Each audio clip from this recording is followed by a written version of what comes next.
состоянии можешь?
7 minutes.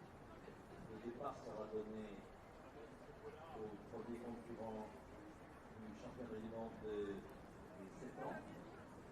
Cette fois-ci, le cross est plus long, il mesure 4900 km.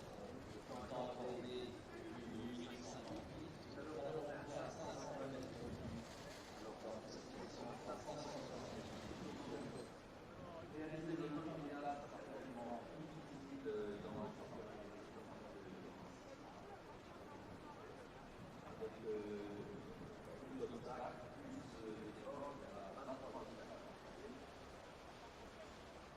Mais ce sont des chevaux qui ont déjà plus de métier. Certains d'entre eux étaient là l'an dernier dans le championnat des 6 ans. Donc, un magnifique parcours réalisé par les équipes du Lyon avec le soutien efficace de Christian Achard pour la société du pilotage. Je disais ce matin que Christian Achard, c'est le constructeur des Jeux Olympiques de Paris en 2024. Donc, nous avons les meilleurs chefs de piste, les meilleurs constructeurs de parcours, les meilleurs chevaux, les meilleurs cavaliers, les meilleurs propriétaires.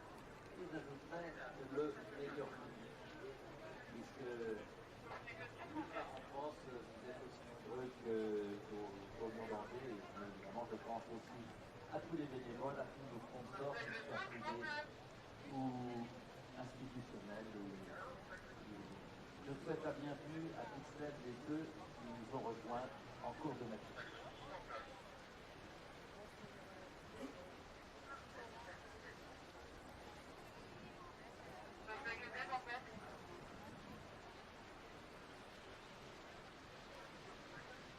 Voici les 5 premiers du dressage des 7 ans. Et c'est Nicolas Cousin et Gauguin de Buisson qui sont en tête avec un score de 23,50. So the top 5 of the 7-year-olds, we've got Nicolas Cousin with Gauguin de Buisson on 22.5. À la seconde place pour la Grande-Bretagne, Alexander Braille et Masterclass, 26 points. Lying in second for Great Britain, Alexander Bragg and Masterclass on 26. C'est l'Arabie Piet Mayer et Cara Donerville qui sont deuxième et pardon, 26. Lying tied for second is Narbeli and Mayer from Belgium with Cara Donerville on 26. Pour la Grande-Bretagne, la quatrième place est Max Warburton et Unity 28,8. In fourth for Great Britain, Max Warburton on 28.1 with United 36. Et la cinquième place pour la France, Thomas Carly et Golden Delia, 28,8.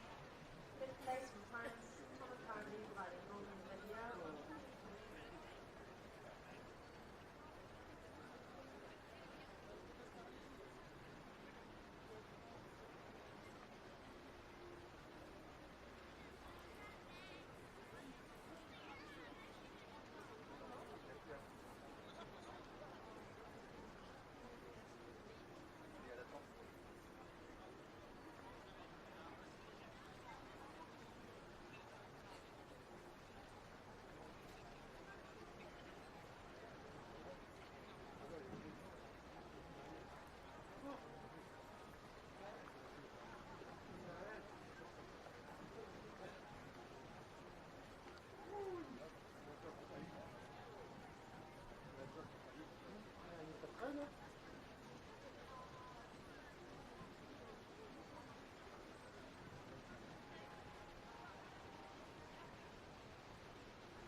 Non, pas possible, 2 minutes de départ qui sera donné au premier concours. Alors, dans ce championnat des chevaux de 7 ans, eh bien c'est l'Australie qui va ouvrir le cross avec Kevin McNabb et Aoi se couplent les 38e à l'issue du dressage avec un score de 34 points.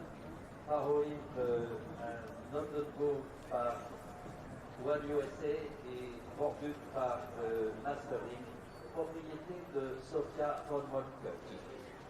So our first choice of today, the 7-year-old World Championship Young Women's Competition, will be 701 for Australia, Faro Imp ridden by Kevin McNabb, Goldenberg Bay by F1USA, aussi saluer le jury de ce championnat, présidé par la française Emmanuel Ollier, assisté de Gilles Schweitzer pour l'Australie et de Richard Van Witt pour la Grande-Bretagne. So in the 7-year-old competition, the president of the Grand Prix is assisted by Richard Baldwin of Great Britain and Australia, Kerry Schlazer, course designer, the course builder is Christian Achard of Dubois. The cross-country course is long as 4,930 meters. It's to be run in a time of 8 minutes, 58 seconds, and at the speed of 500.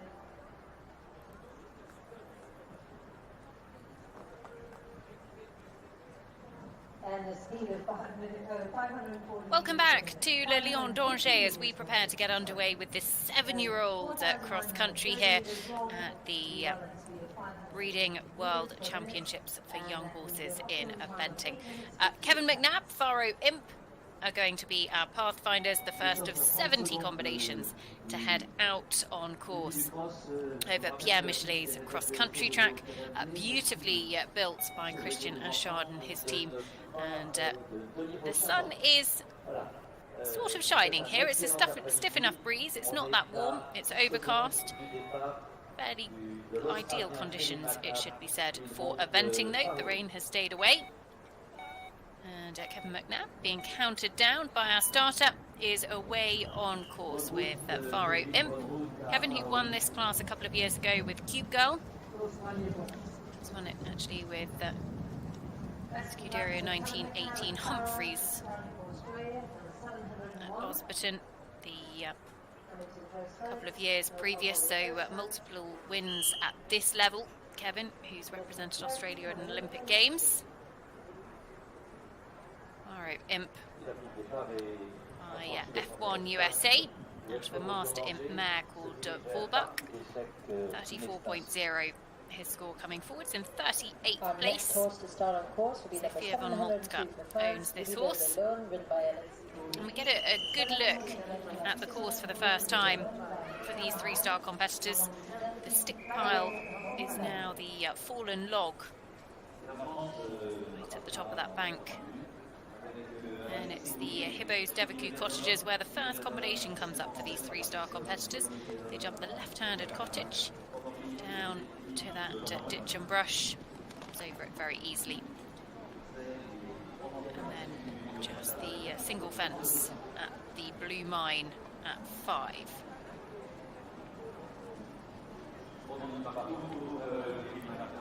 Cross-country course is 4,930 metres, optimum time 8 minutes and 58 seconds.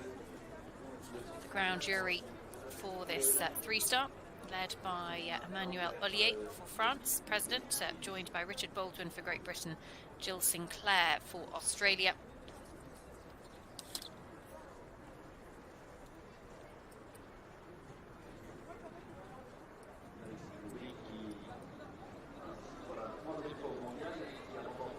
As Kevin comes to the Fiducial Phoenix Nest, and then they run a little bit further on than the 6-year-olds did, take a slightly wider line.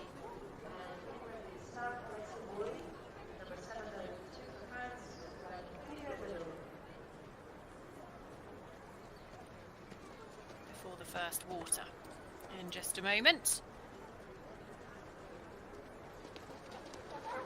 And that frog in the water, beautifully decorated, as is the case with all of the fences here at Le Lion d'Angers. It's a much more intense part the water here. Kevin almost angling that log in just so that he gets a good line actually to the frog. That was what he was thinking there. Got through it really nicely.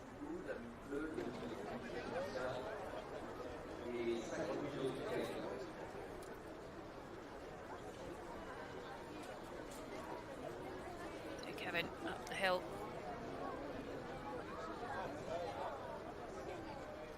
To the butterflies of Arles-Briand. Beautiful feature fences, including a roaring lion there.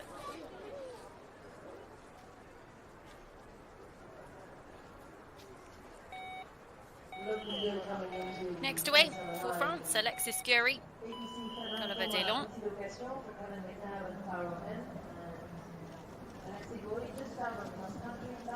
It's away from the start box.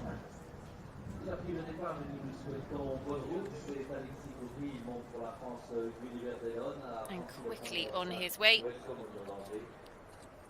Gulliver Delon, a Seul Francais gelding by Upsilon, owned by Delphine and Laurent Ballot, 32.5. Their score coming forwards. By Polito and Galaxy R by Grey Top along to the high flyers. It's Kevin McNabb and Faro Imp. We'll be coming to the Pays de la Loire Gate Great Nature in just a second. This was the fence that was the most influential in the two-star, the 6-year-old division a little bit earlier on, so let's see what the 7-year-olds make of it. Skinny element down the bank, another skinny option. And actually, really straightforward for Kevin there. Dare I say it, the 3-star looks a little bit more straightforward than the 2-star option. You see different levels of intensity at different parts of the courses from course designer Pierre Michelet. Much more of an accuracy question. No problems there for Kevin McNabb.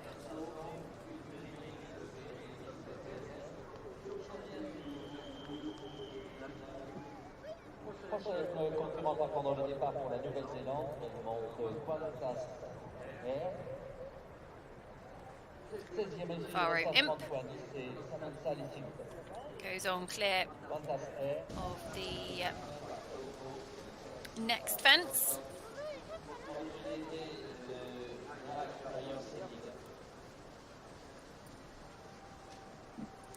And the second of these waters. Up the step, the skinny at the top of the step after a stride. Not the most comfortable of jumps for Kevin, but actually he gets the job done.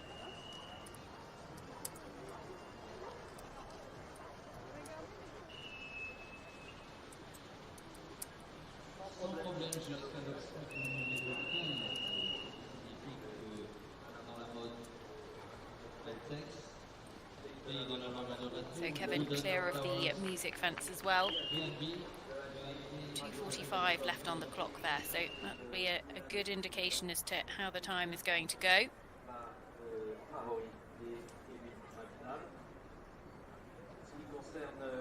Wasn't the most comfortable of jumps there, but actually got the job done.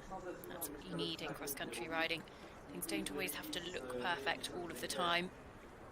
So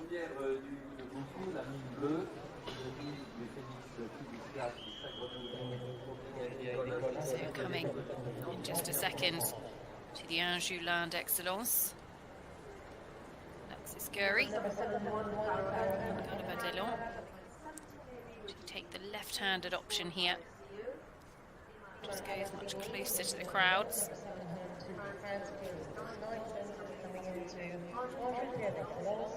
Next starts New Zealand, just started west to left to Sam Lissington. Number 703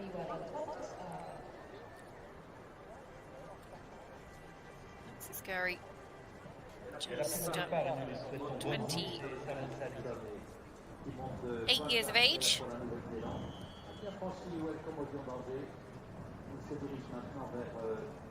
Kevin McNabb comes down the bank.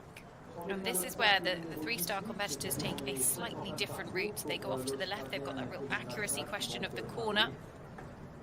And then they have an additional loop to that of the 2 stars a little bit earlier on. Le sportif FCE, le sous-poids pomme évasion, ainsi que la pointe FFE. Se dirige maintenant vers le This is one of those iconic Le Lion d'Angers fences off the top of the house. And this accuracy question down the bank. Really keeps control there, which is so important.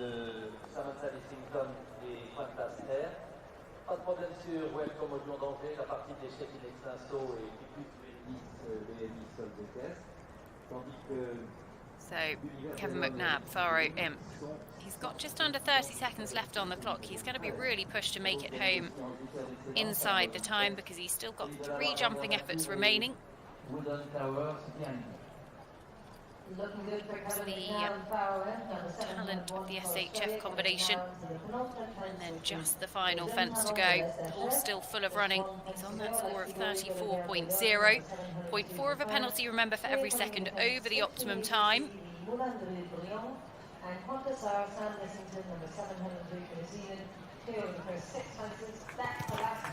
And he's going to come home some 10 or 12 seconds, 11 seconds over the time. 4.4 to add for Kevin McNabb, our pathfinder. Sam Lissington, Qantas are early part of their round. They're at the first water. 30.1 their score. Competitive enough position, 16th after dressage, but I know Sam was thrilled with this horse in the first phase. He was a little bit disappointed not to have been a bit closer to the leaders. Still going to be plenty to jump out here today, though. So Alexis Goury, Gulliver Delon comes on to the combination, the IFC Sport combination.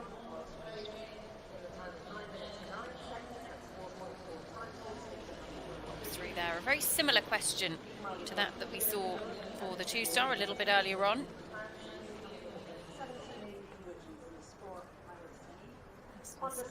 Through the water.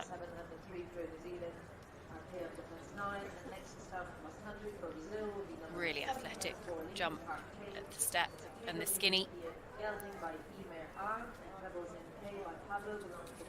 So Kevin McNabb is home safely, and he is the first that we've had through those finish flags. 4.4 time penalties round in 9 minutes and 9 seconds. He finishes the day on 38.4. This is Goury, Gulliver Delon.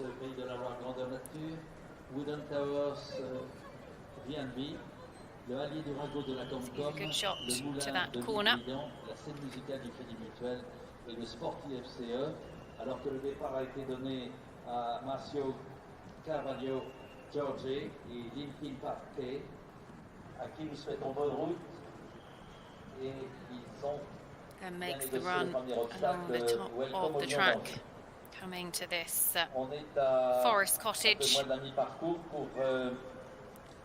Make sure you're lined for these 2 angled brushes because they come up pretty quickly.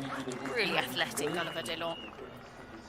Absolutely no problems there, and actually looking a little bit better on the clock than we saw Kevin.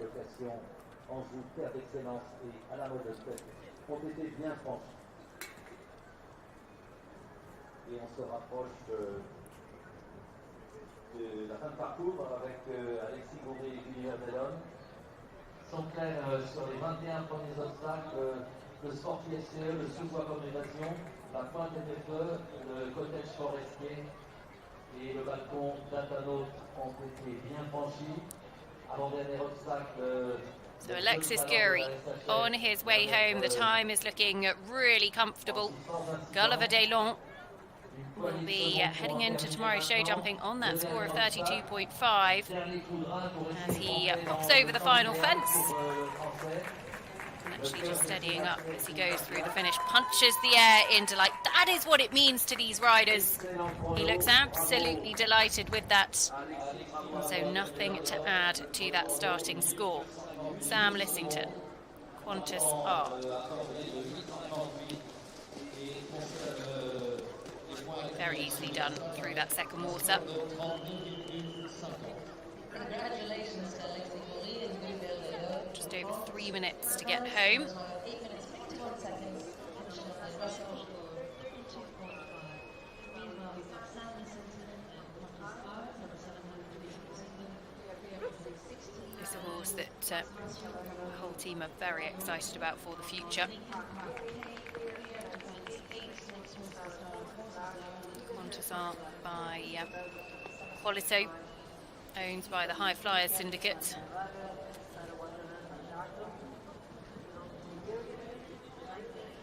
Sam, who's been based over on British soil for a few years now with husband Braden, moved over from New Zealand, set up their business and their yard and everything over in the UK. Really well done. Accommodation at 18.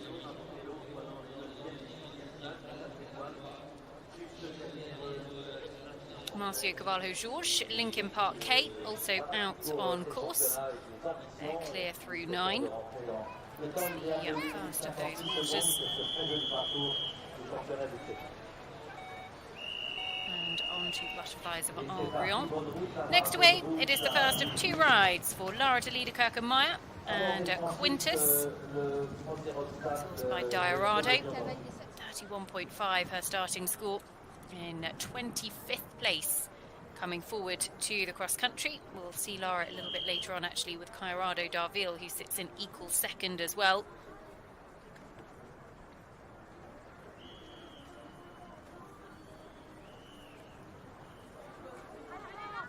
Sam Lissington and Qantas are making the trip to the Forester's Cottage. Climbing up to one of the highest points of the course before they swing back right-handed. The roof of this house. Get that curving left-handed, right-handed line, sorry, to those 2 angled brushes. Qantas picks them up very nicely. Quite as much time left on the clock as Alexis Goury had. 5 seconds from here to get home.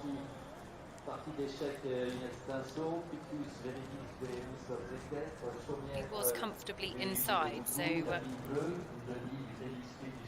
interesting to see what Sam needs from this point. Just got the final fence to go. Quick shake of the reins at Qantas who responds very, very well. 30.1 their starting score, and that left them in 16th place after dressage.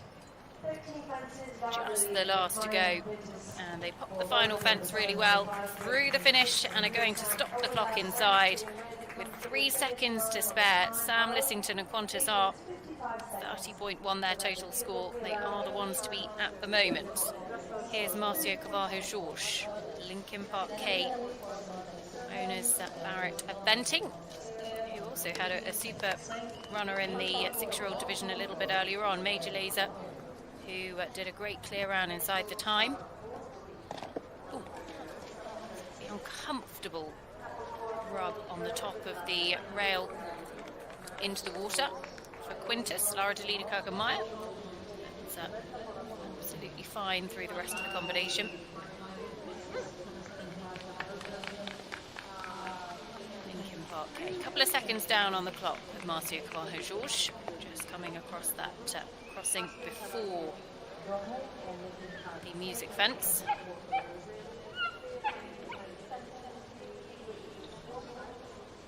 Clear so far.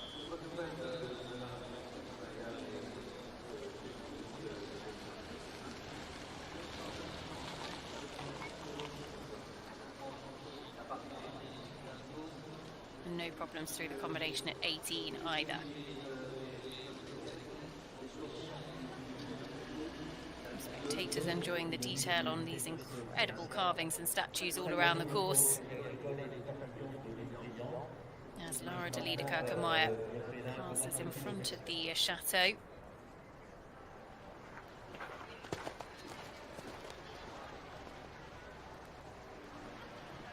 just comes over that very nicely. First of 2 rides for Lara in this 7-year-old division. 70 starters coming forwards in the class.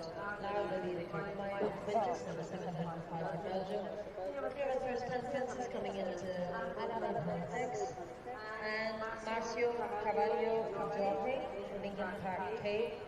We have a clear with our 17 fences now coming to fence 18, which is Lara pops over the Huntex Fashion fence at 12.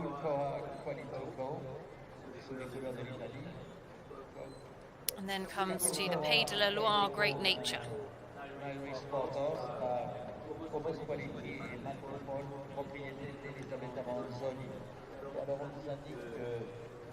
Down the bank. Ooh, clever footwork. Takes the flag, but jumped the fence. And very quickly away. It feels a little bit more straightforward, that fence in the 3-star. And so far has jumped pretty well. Was the one that caught most out in the 2-star a little bit earlier on today.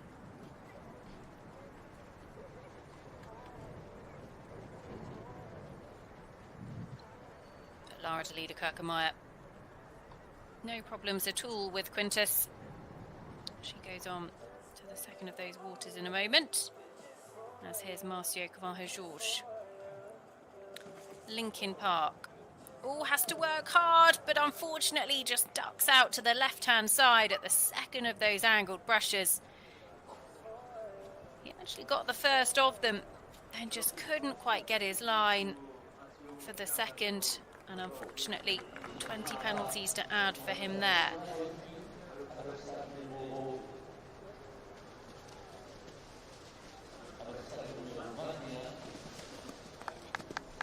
Really clever footwork from Quintus. Fun little trot step. Just before that skinny. And actually dot on where she needs to be on the time. Crossing past that river at 3 minutes left on the clock.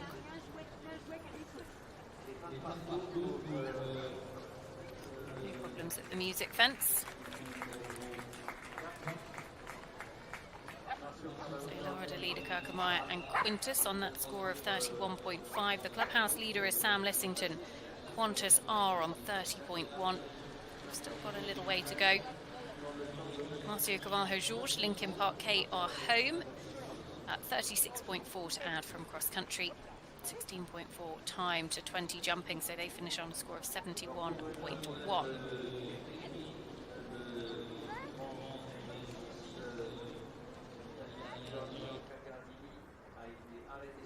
This was Lara de Liederkerke-Meyer through the water. Just watch how clever this little horse is. Having popped up the step. One stride, clever little trot step.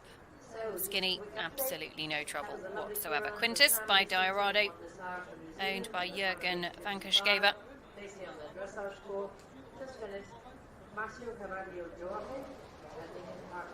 And the team just on hand to take a look at the artwork that I think Lara de Liederkerke-Meyer left at the fence going into the water. We'll watch it here, look. Just scraped over the top of it, and unfortunately just left a bit of a chunk that ruined rather the nice painting and decoration, but the team will quickly check and make sure they're happy that the fence is totally safe to jump. We have got our latest starter away on caution, Luca Gardini. We'll come on to them in just a second. Lara comes to the Forester's Cottage.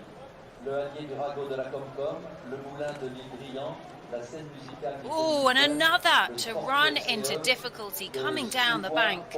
Just didn't get the stride they were looking for. We saw it happen with Marcio Jorge a moment or so ago and pick up a late 20 penalties there. So Lara de Liederkerke-Meyer, she was on track to make the time, but unfortunately 20 penalties is going to take her out of contention with Quintus. Unfortunately, that's a piece of 20C. Lara de Liederkerke-Meyer and Quintus Belgium, just like our Brazilian friend Marcio Cavallo-Jorge. ground really runs away with you. I'm very interested to watch that back again, because I felt like the stride she was looking for just didn't quite materialise when she was trying to keep her line. Still continues on, course full of running, just the final fence to go. Gianluca Gardini and Capelcara Quality Co have jumped through the first 5. I think they're held out at fence 6 just while those repairs are made to the water. So we'll keep you updated on that. Lara de Lida Kirkemire home safely with Quintus, 56.7, that late problem to add to their total score. So Pierre Michelet, the cross-country course designer, that's the reason that we've just got a short hold on course. There's a small chunk taken out of the pen going into the water. So Gianluca Gardini just being held momentarily out on course. And we'll let you know as soon as he is underway. Great to see everybody out enjoying the horse trials here.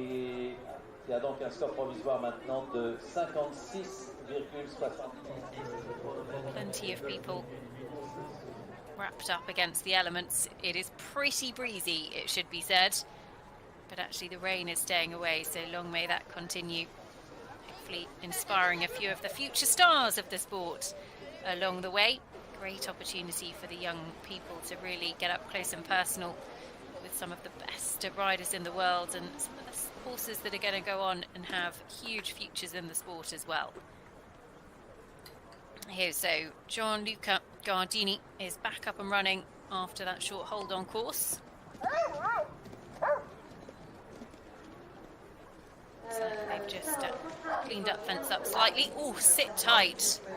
Just caught a leg on the frog, and I thought for a moment was just going to be deposited out the side door, but Gianluca did a really good job at staying on board. Let's take a look at this again. Gets a good shot at the log, bowled in over the pen, and just wasn't the straightest over the frog, and almost just offset Gianluca's balance. But Capelcara Quality Control stays clear, goes on up the hill to that incredible roaring lion. Oh, slightly uncomfortable jump up there as well. So the butterflies of Albrion.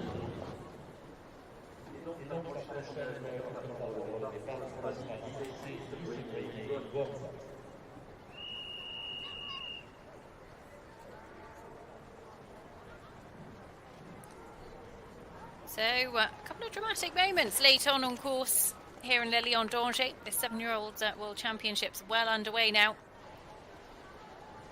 Our leader after dressage, Nicolas Touzon, will be one of the last to go cross country. Due out on course at 16:47 local time with Gauguin du Bousson.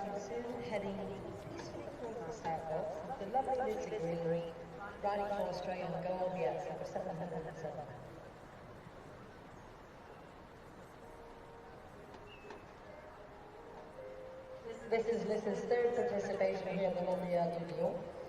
Gianluca Gardini and Capelcara Quality Control. Under the Pays de la Loire Great Nature.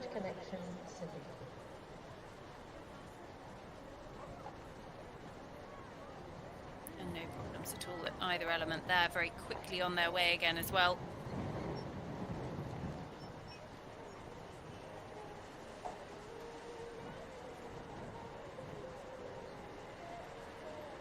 You see just how windy it is in Le Lion.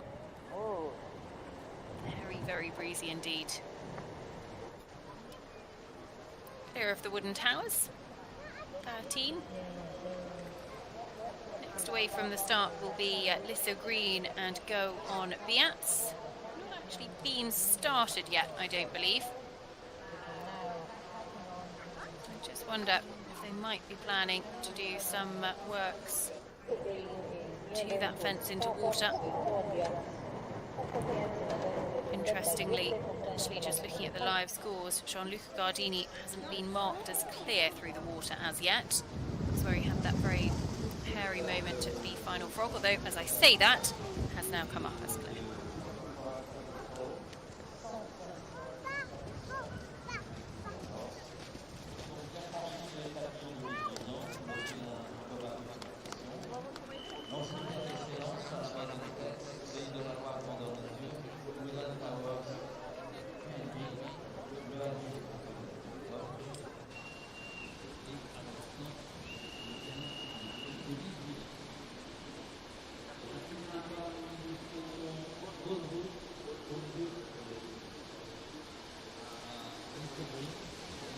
Gardini will be a little bit down on the clock with that couple car quality control.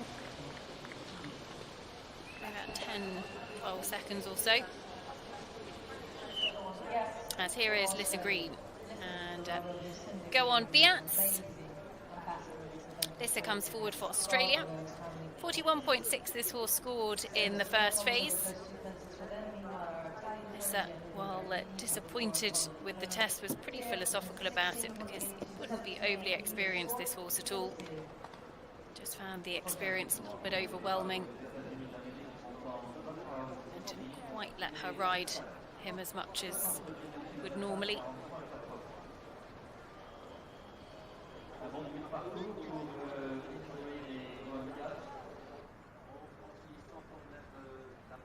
This is the early part of their round.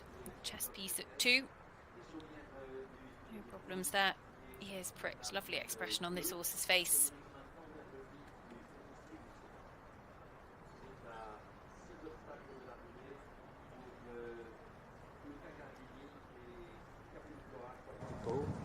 That's waiting for Gianluca Gardini back into sight. The undergrowth escape. Curving left-handed turn. He's taking quite a wide turn. Actually, a much wider turn than some of the others to that corner at the bottom of the hill. Must have cleared it. Meanwhile, Lissa Green and Go on Biatz for Australia, number 707, are clear with the 6 fences coming into Sagroni or Teddy Apple 780C. And Gianluca Gardini and Capelcora Quality Code, number 706 for Italy, are now coming up to the penultimate combination. So to the Forester's Cottage. So far, so good.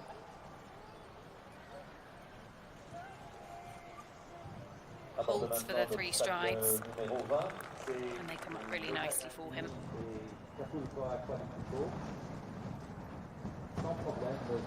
They will get a few time penalties, but so far clear over the jumps. Gianluca Gardini.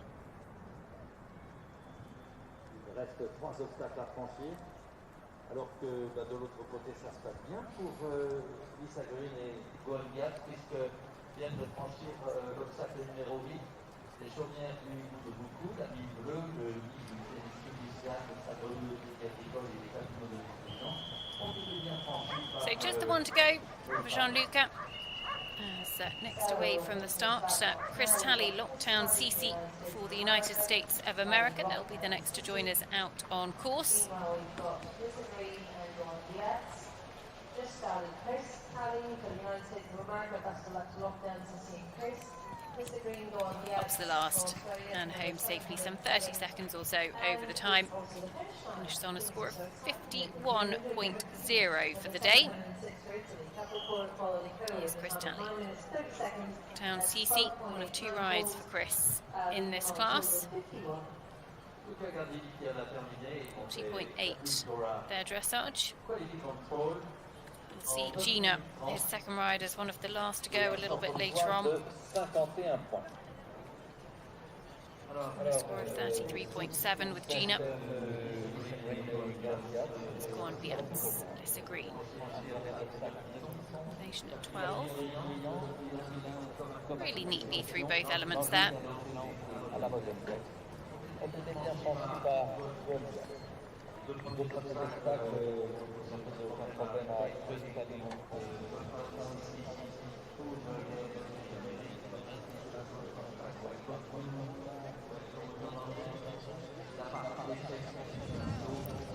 Clear of the wooden towers. Lissa Green, Piats go quickly to the second water.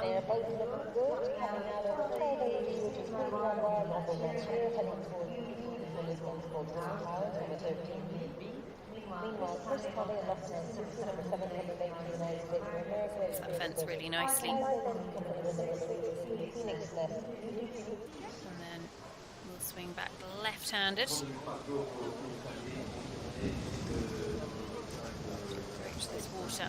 It's just another wider loop in this 3-star track in comparison to the 2-star we saw a little bit earlier on. Just a little bit on landing, so this has done a good job. Let's head back up. And really easily done through the rest of the combination. A nice pat down the horse's neck. Feels very much like it's a learning experience for this horse this weekend.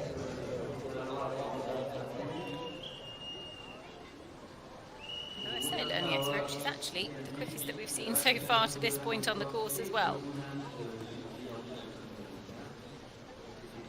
This was actually bred by Philippe Brevois at the stud.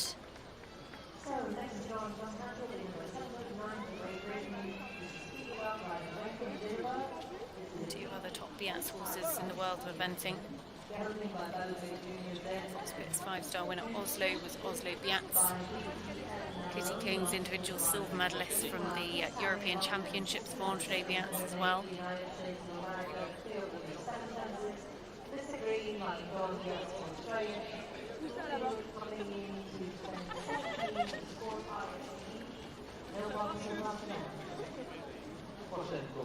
So next away from the start will be a ride for Phoebe Locke for Great Britain. Phoebe comes forward with Renkum Jitterbug, Banabé Junior Z. Phoebe owns herself 32.5, her dressage score.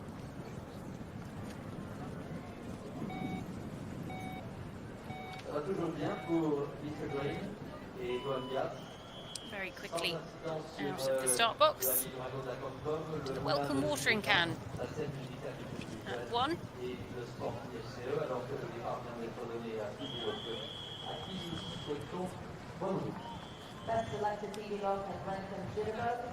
Lissa Green just making sure that Go On Biats comes back to her to understand the question of the corner at the bottom of the bank.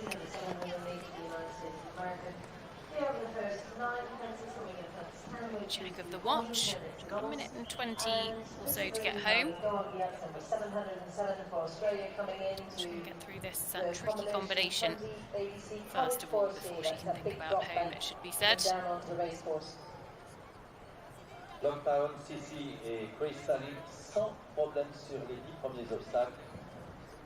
La mine bleue, le nid du tennis fiducial. Goes on the 2 strides really nicely, makes that look very straightforward. And I think that's the problem that we've had a couple of people run into. You can either take it on a very steady 3 or a forward 2, and perhaps getting there on 2.5 and just ducking out the side door. Lissa, this horse absolutely flying. I mean, she hasn't looked like she's been going quickly at all, and yet she's comfortably on track to make the time. Just the last to go. Chris Talley. Down CC. Jumps for them. Accommodation at 12. So,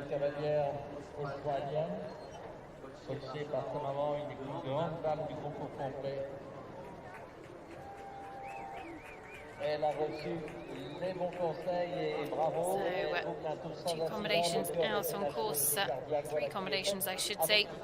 Phoebe Locke also the early part of her round. Chris Talley meanwhile down CC. Just heading on towards second water. As Phoebe Locke, Renkum Jitterbug come to the first of their waters.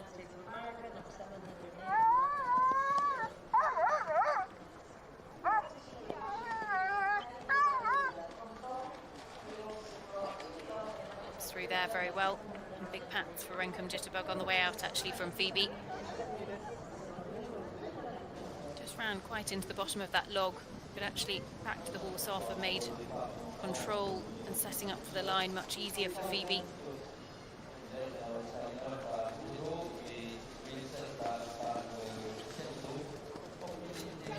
Athletically through that second water.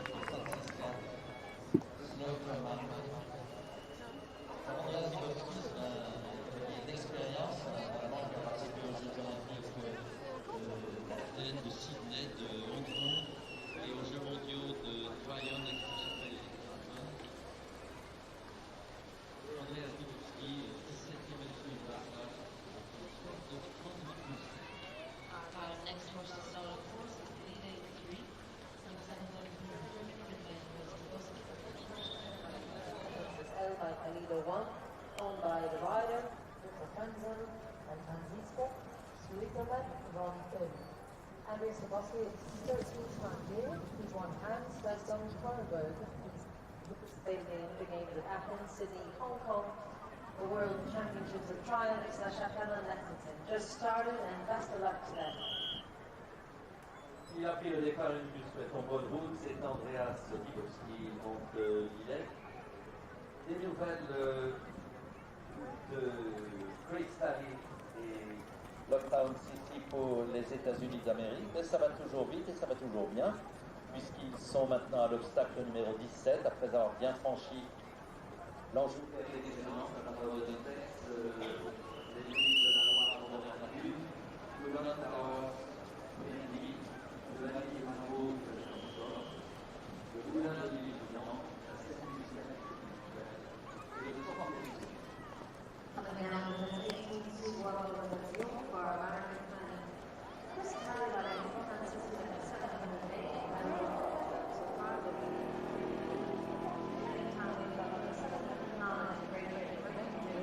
No problems at all. That first combination at 4 was back to Phoebe Lock. Brenkham Jitterbug. Good defensive riding from Phoebe. Backed off at the rain slip as you go down that sort of almost a bit of a roller coaster bit of ground. Andreas Sabosky and Lille 3, number 7 come for Germany. Clear with the first 5 fences coming into the midfield. Next we'll see Andreas Sabosky. Here he comes with Lille 3.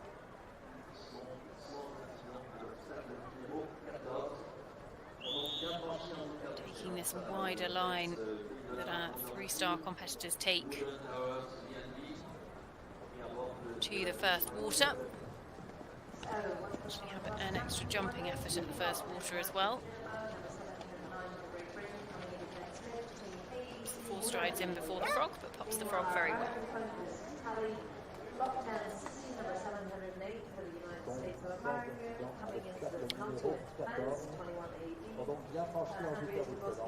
Chris Talley, Lockdown CC, just taking the time to have a look at what's dropping down the step.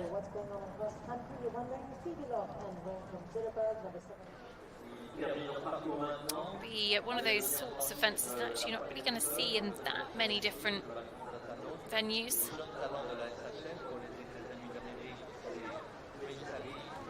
Lille 3. Absolutely no problems up at the Butterflies of Isle Briand with Andreas Dubovsky on board.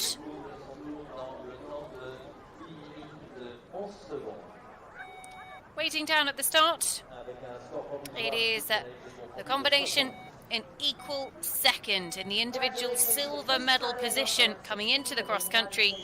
He led the dressage for much of both days. Alex Bragg and Masterclass. This horse by For Pleasure comes forward on 26.0. Now, 2 things. One, Alex has obviously got to jump clear and inside the time, but he also wants to be pretty close to that optimum time of 8 minutes and 58 seconds. Because he's on an equal score with Colorado Darville, Lara Delida Kakamai. If they both jump clear and inside the time, they'll person that will take the higher placing is the person who is closest to the optimum time. So there's a way to go to get to that point, but it's worth bearing in mind. This horse owned by Keith Lovelock.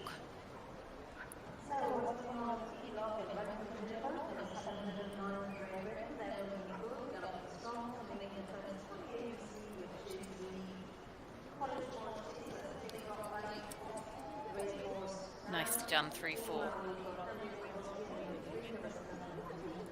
Alex Bragg, who has only been to Le Lion d'Angers once before. That was with Ardeo Premier back in 2020, actually. Finished 4th there. Didn't quite get the stride he was perhaps looking for at 5. Put that behind him now.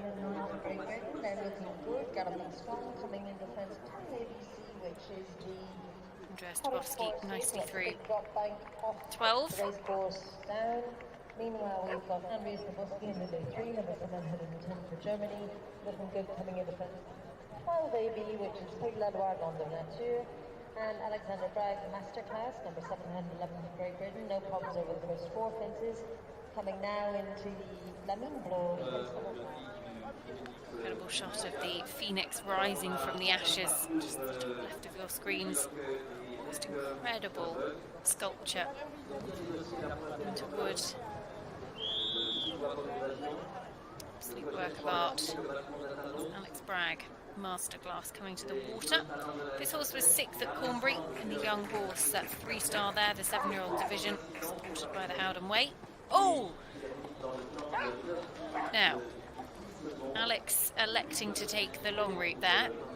Horse just chipped in a little stride and did not make that overly straightforward. And Alex looked like he pretty quickly made up his mind that he was going to take the long route rather than risk the frog. So that could have added a few seconds to his time. Watch this space. Andreas Dubowski. Very confidently up the step and away from the skinny.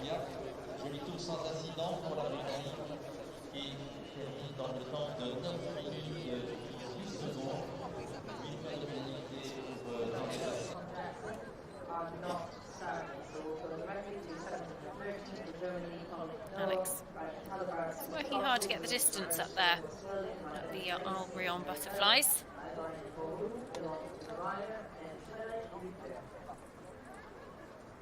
Phoebe Lonk, Renkum Jitterbug home safely, 9 minutes 18 seconds, so 8 time faults, 40.5 their total score.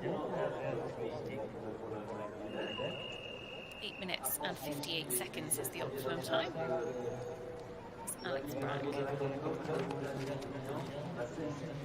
Masterclass. Clear the fence in front of the chateau. Pendant ce temps, le départ est terminé. Le 13 monte Coulibaly pour le 56e passage en moins 40. Andreas Dubowski. Just started, no problems over the first 2 fences. No problem at 19, that big brush corner. Separately numbered to 18, the fence at the top of the bank. Alexander Bragg, number 711 for Great Britain. Looking good, jumping well, coming in at fence 11, which is Alamo and Flex. And Andreas Dubowski in the lead 3, number 710 run along the top coming into to step the up to the Forester's Cottage. 50 ABC, which is the Cottage Forestier, the drop bank off the racecourse.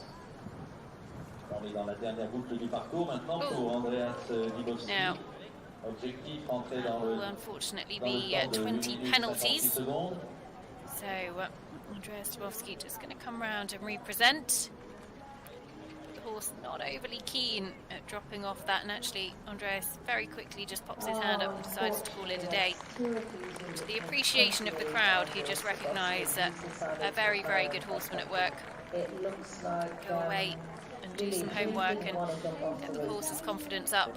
He's actually, I think, going to take him back down to the bottom as well, and just on his way out show him that actually it was okay, you were going to land on dry land, that their day will come. So, Alex Bragg, Masterclass. Clear so far. They are carrying those extra seconds that they would have had to have incorporated when when they took the long route at the first water.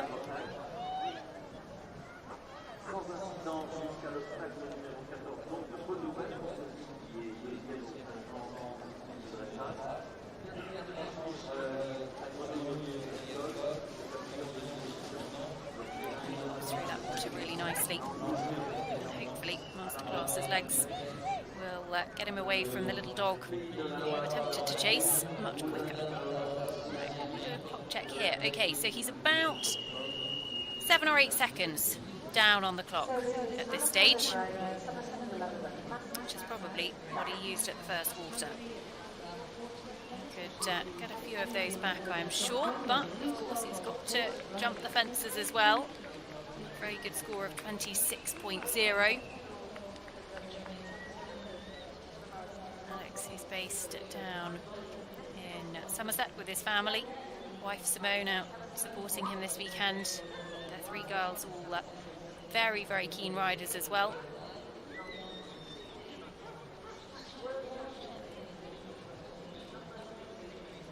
Did a good job there, Alex, through both elements. So Pauline Nord, Talabard to tick the boxes. Is also away on course. Gelding by Benny's Legacy, owned by Pauline alongside Frederick Luther.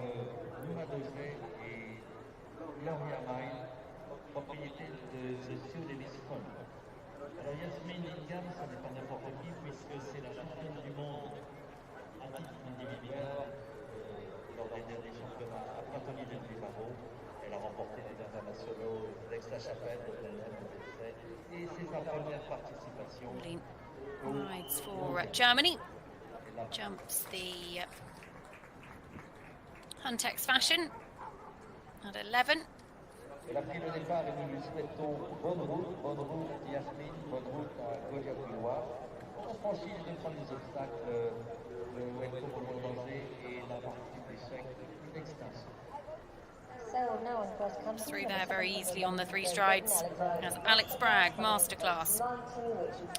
He's chasing the clock, but he's also got to really respect this Forester's Cottage, because it is not a straightforward fence. Jumps down it very easily, actually. Alex is going to hold for the 3 strides. A very sensible decision, actually, because the horse just, when they land without much power, you almost just have to hold their hand through that combination slightly. He's going to not quite be able to make this time. He wants to be coming through the white things. We have a much more technical term to that. You'll see them in a second. These white statues, the white gates, with around 30 seconds on the clock, or it could be 28, 29, but actually he only had 15, so he's going to be some 12, 15 seconds down, which will cost him on the leaderboard. But sometimes it's about making sure these horses also have a really, really good experience for the future, and Alex did that. He made a quick decision down at the water, and actually it was the right decision to make sure that he remained clear as well. So he just has the final fence to go and comes through the finish. So will be 16 seconds over, 6.4 time penalties. He'll be frustrated because he's a real competitor, but the horse not overly experienced and has come home with a clear jumping round at Le Lion d'Angers. So that opens the door for Lara de Liederkerke-Meyer, Colorado Darville, who now holds second on her own. We'll see her a little bit later on. As Pauline Nord, Talabard to tick the boxes, was good on the clock at the music fence. Yasmin Ingham and Goliath de Loire are also out on course at the moment. They're clear through 7. Goes on the 3 strides, gets that corner, just lost the left shoulder a little bit, took the flag. Got away with it.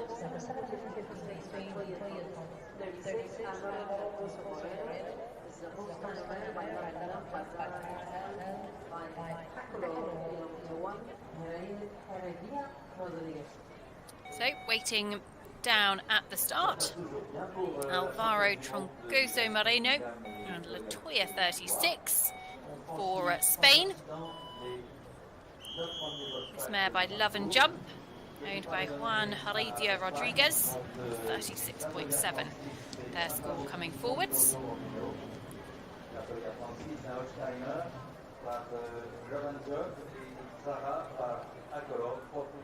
And just looking, Tom Jackson should have been out on course. He hasn't left the start box, not showing as withdrawn on my list either, so we'll update you. Withdrawn before cross country. So Tom Jackson, Midnight Endeavour, if you were tuned in to watch them, they should have been out of the start box a few moments ago, and they have withdrawn. So we hope everything's all is well there, but will not be coming forward to the cross country. Yazingham, Goliath de Loire. This horse, Yaz was really pleased with in the dressage, 36.0. Their score in the first phase by Numa Dorze, the sire of her world champion, Banzai de Loire. Just felt that actually there were a few areas that a little bit of strength, a little bit of experience, and they'll be knocking a few marks off that first phase score. Owned by the Sue Davis Fund. Sue, who was a massive supporter of Yaz's, unfortunately passed away earlier on this year, but her daughter Jeanette Chin still very much part of Yaz's journey. Out there supporting her in Le Lion d'Angers this weekend. And the horses now run, whereas they were previously run under the name of Sue Davis and Jeanette Chin, now run under the Sue Davis Fund. And it's really lovely to be able to see Sue's legacy continue.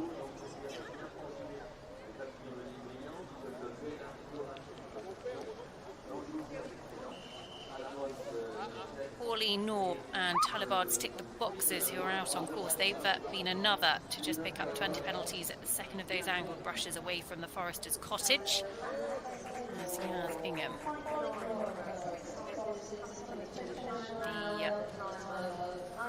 The Millerville Briand.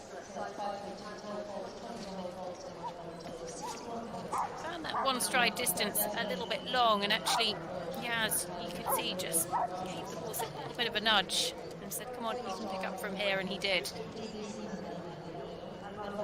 As we often say, you know, this perfect distances in cross country are great, but they're not always there, and you've got to be able to react accordingly. And as a rider, half of the battle is actually making that decision, because you've got to make a call on it. If you don't do anything, then that's when you'll most likely run into trouble. So, Alvaro Troncoso Moreno and Latoya 36. Run past the frog in the water. So frustrating. There's not a huge amount to aim at there, and unfortunately just ducked out the left-hand side. Yasminiga. Goliath du Loire. Clear through the combination. There, no problems at all. It is pretty breezy in Le Lion d'Angers. Hasn't deterred the many thousands of crowds of people that have come out to see some of the best riders and the best young horses in the world. There's a wave for Belgium now. Jasper Peters with Cadelzi comes forward on 37.6.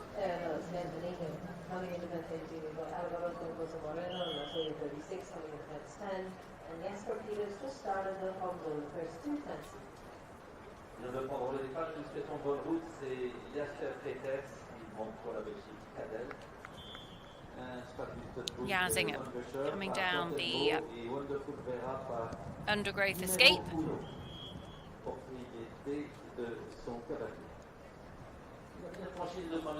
And I have to say, of all the fenced name translations, the undergrowth escape has to be my favourite. Feels very fitting because it is a really dense part of the course, and then you get to come out onto the race course. Now this has been the most influential fence by far, the Forester's Cottage.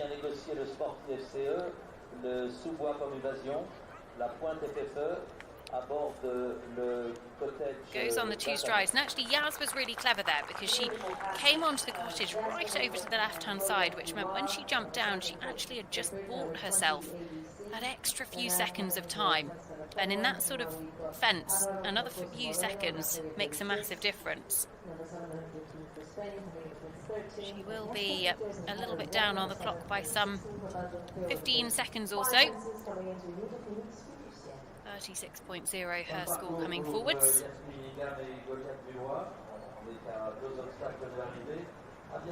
Clears through the final combination and will kick on towards home.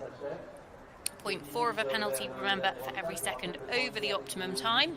8 minutes and 58 seconds, that optimum time for these three-star competitors.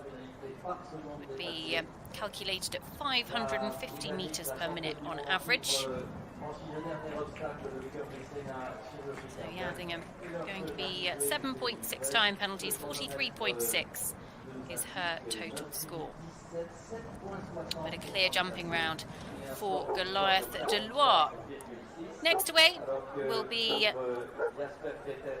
Nadine Marzal and Dia Divina FRH. Comes forward on a score of 31.7. Just waiting down at the start. Congratulations for this beautiful clear round to Yasmin Engin and Goliath de Loire, number 714 for Great Britain. In a couple of horses' time will be last year's 6-year-old champions Thomas Carlyle, Golden de Belliard as well, so don't go anywhere. Oh, running into difficulty coming up the step and out the water, Alvaro Troncoso Moreno, and he came up the step. He wasn't on quite the direct line and actually almost had space for 2 strides in there. Just unfortunately ducked out the side. And we have seen some horses putting in 1 stride in a clever trot step, or 1 stride and actually being a little bit off the skinny. And actually Alvaro ran into a similar sort of problem, but just didn't have an answer to the question. So 20 penalties for him. Now it is the turn of Nadine Marzal, Dia Divina FRH, as we say. It's a horse that is by Diacontinus, out of a mare called Peppermint de Bussy, owned by Susanna Kleindice-Parsvig. Best of luck to Nadine Marzal and Dia Divina FRH, number 717 for Germany. Just started over the first 2 fences without any problems. Unfortunately, we've got a refusal on 7C for Jasper Peters and Cadel Z.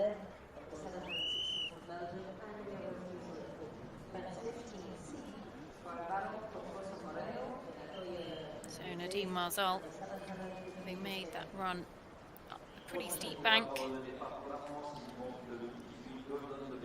comes to the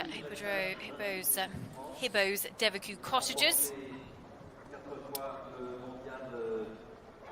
My words out there. Eventually, as then on to the Blue Mine at 5.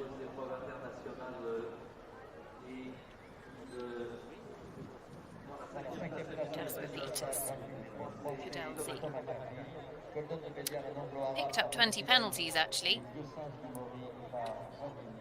We'll confirm exactly where that was for you. I think it was the exit of the water, which we might not have seen yet. We might get to see that in a second.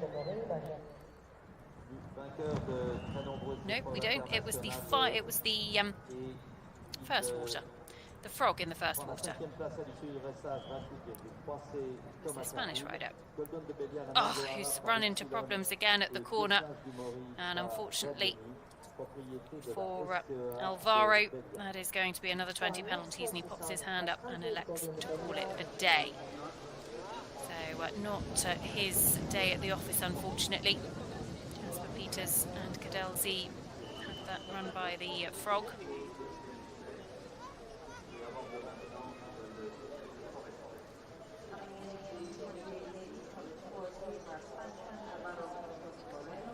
Plenty of questions being asked out here on Pierre Michelet's cross-country track.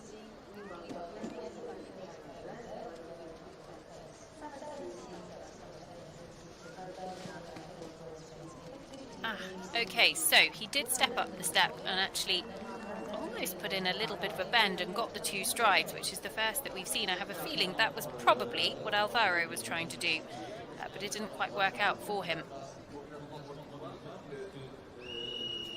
Whereas Jasper, actually, it worked quite neatly for. It's all about knowing your horse as well, because some horses are very happy to put in a clever little trot step. Others might be have an enormous stride and they know the distance is going to come up easily. Here is Thomas Carlyle, Golden de Billiard, the 6-year-old champions from 2022. They come forward in the 7-year-old division this year on a very competitive starting score of 28.3 in 5th after dressage. Already moved up 1 place, so within touching distance of the podium. 28.3 is his score. It's a horse that is by Upsilon.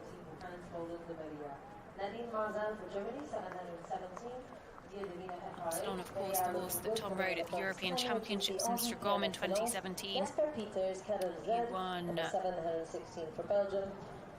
number of Event Rider Masters legs on him as well. One of the most extraordinary horses who, unfortunately, we never quite got to see him fulfill his full potential. Really, really hard few years for Tom, but so exciting that actually his offspring are really coming through now and making their mark, and got a number of them in the field this weekend. Yes, one ridden by Tom, but also huge compliment to Tom that actually a number of his fellow French riders electing to have incorporated Upsilon into their breeding programs, and we're really starting to see the results of that. First crop sort of at the 4-star level now. So a couple of Boogaloo. Oh, Dia Divino FRH deserved that pat, because got Nadine Marzal out of a spot of bother at the second of those elements. Teamwork makes the dream work, as they say, and sometimes you do need your horse to help you out. Be a little bit clever. Look for the answer. She did.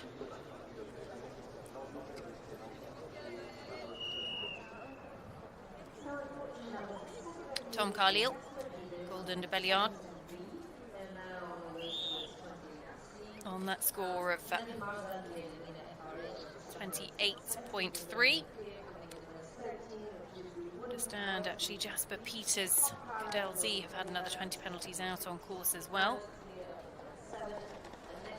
So quick through that water. Tom Carlyle did not waste a second there. Super speedy and very economical.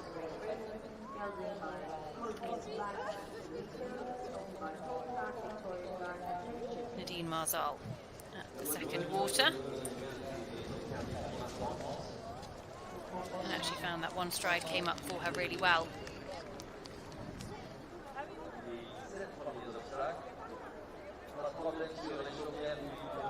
Tom Carlyle, Golden de Billiard by the Billiard stud.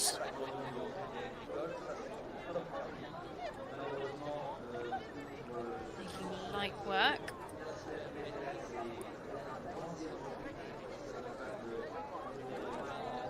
The butterflies of Isle Briand.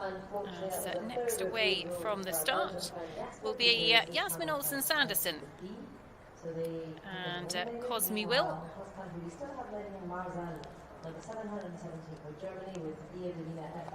It's a horse that actually did a really lovely dressage test at 30.7. So inside the top 15, yes, who rides for Norway. Rides this horse for Paul and Victoria Clark and Jane Lucas. She had one really good spin actually with Global Careen around the 6-year-old division a little bit earlier on today.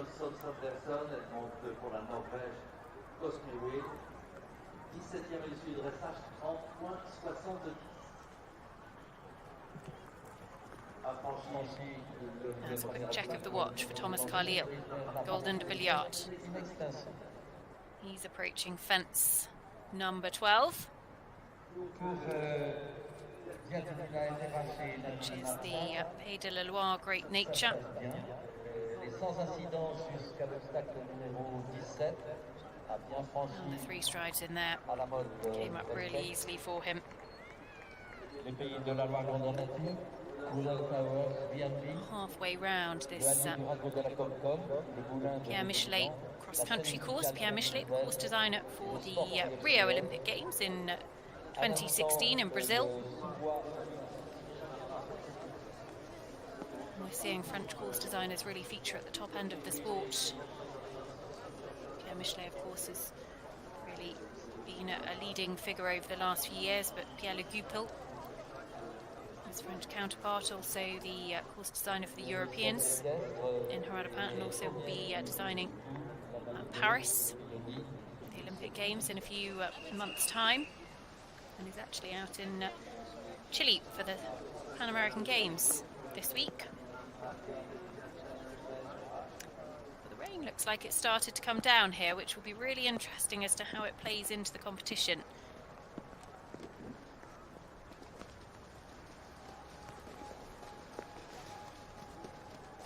Make that look very straightforward, and actually Tom is very good on the clock here, so you'd want to be coming across this crossing with 3 minutes left on the clock, and he's going to be comfortably over that.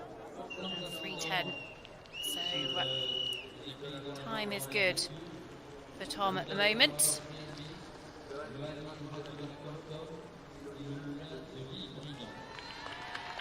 Billiard looking really confident out there, actually. I understand Nadine Marzal, Dia Divina, FRH, having problems at the Forester's Cottage. A couple of refusals there. Wait to see if they do manage to clear it on the 3rd attempt.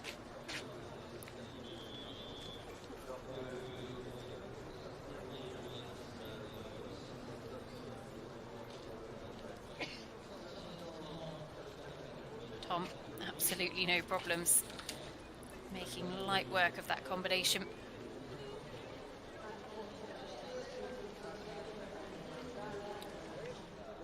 As we go to Yasmin Olsen-Sanderson, Cosme Will. This horse gave her a lovely ride in the dressage, and she found those 3 strides came up really easily as well. Really big horse. Yaz is quite a tall girl, and she's very, very good at producing these young horses. She actually took an individual bronze medal within Cello DHI here a few years ago. Khalil, Golden de Belliard. Come into sight in just a second. This horse that actually won both of his preparation runs for this event, Zoge and Peru, and also the young horse class in Bergam, both at the 3-star level. Did a bit of jumping over the winter as well. Tom, who's actually been doing a little bit more of the pure jumping discipline. Bien franchi aussi le souffle à pomme évasion. La pointe est fait peur. He is not hanging around. Thomas Carlyle is a man on a mission. He gets a great shot off the Forester's Cottage, and the time is looking really, really good. Nadine Marzal and Dia Divina FRH don't believe they've continued on past that Forester's Cottage. So, Thomas Carlyle, Golden de Belliard, the furthest round at the moment. He is comfortably up on the clock by some 7 seconds or so. Wants to be going through those white gates with 30 seconds left on the clock, so he's absolutely fine. And this has been a really, really smart round from this horse. Has certainly stepped up the levels really impressively this year. And Tom will fancy his chances of putting the pressure on in the jumping tomorrow as he clears the last, comes home comfortably inside. We'll finish the day on 28.3. And this horse actually has the perfect international cross-country record. Now 6 internationals clear inside the time in all 6 of them. So, Yaz Olsen-Sanderson. Oh, another just not to have the distance that she would have wanted coming up that step. and just ducks out the left-hand side. Really, really frustrating for her.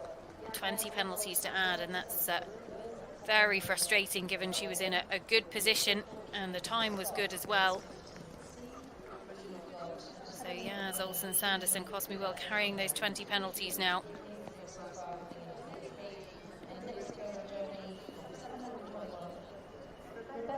This three-star track causing plenty of problems, it should be said. Out on course as well, Frida Anderson, Kitch Couture, HBK.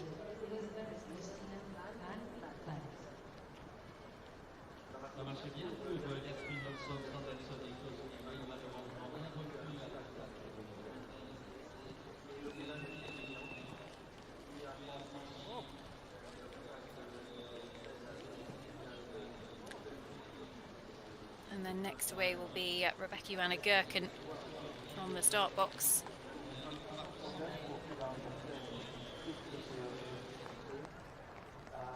Here is Rebecca Johanna Gherkin, Olivia Yeold.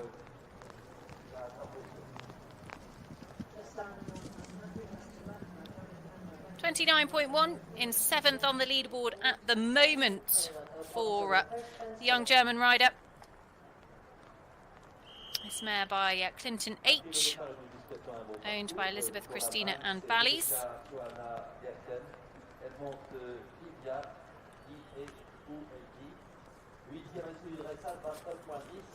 Si elle rentre à l'heure, elle court pour la 2e place au classement provisoire. Les nouvelles de Frida Anderson, le dossard. Goes up the bank to this fallen tree, which is beautifully presented essentially as exactly that, a fallen tree. All of the branches and everything still attached. Plus a rather ornate and rather beautifully decorated bird.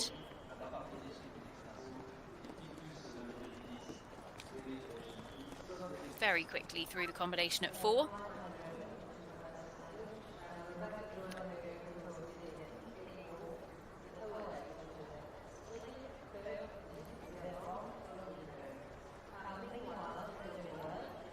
So Rebecca Johanna Gherkin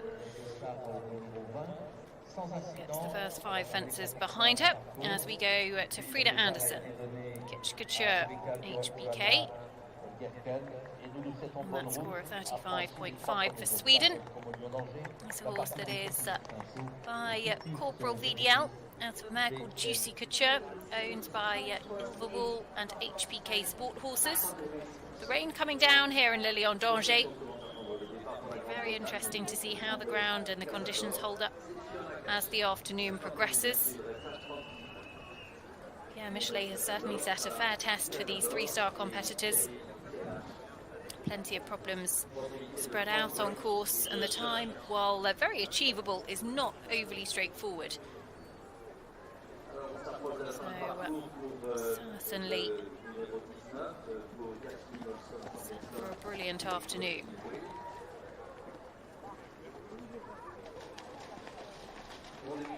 Very quickly through the water, Olivia Yeold. Yes, Olsen, Sanderson and Cosme Will nearly home, just the one to go. You can see those time penalties clocking up, of course. 20 penalties up at the water at 15C to add to their tally as well, which is a real shame because otherwise a very good round from this duo.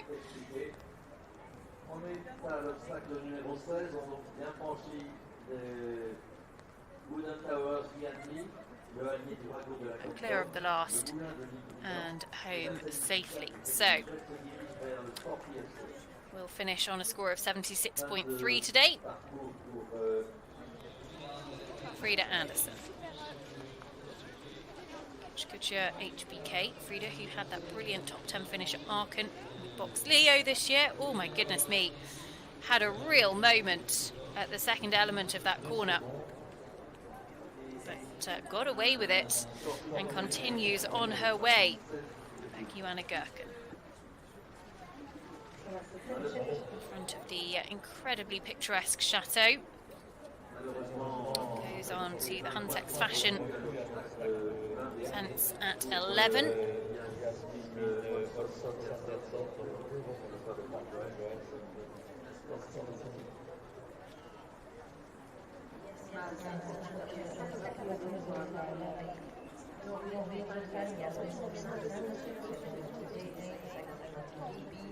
Finishes cross country time 10 minutes 2 seconds, 25.6.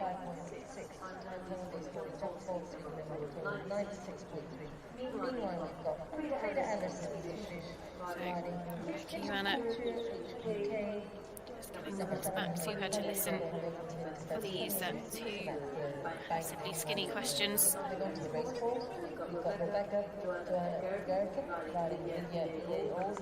Deserve respect, those fences, and actually gets through them very well.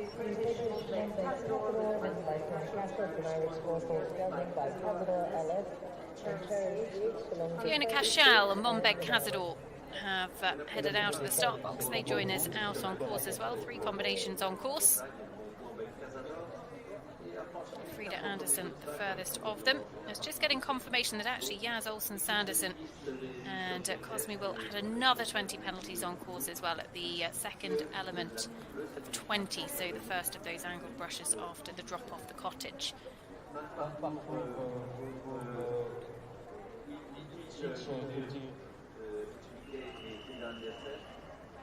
Joanna Gerken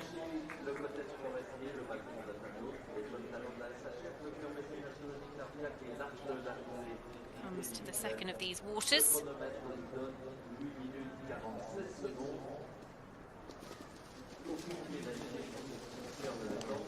And actually, that was interesting. She lost an overreach boot flying up, but I did think she was going pretty quick through the water.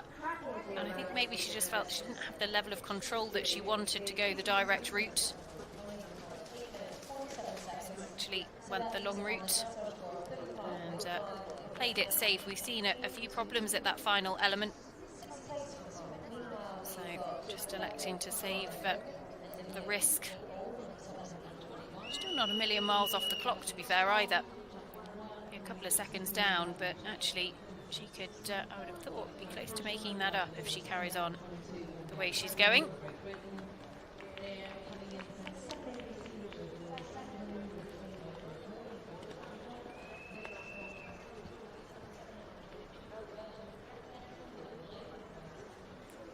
So Rebecca Johanna Gerken goes on to fence 17.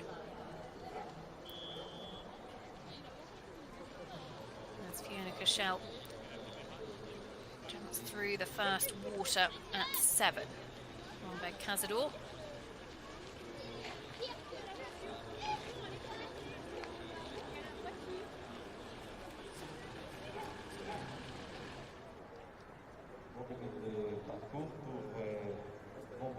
Well, plenty of people here at Lilian d'Angers not at all deterred by the rather miserable weather conditions. Fiona Cashel and Monbeg Cazador now clear through 8, 9. We'll see them come to the Huntex Fashion at 12 in just a moment.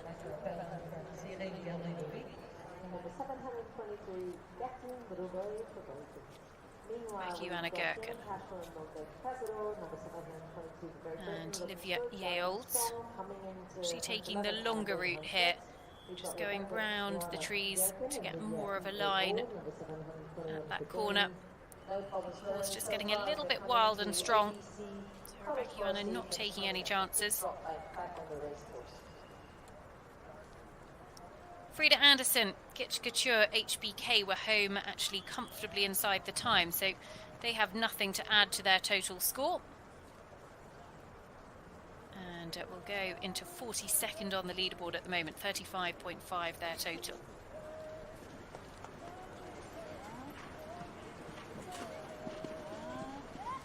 Joanna Gerken, Olivia Yeols jumps clear through those angled brushes. Now, she was on a very competitive starting score of 29.1, but it's felt a little bit to me that actually this has become more of an educational round for this horse, who's looked pretty keen, this mare. And Rebecca Johanna just looking to make sure that she finishes safely and full of confidence. So it's going to pick up a few time penalties. by Douglas Media and Hera by Heraldic XX belong to Oh, and just stumbled slightly on landing. And did well to pick herself up. Meanwhile, coming towards the finish line, we've got number 721 for Germany. And just the last to go.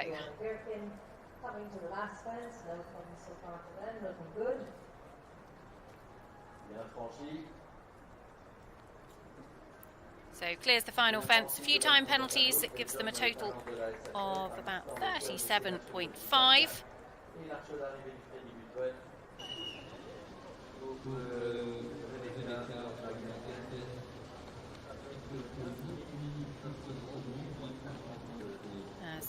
This is Fiona Cashel. Monbeg Cazador at the water. And behind her and clear of the music scene as well. Monbeg Cazador actually was bred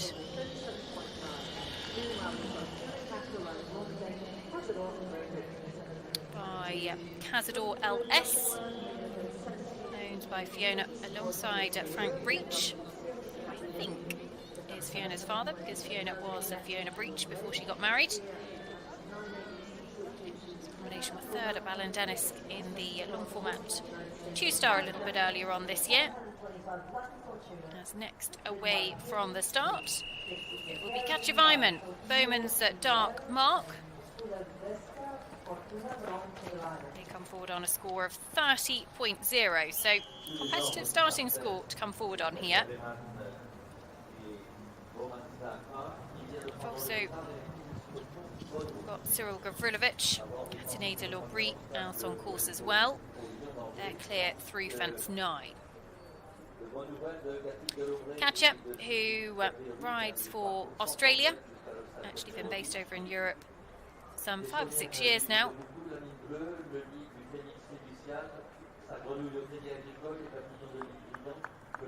And that very competitive starting score of 30. This horse by Douglas VDL, Heraldic the dam sire.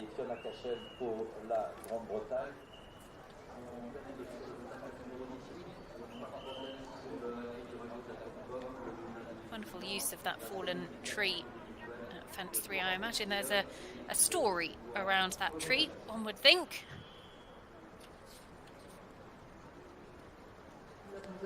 It's still very much in its sort of original form. All of the branches and everything is still attached.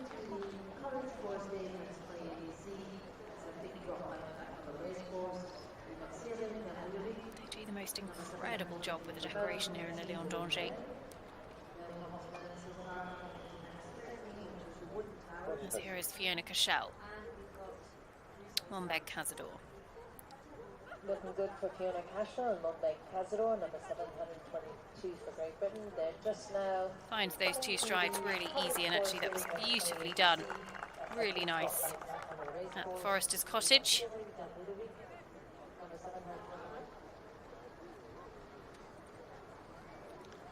Fiona clear through to fence 20 now, so just the 5 jumping efforts remaining, or the 4 jumping efforts remaining I should say. So we go back to Katja Weimann.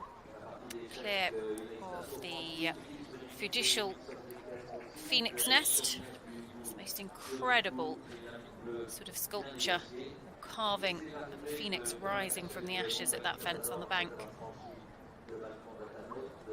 Next time we get a wide shot, you'll be able to just see it poking out the top of the trees. Absolutely extraordinary.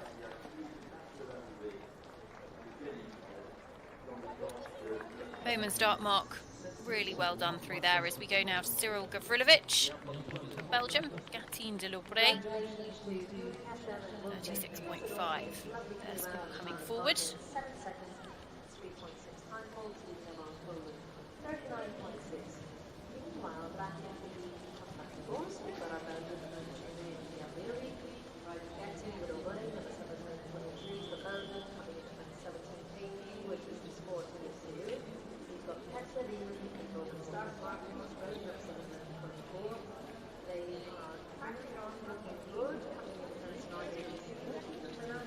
Makes light work of that combination at 17.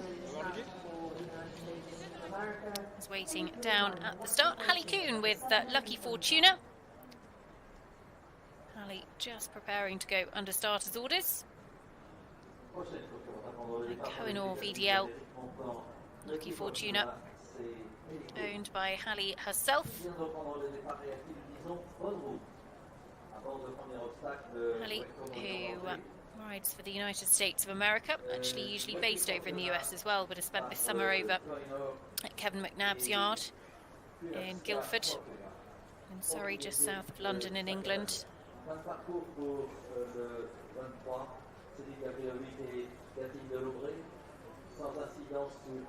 She's had some really good results as well.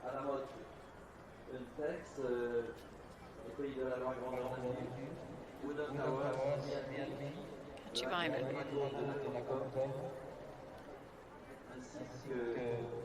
Bowman's dark mark.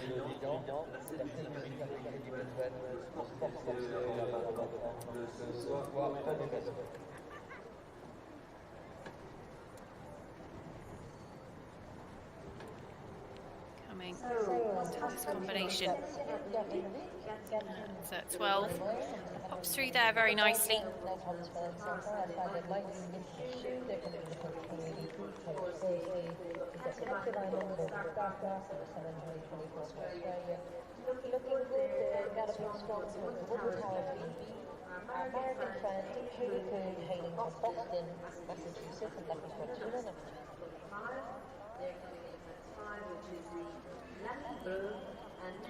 And Bowman's dark mark on that very competitive score of 30. In terms of those that have completed so far, Tom Carlile, Golden de Belliard leads the way, 28.3.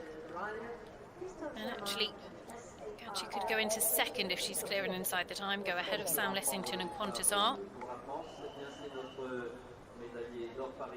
Still a little way to go though. Check on her after this water. Should look to be okay, I would say.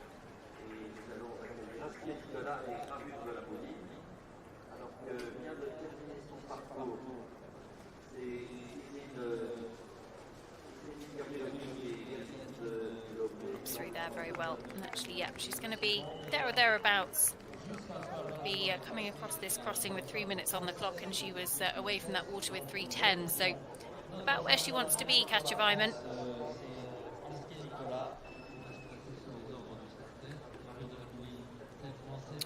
Monbeg Cazador, Fiona Cashel home, 3.6 time penalties. They finished the day on 39.6.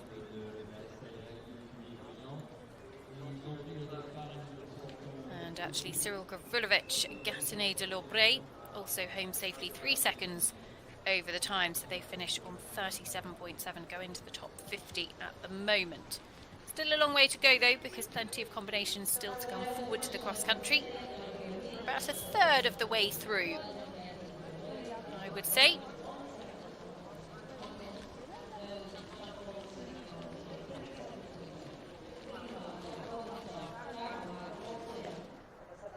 Next away from the start, it will be Astier Nicolas Gravier de la Moulin. Astier on a very good score of 28.7.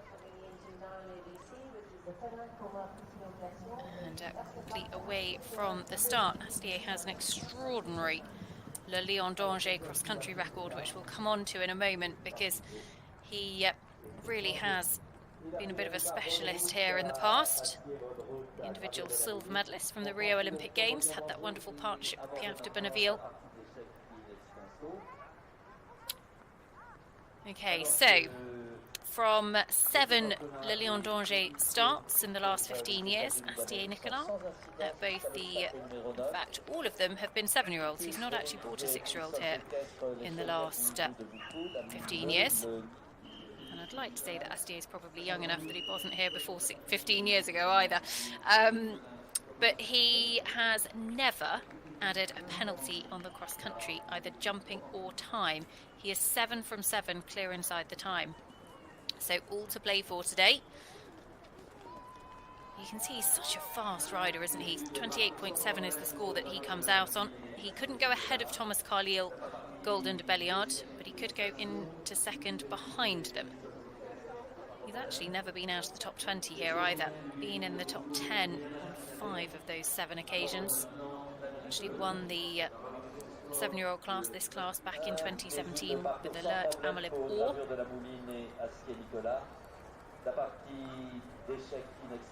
Katja Weimann, really nicely done. Bowman's dark mark actually picked up very well for the second of those angled brushes.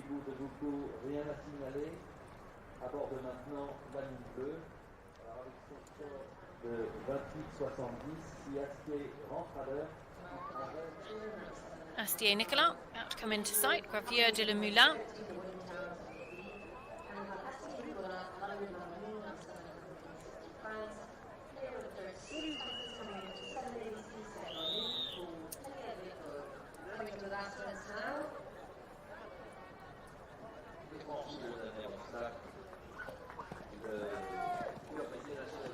Gravier de la Moulin.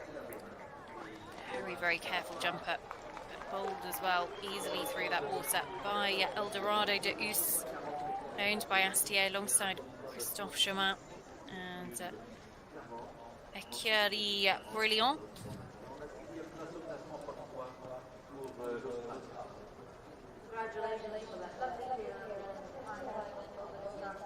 This was a horse that was actually bred by Danielle Dumarjou. And it's back to Harry Koo. Lucky Fortuna.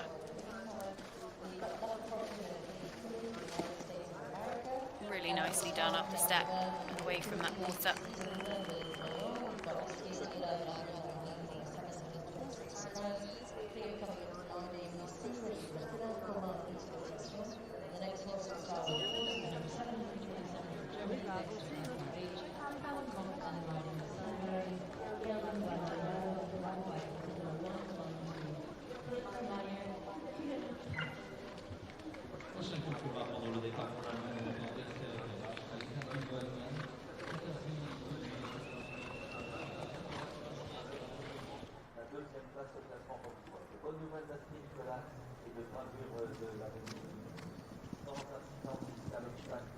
So Calvin Bachmann away on course,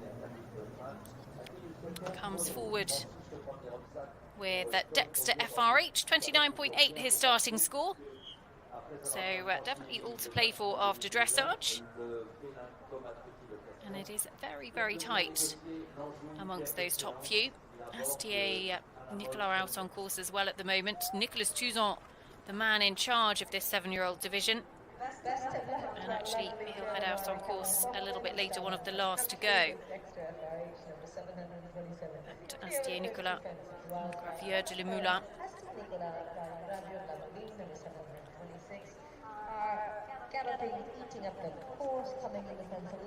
Really well done through that combination. This is a horse actually that has won the 3-star in Jardy on her only start at 3-star. 29.1 was her finishing score there. Jumped a very good double clear, just 4 seconds over the time cross country. Also won the 2-star long format Chameau en Vaisson earlier on this year. Astier, a brilliant producer of young horses, has produced horses along the likes of Cooley Nutcracker of Liz Halliday Sharps, who was actually her direct reserve for the Pan American Games this next week. The likes of Vinci de Levine, who was individually 4th in Tokyo with Kazuma Tomoto for Japan. And actually Astier went very well on Vinci de Levine at the Worlds in 2018. But as is often the case with some of these top riders, you know, they have to make decisions that they wouldn't ordinarily do. It's a business, and they have to sometimes sell horses that they would very much like to keep. This mare, very, very smart through the water.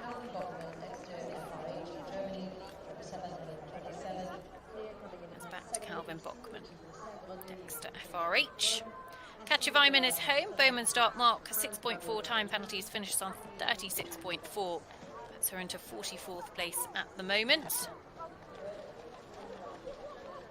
Calvin Bachmann might have just redecorated that fence going into water a little bit more.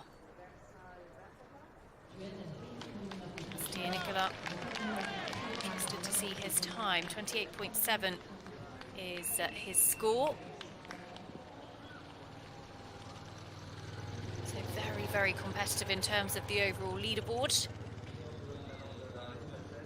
Check his watch as he comes to the combination at 17. Actually, that would have been probably a minute marker, so I would imagine his watch was beeping at him.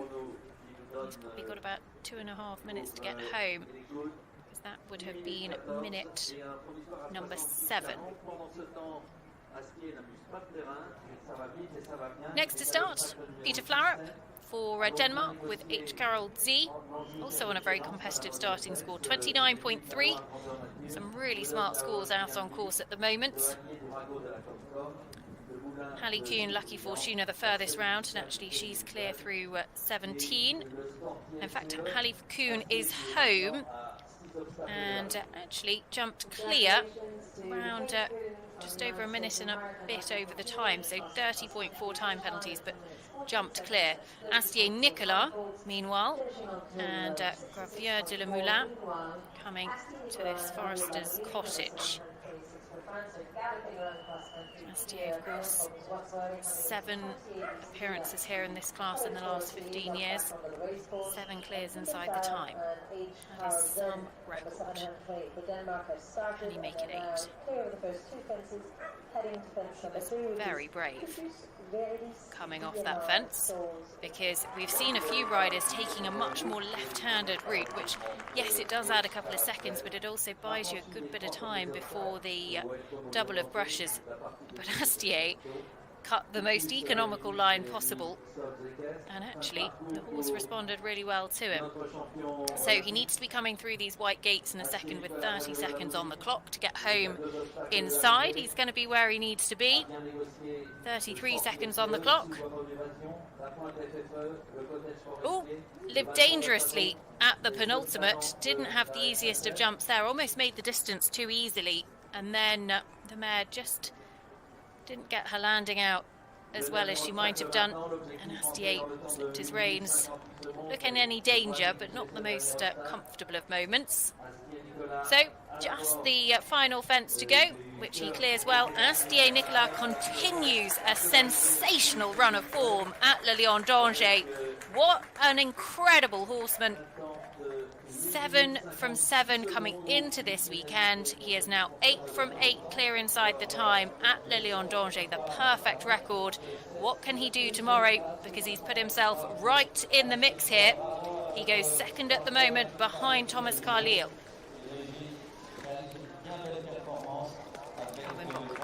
Next, FRH pops up the step.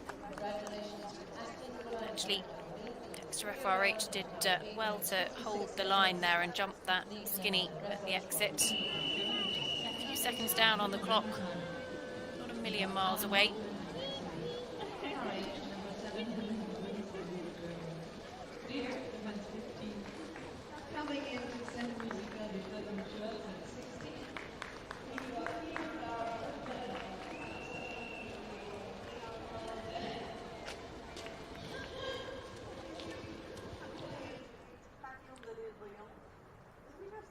Flaurup and H. Carol Z, our latest starters. Took the flag at the frog, but they're clear.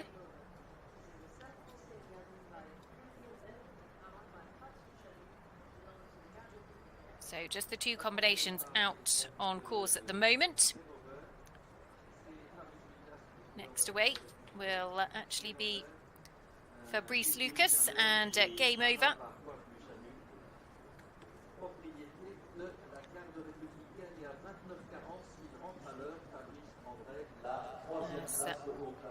They come away from the welcome watering can at 1. Game Over by Ulpiandel on that competitive starting score of 29.4 for France here. There's going to be a real plethora of French flags in the top 10.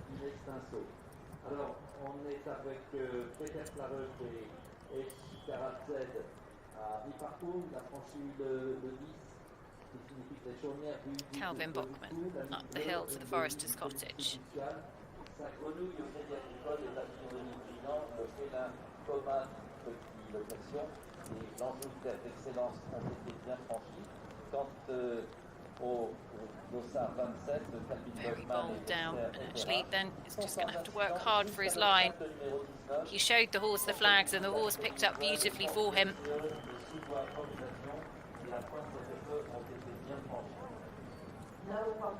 Really good job. And he is quickly on his way home. He's on a competitive starting score. This is going to be an interesting one. Peter Flower. Oh, just left a leg at the first of those and actually really tested Peter's core, which held him in good stead. Held him in the plate as well. These riders take fitness so seriously. We've got Peter Flower, number 720 for Denmark, riding 8 Harold Z.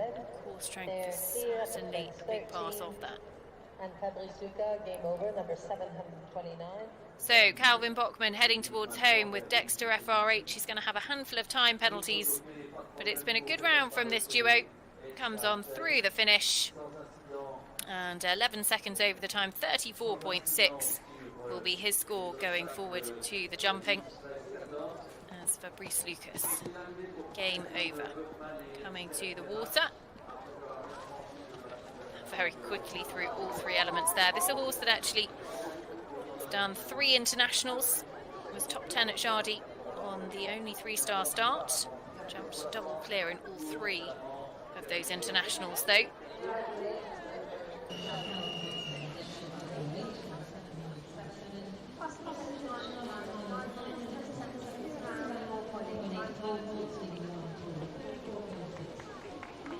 Peter Flower and H. Carol C.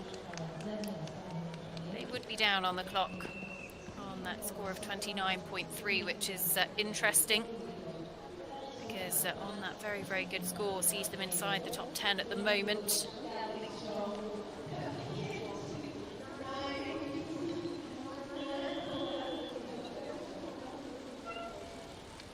Next away from the start will be Great Britain's Harry Mead.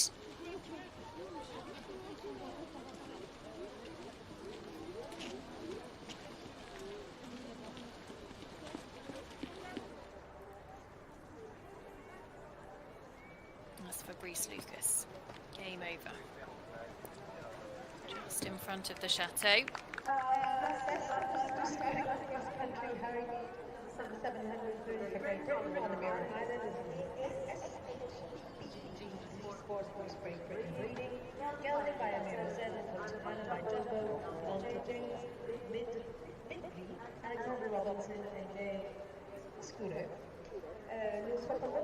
At the moment, it is France in the driving seat with 2 in the top 2 spots. Thomas Carlyle, Golden de Belliard, Astier, Nicolas, Grand Puy de la Moulin will be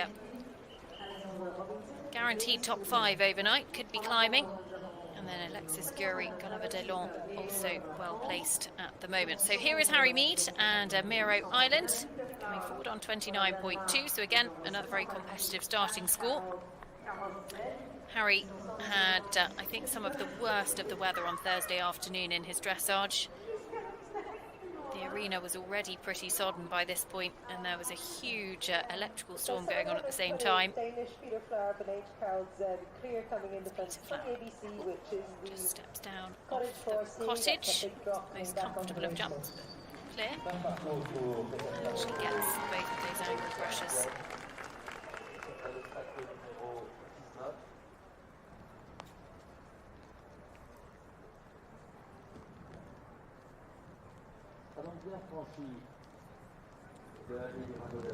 So just a few fences left to go. There's going to be a few time penalties for Peter Flower though.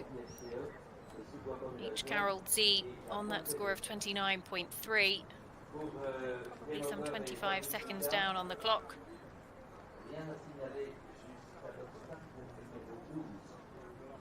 Actually, 0.4 of a penalty for every second over the time will clock up pretty quickly. Back to Fabrice Lucas and game over.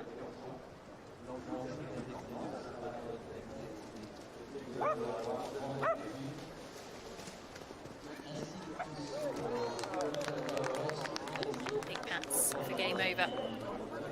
And looks pretty good on the clock, possibly a couple of seconds down.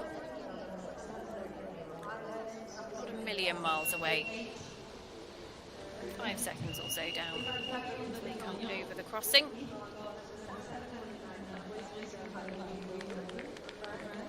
To the music fence. Just incredible attention to detail. There's music notes, there's a trumpet, there's a violin. Genuine works of art.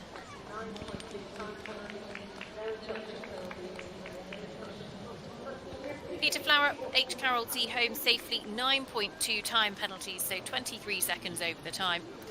And he completes on 38.5, so that does drop him out of a potential top 10 placing.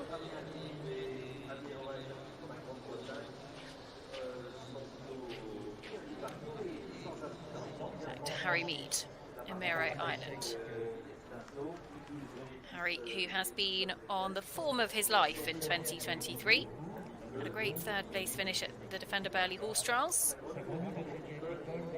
Actually has that red kite headed to Les Etoiles de Pau next weekend for the final 5-star of the 2023 season in France. Brought him out to Le Lion d'Angers so that he can keep up with his preparations. And then we'll head straight on down to France from here. So it breaks up the horse's journey significantly as well. 29.2 the starting score.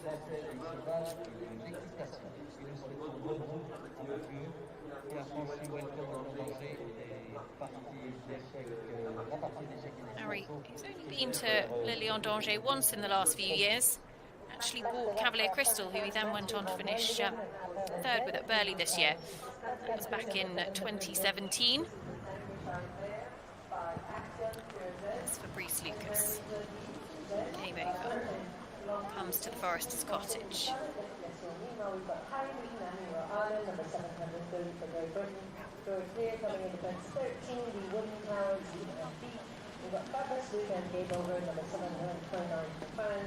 Coming into the penultimate combination. Spring-heeled leaps from game over at both of those angled brushes. That's a very good job.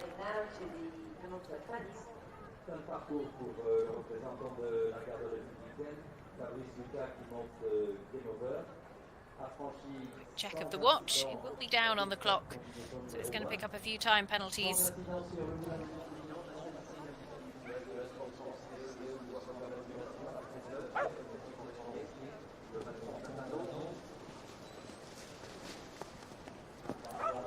Not the most comfortable of jumps at that skinny, but Harry and Emero Island clear it well. Emero Island by Emero Z. Actually out of a jumbo mare owned by Gay Skula, Alexandra Robinson and James Midgley.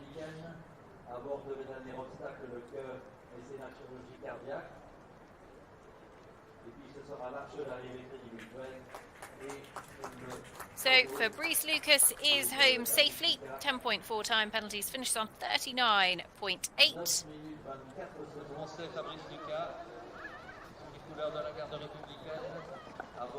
There's Matthew Van Lanagan. Ooh, clever footwork from a Pero Z. Just round right into the bottom of that hanging log.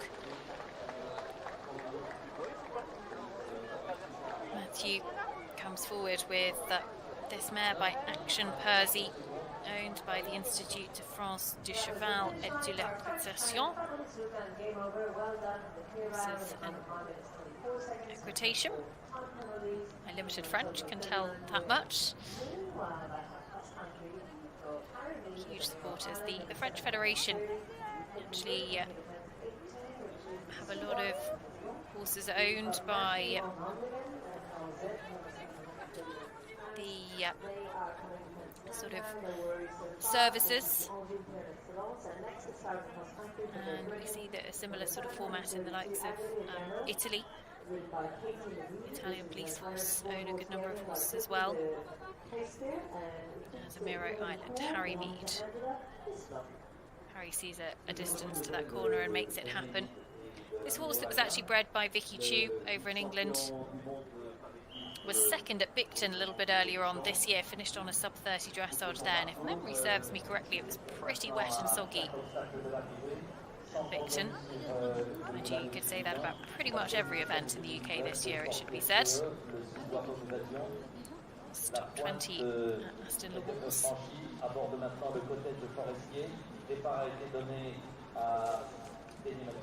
Harry makes those two strides happen. Stays really true to his line as well. As for the flags, it makes such a difference if you can trust that your horse is going to jump the fences.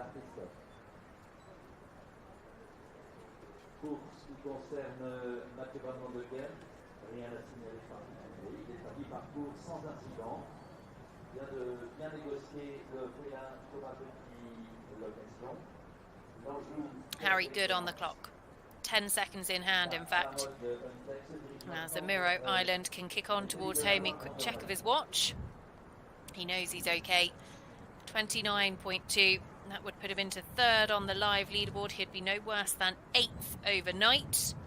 And Harry Mead continuing an absolutely brilliant run of form. The horses have gone as well as ever in 2023. And he comes through the finish comfortably inside the time. So 29.2 his score. He'll go third on the live leaderboard, guaranteed a top 10 placing overnight. Matthew Van Lanigan. Pirozzi. Quickly at this water.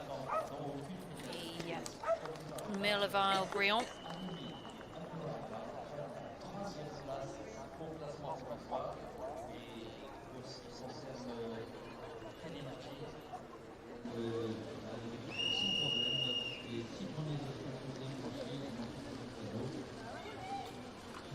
Good on time, Matthew Van Lanigan. He's clear of the music scene. So still a little way to go, and including horses such as Nicolas Touzon and Gaujin de Busson, leaders after dressage on 23.5. Lara de Liederkerken-Meyer, Colorado Darville, another to look out for. She was second after dressage. And actually Max Warburton, United 36, will be the one looking to move up into a podium position with a fast clear inside the time. So watch this space, all of those still to come. But we're about at the halfway stage. Just shy of in this 7-year-old division. Next away will be on Bergendal and Bronco 487.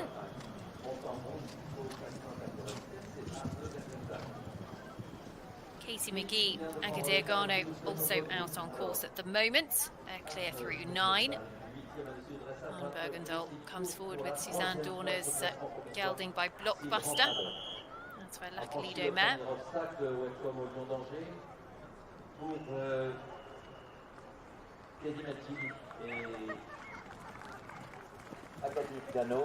On vient la signaler jusqu'à l'obstacle numéro 9. La mine bleue, le nid du phénix fiducial, sa grenouille au crédit agricole.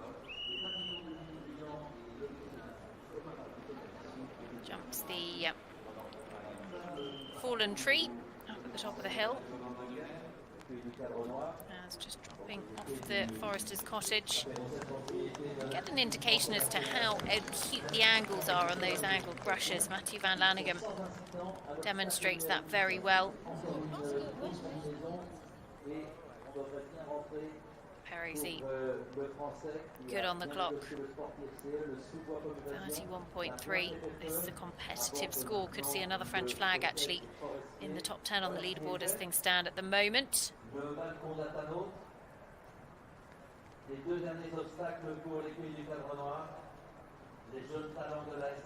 Just the final fence to go. and is good on time too. So Matthew Van Lanigan, PROZ, on that score of 31.3, just have the final fence to negotiate. It's been a really good round from the Frenchman. Clears the last and comes on through the finish to stop the clock inside the time, so 31.3 his score. And that will actually see him go into around 5th place on the live leaderboard. Back to Arne Bergendahl, Bronco 487.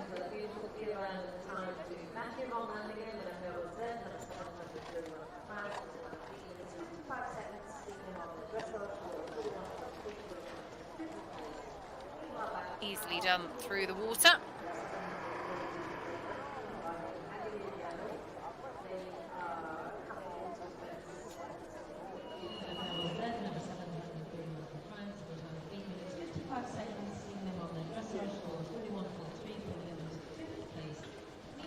That's Katie McGee and Agadir Gano on that score of 33.5, having a super spin cross country.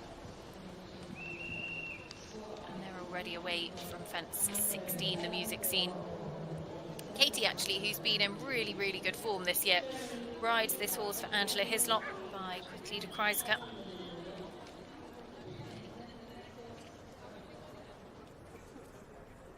Angela Hislop, of course, part of the ownership team of Ballamore class. Oliver Townend's Defender Burley winner, multiple 5-star winner as well. But a big supporter of the sport and of other riders also. Arne Bergendahl, front of the Chateau. Bronco 487 by Blockbuster, owned by Suzanne Dorner.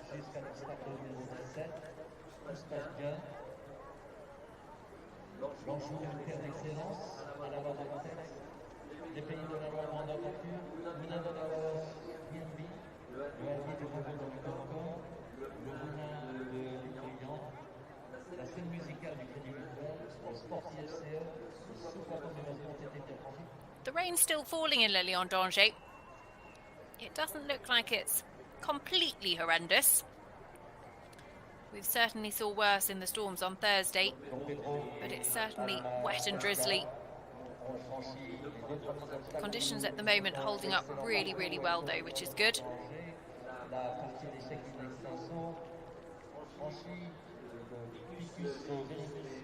Through there very nicely. Actually, that fence has jumped really well in this 3-star today. On that good score of 29.1.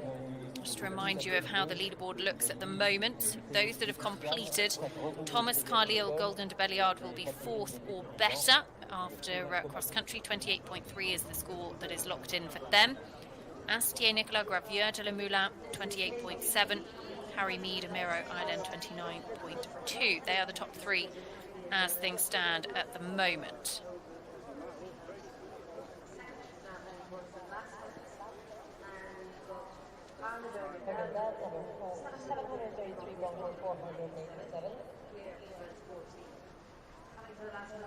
Still a little way to go though, and we have got, of course, the likes of Astier Nicolas, of Nicolas Touzon, our overnight leader, on a score of 23.5 to come forwards. It's going to certainly be an exciting finish to this 3-star cross country. Ooh, well sat and well picked up. Bronco 487 really earning that pat there, because Arne Bergendahl didn't move and the horse clocked the flags. Didn't have the perfect stride, having sort of skidded and stumbled slightly coming up the step, but picked up beautifully.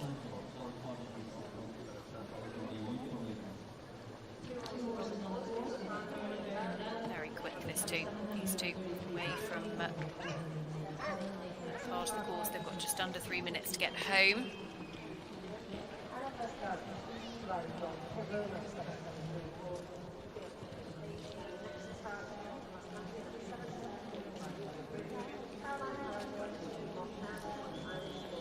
So out on course at the moment, Katie McGee and Agadir Gano have just come home inside the time, so they finished the day on 33.5. Will be top 25 going into the jumping. We've got Arne Bergendahl and Bronco, and also Ana Frescard, Don Pedro, who will join in just a moment. Let's take a look at this again.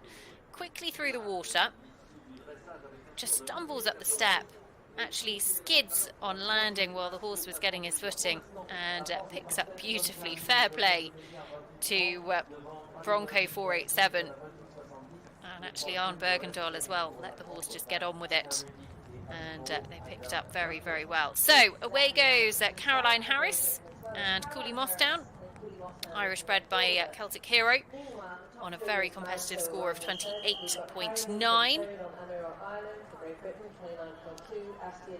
So they were in 6th place coming into the competition this morning. They've actually moved up a place, given Alex Bragg, who went clear but had some time penalties. For Sweden, they're coming in defence 11.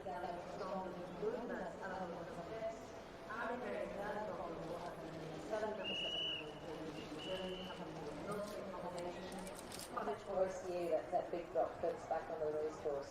Elle a pris le départ et nous lui souhaitons bonne route. C'est Caroline Harris et Cooley Mostown. À 28,90, suffisante pour un podium sur ce classement provisoire. Wow. Ooh, clever footwork for the horse just to sneak in that third stride. Had an enormous jump at the first element.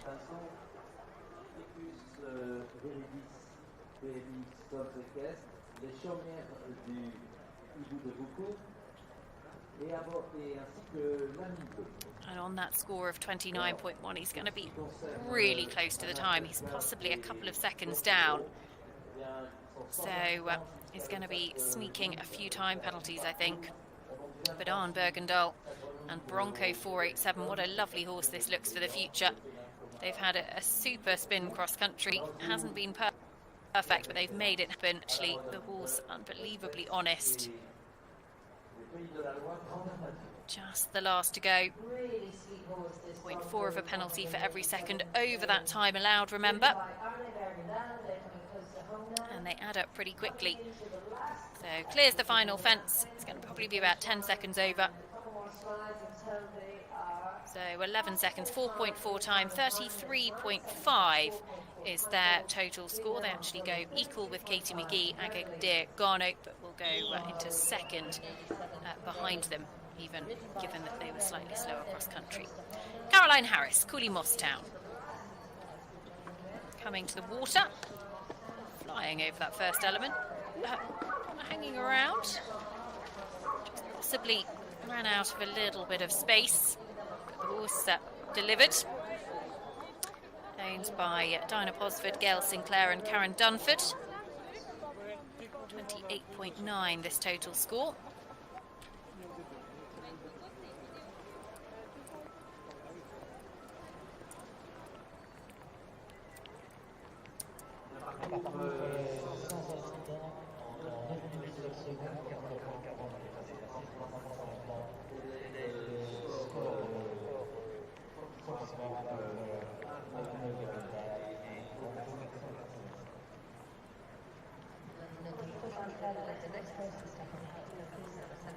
So it's still a windy enough day. Conditions wouldn't be that pleasant in Le Lion d'Angers, but going and ground conditions holding up very, very well. Caroline Harris and Cooley Mostown on that very competitive starting score of 28.9. This horse, as I say, was actually one of the owners is Dinah Posford alongside Gail Sinclair and Karen Dunford. And Dinah Posford was involved in the ownership of Sam Griffiths' badminton winner, Paul Ank-Brocker. So has had some wonderful days out eventing. Great to see her still encouraging in the sport. And Caroline was actually based with Sam for some 10 years or so. Sam, who's actually a chef de keep of the New Zealand team now. Caroline and Cooley Mostown quickly away from that combination at 12.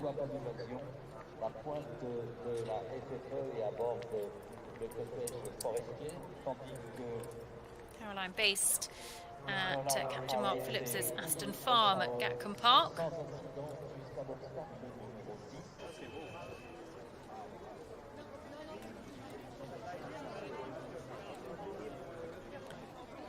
Town was bred by David Harrison, by Celtic Hero BZ. That's for Riverman Dam.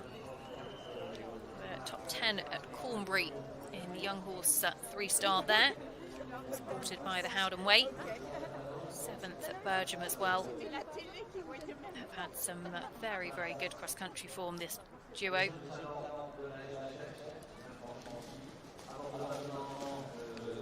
And actually find that one stride up the step to the skinny very straightforward. Lots of people have found it short, found it long, beg your pardon. So, home safely, Anna Frescard, Dom Pedro are through the finish flags. You see a huge amount of their round, but they did jump clear. Caroline Harris, Willie Mostown is well up on the clock, actually. The fastest that we've seen to this point. Coming clear of the music note.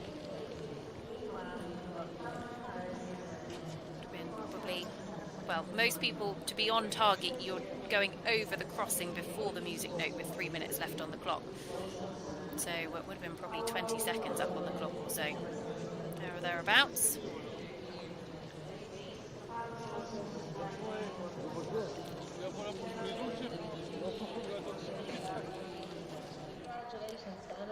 Next away, it is Paolo Torlonia and Zinni on a score of 36.0.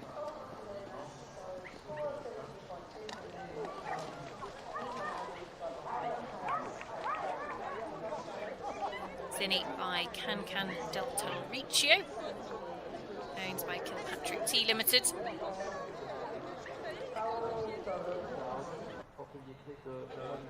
Anna Frescard was inside the time with Dom Pedro, 3 seconds inside the time. So completes on 33.2.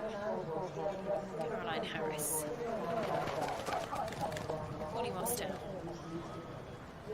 Get a good shot at that corner, which actually has jumped pretty well today. We've only seen maybe 1 or 2 problems.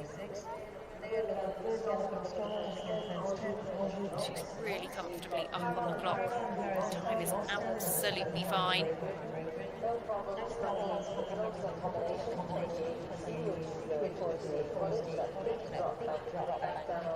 Brewster's Cottage has been the most influential fence on Pierre Michelet's track. Jumps through there really nicely and now can head towards home.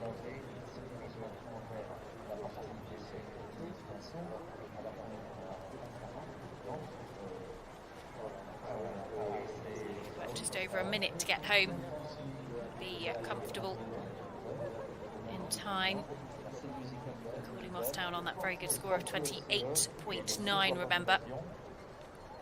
Ainsi que la pointe Etrefol, le cottage forestier à 2 obstacles de l'arrivée maintenant. And we'll go into, I think, 3rd place on the live leaderboard. We'll just go behind Thomas Carlyle and Astier Nicolas. Go ahead of Harry Mead, Namiro Island.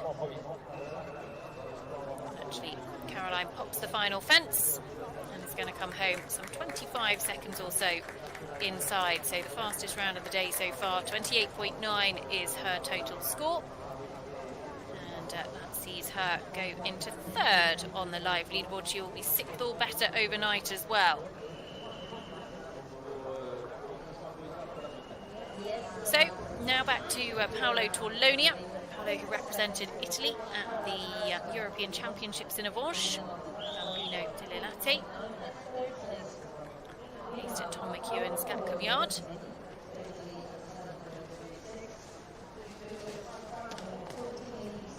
Makes it happen through the water. 36.0 his score coming forwards.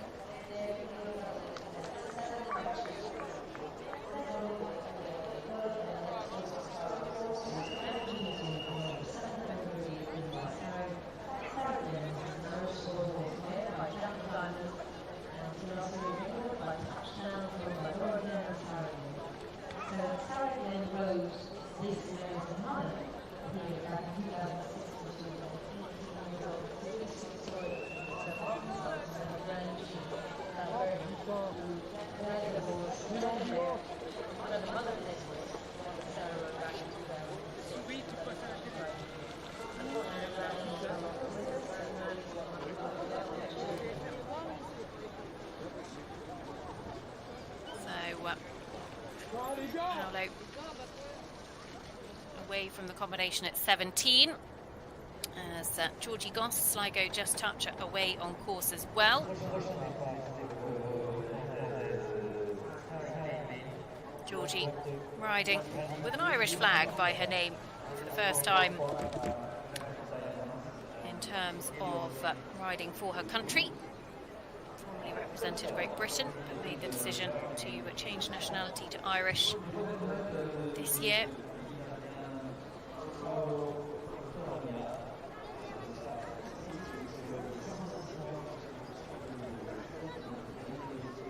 Sligo Just Touch on a score of 32.5. Get the stride that I think Georgie would have wanted going into that Huntex table.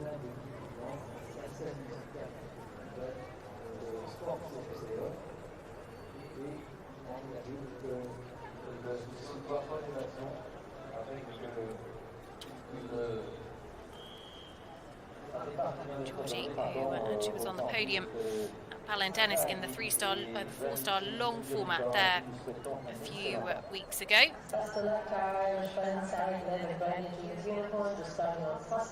Horses have been in very good form. Spent the early part of the season on the sidelines. Just had her first baby, but has been quickly back in action. Sligo Just Touched by Sligo Candy Boy, bred by Porrick Howley over in Ireland, out of a touchdown mare owned by Molly Fisher and Lucy Fleming. She just outside the top 10 at Cornbury Park in the Howden Weight Young Horse 3-star.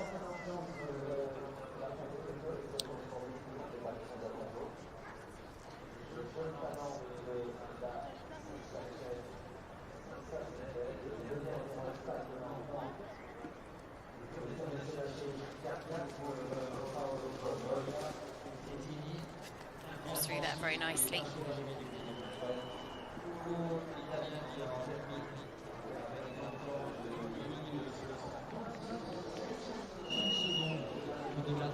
As our latest starter head out on course, Sarah Glynn.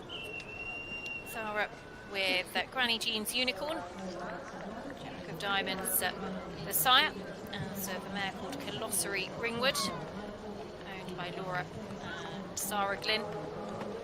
It's actually bred at Colossery House Stud over in Ireland, base of the Glynn family.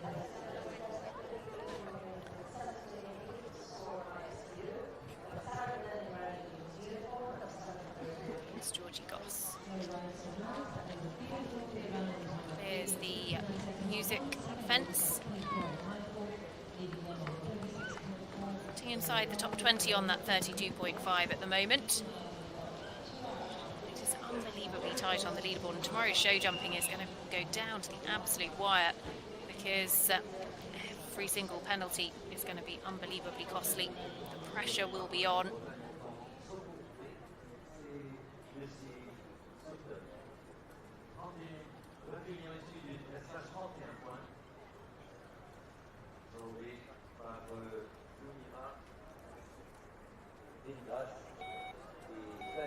Next away will be Lucy Sugden and Zorro B for Great Britain, owned by Lucy herself. This gelding by Lou Mira, out of Flame of Zara.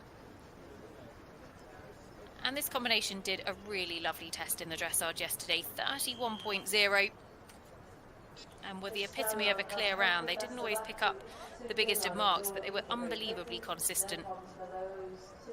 And the two have such a good partnership together. Lucy, really talented young rider. Great to be able to see her here at Le Lion d'Angers this weekend. Galloping strong, jumping well, coming into I'm sure a big moment in her career as well. It's Georgie Goss.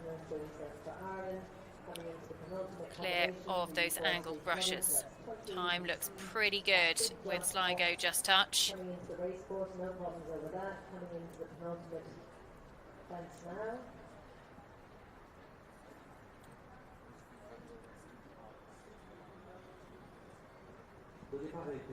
So Georgie just heading on towards home. Actually only the 3 jumping efforts remaining. The time is very comfortable for her. She's about 13 seconds up on the clock.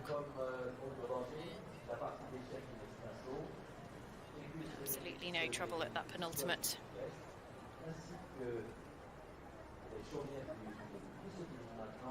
And should go into top 20 position here.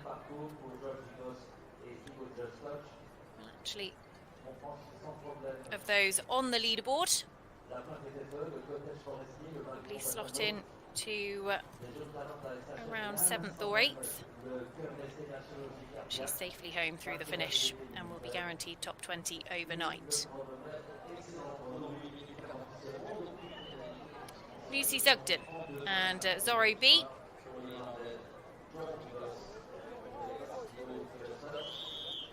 Absolutely motoring away from the judicial Phoenix Nest at 6. Lucy actually had a really good run cross country with this horse at Cornbury Park. Didn't clear there, but also was 6th at Frickley in the 3-star there. Probably the moment that they picked up qualification. Sort of more on the eye of the selectors for this. The Leon slot. Sarah Glim. Granny Jean's Unicorn. Problems for them at the musical note.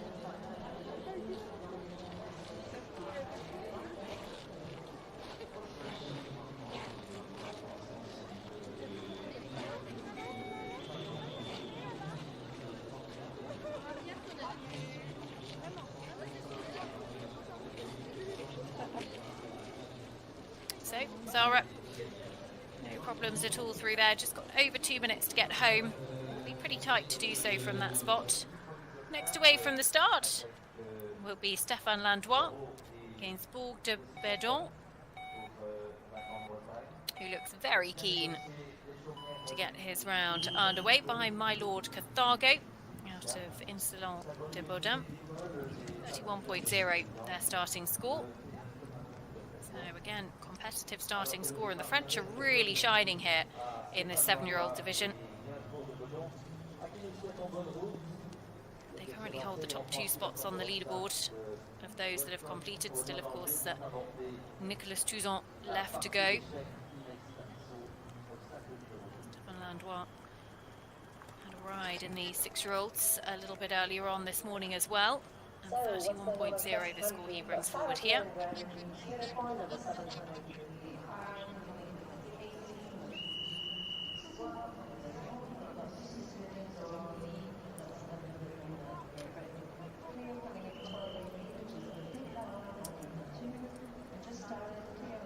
Real breakthrough year this year for Stéphane Landois. It's not a bad time to have a breakthrough year the year before a home Olympic Games. Sarah Glim, Granny Jean's Unicorn, carefully off the cottage and very carefully done through the angled brushes as well. Did a good job.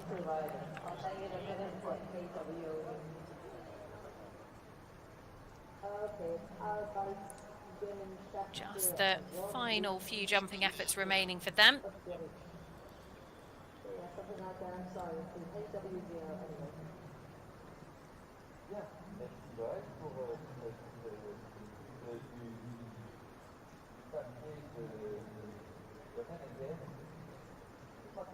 Got in a little bit tight to that final element there, but they're clear as Lucy Sugden.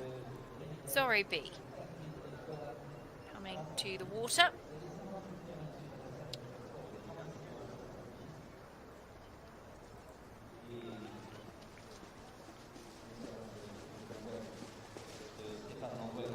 Good job, good riding through that. She's good on the clock as well as she comes to this crossing, where she needs to be. Just around 3 minutes to get home from this stage. Still got a good bit to jump out there. Stéphane Landois gains Bourg de Bedon, clear of the Phoenix and the Phoenix Nest.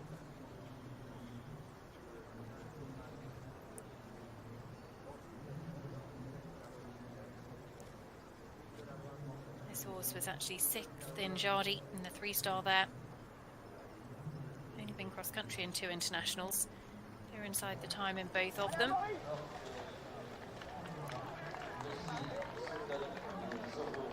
Stefan actually has been in very, very good form himself over the last few months.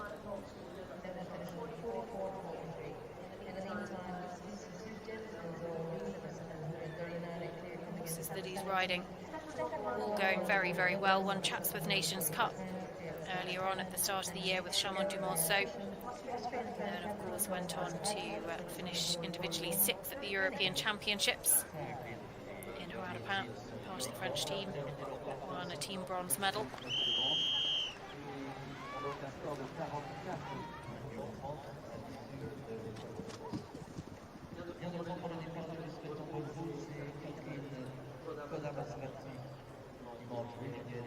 Check of the watch. As he comes up towards the Huntex fence, and then it'll be time for the Pays de la Loire Great Nature. This combination just coming up here. It's actually jumped really well in the 3-star. It was a very influential fence in the 2-star a little bit earlier on. The 3-star fence actually walked a little bit kinder. I think you've got the sort of the roller coaster effect, but actually the horses are reading it really well. And of course these horses are that little bit more experienced as well. Lucy Sugden, Zoro B. Really nicely done away from the Forester's Cottage. She is kicking on towards home now. She's got about 50 seconds left on the clock. She's going to be very tight to the time.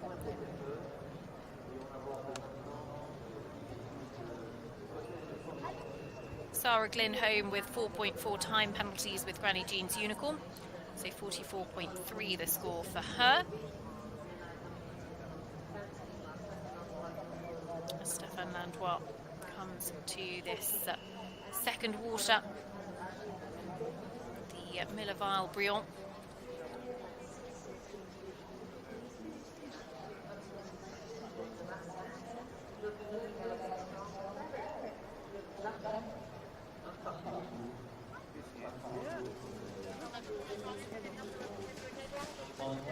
Through there really nicely. Actually is good on the clock as well. So Lucy Sugden looks absolutely delighted with that. And Zoro B has given her quite the Lilian d'Angers to remember. There'll be a few time penalties, 38.2 their total score. But that is still a very, very good performance from this young lady. Just get their time confirmed. Stéphane Landois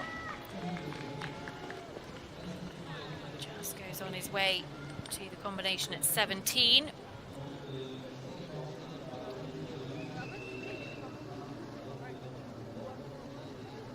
Actually 5.2 time penalties for Lucy Sugden, so actually 36.2 is her total score, so she will drop a few places on the leaderboard.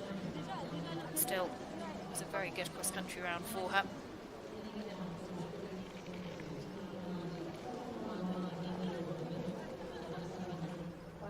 As next away from the start, it is the turn of France's Camille Lejeune and Gunpowder de Leo on a score of 31.8 by Intebi de Us. This horse, Intebi de Us, who actually was the ride of Karen Florent-Legoire at the Rio Olympic Games, part of the team that won a team gold for France there. 31.8 is his starting score. To put it into context exactly how much things have moved at the top of the leaderboard, he could go into 14th at worst. He was 27th after dressage, and we've still got some way to go, it should be said as well. Got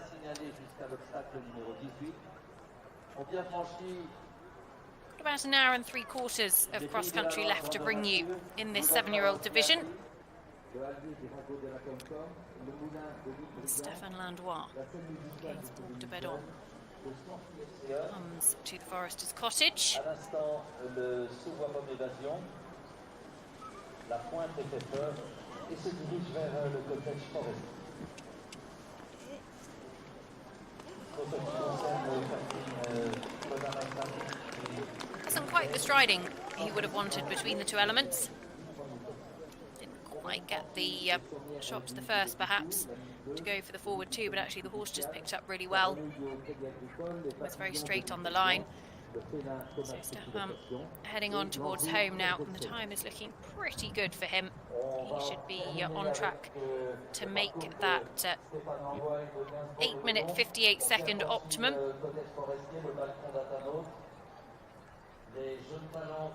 Catherine Cottam Hasrati Renegade are also out on course.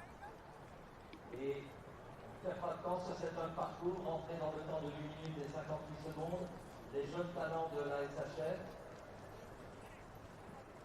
Bien soigné, bien les rapports. Le cœur, mécénat, chirurgie cardiaque et très joli parcours. So Stefan safely home inside the time, finishes on 31.0, and Gainsbourg de Bedon adds another French flag into the top 20. Camille Lejeune, Paola de Leo.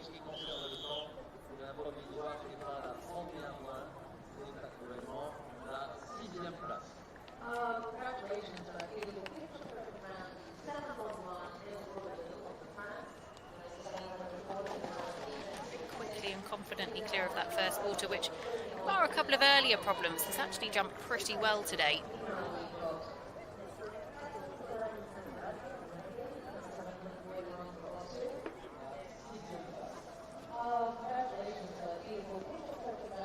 Catherine Cottam Hasrati Renegade. This second water, Milleval Briand actually through there very well.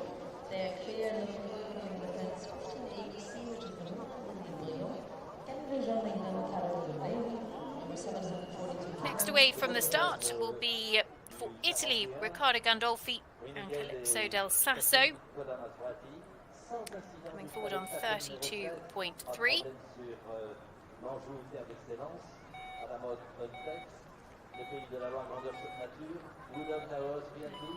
On their way.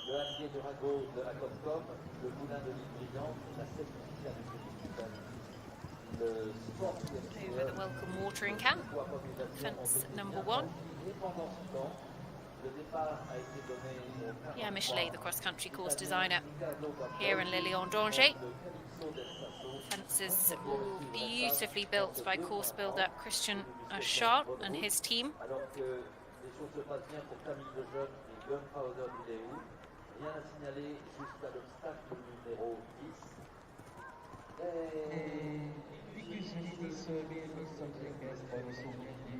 That's Camille Lejeune, Gunpowder de Leo.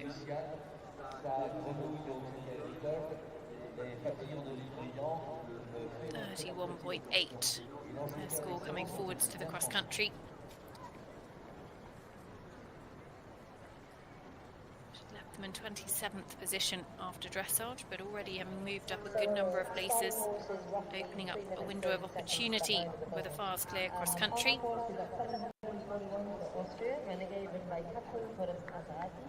She's looking good coming into the penultimate combination, 20 APC, the first day cottage. Meanwhile, Camille Lejeune and Gunpowder de Leu, number 700 according to the plans. Stefan Landois home safely with Gainsbourg de Bedon, was comfortably inside, so 31.0 his score. Will go into the top 10 at the moment, will be 11th at worst. Going into tomorrow's show jumping, of course, we'll have all of the show jumping action for you live on FEI.tv and on Clip by Horse. Just we'll double check the start time for you. It's the 6-year-old division concluding in the morning, whereas the afternoon will be the turn of these 7-year-olds to complete their competition.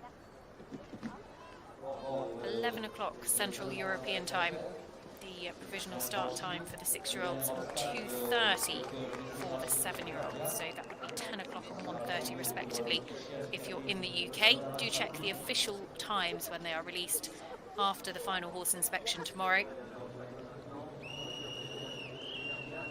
11 o'clock and 2:30 local time is what we're expecting.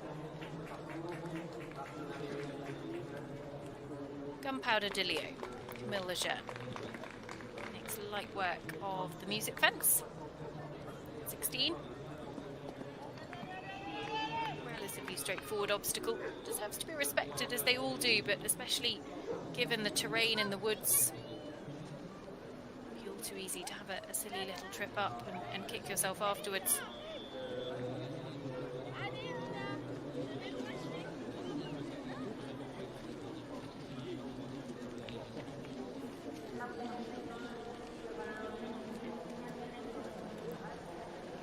Lejeune, absolutely no problems there. As Calypso del Sasso. We go back to Riccardo Gandolfi. First water, which is the frogs at 7. And no problems at all there.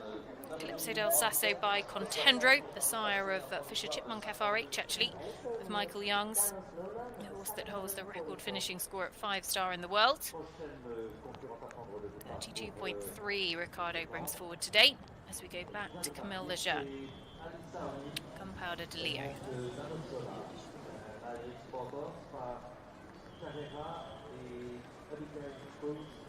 Catherine Codham has Rasi Renegade home safely at 15.6 time penalties. They finished the day on 52.3.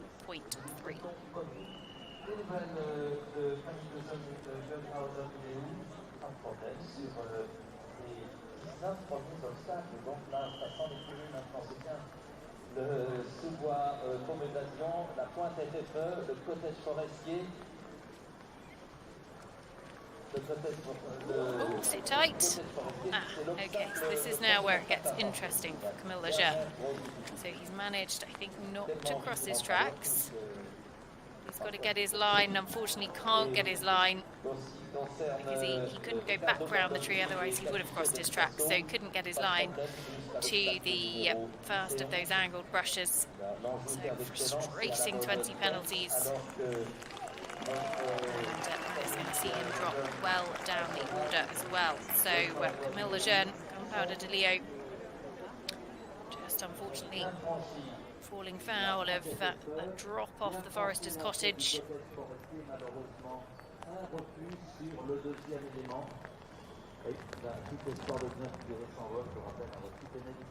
Away from the start for Ireland, Alyssa O'Neill, Danos Lola. We'll join them in just a second, I am sure.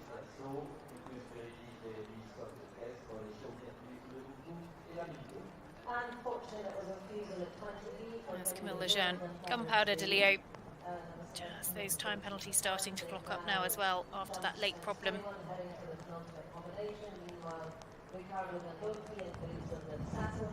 They just have the final fence to go. Pops the last and is home safely.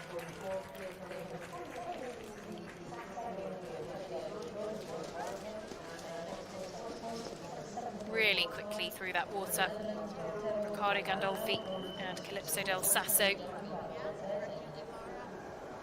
Actually a little bit down on the clock as a whole as they go over the crossing.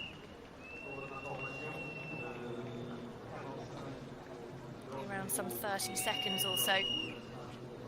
So 32.3 the score they're bringing forward. Actually looking likely to have to add some time penalties to it. Still got to jump the fences as well though.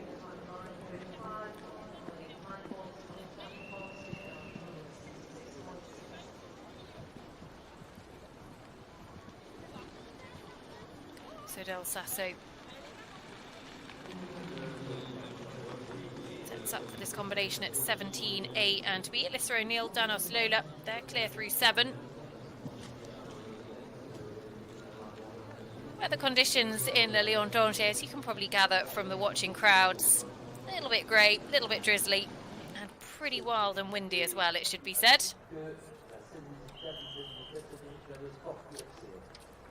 Next to go, this looks like Carla Bruna. Jetem. Meryl Blom-Holzmann was next to go on my list, but not actually on the start list. So let's see if we can get an update on them. And actually withdrawing before cross country, so Meryl Blom-Holzmann not coming forwards, which means that Carla Bruna is the one we are watching now. Carla comes forward with Jetem, another by Jetem Flamenco. That's for Land Gold Mare, owned by Dita Bruna. Comes forward on 39.7. Riccardo Gandolfi, 32.3. Their starting score will be well down on the clock, unfortunately, but otherwise they're clear jumping to date. So, let's go back to Alyssa O'Neill, our Irishman, riding Danish Lola, number 744. They're looking good, galloping strong, coming in with 12.18, which is FEI WBFSH. Setting up for this Forester's Cottage. One of those sort of iconic Le Lion d'Angers fences. Penultimate combination, 20 ABC, the Forester's As you can see, a popular place for crowds to gather as well. The big drop down back onto the race course, so far so good. Slight hesitation whatsoever. Lining up for the Nicely done through that. Calypso del Sasso just having a few too many conversations with Riccardo to see them chasing the clock today. There's Carla Bruna at the first water. Through there, no problem at all.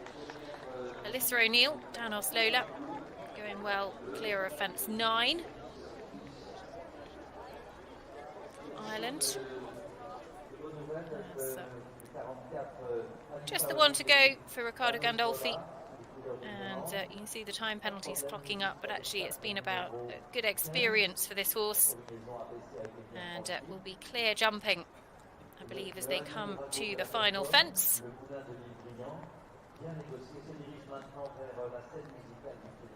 Just that final heart to go, and they pop over it very nicely, so we'll be home safely. So 2 combinations out on course at the moment. Alyssa O'Neill the furthest round with Danos Lola, and then Carla Bruna Jetem out on course, but we'll catch up with them. This will be Carla Bruna that comes into sight just in front of the chateau.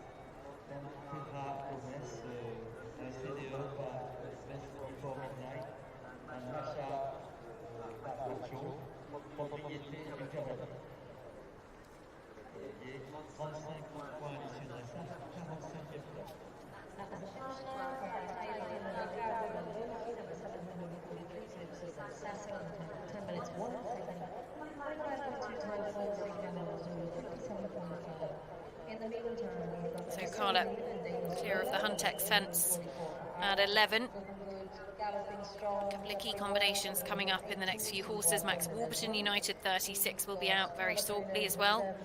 He could go into the individual bronze medal position with a fast clear.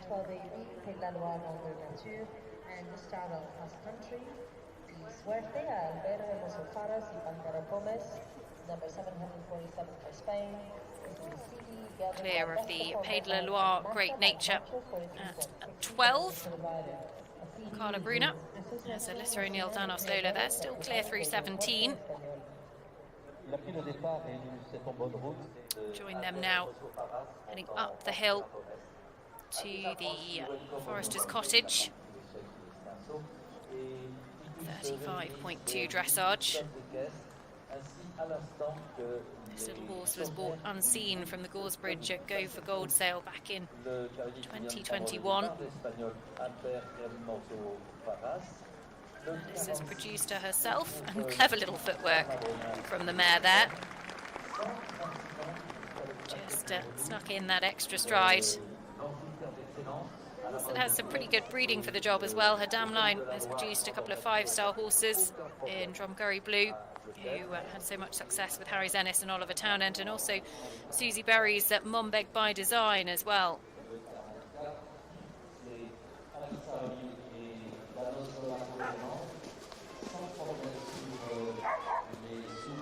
Carla Bruna does a good job. Clear of the second of those waters. Oh, and just has a little look at the crossing. It take them a little bit by surprise, that crossing. We saw it a bit more with the 2-star horses this morning.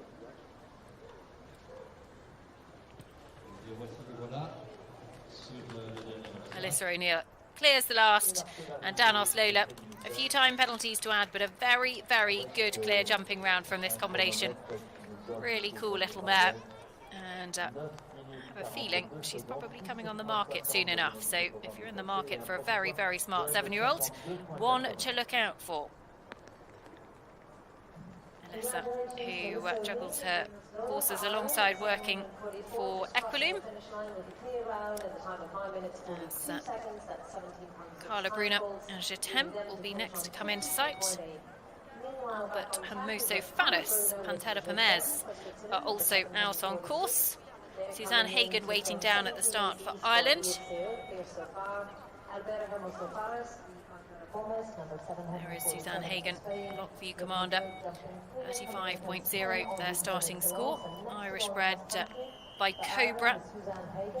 That's a mare called Lockview Lala, who is by Limerick. Limerick, of course, who has sired some wonderful event horses over the years. The likes of Bill Levitt's Shenandoah Titan. Vient de prendre le départ, une bonne route, c'est l'Irlandaise Suzanne Hagan. Elle monte Commander comes very quickly to the second.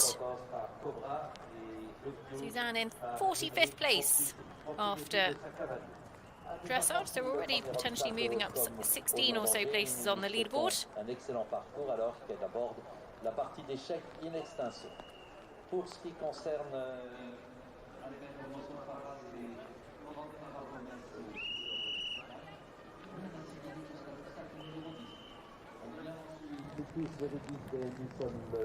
Carla Bruna, Forester's Cottage, just gives the horse all the time. Look at that fence. And actually makes it happen on the 2 strides between those angled brushes as well.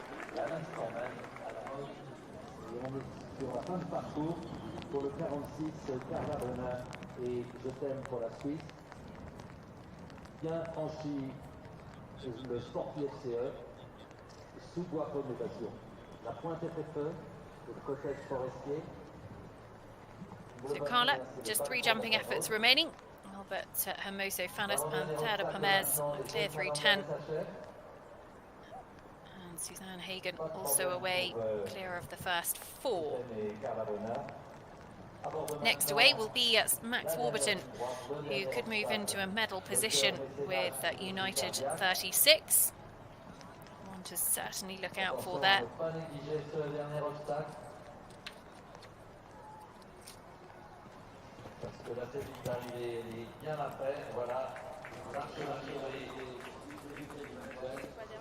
Some 20 or so horses left to go in this cross-country for the 7-year-old breeding fencing world championships. But Hermoso Faris and Pantera Pomez, we catch up for them for the first time on that score of 34.2. They come to the music note at 17.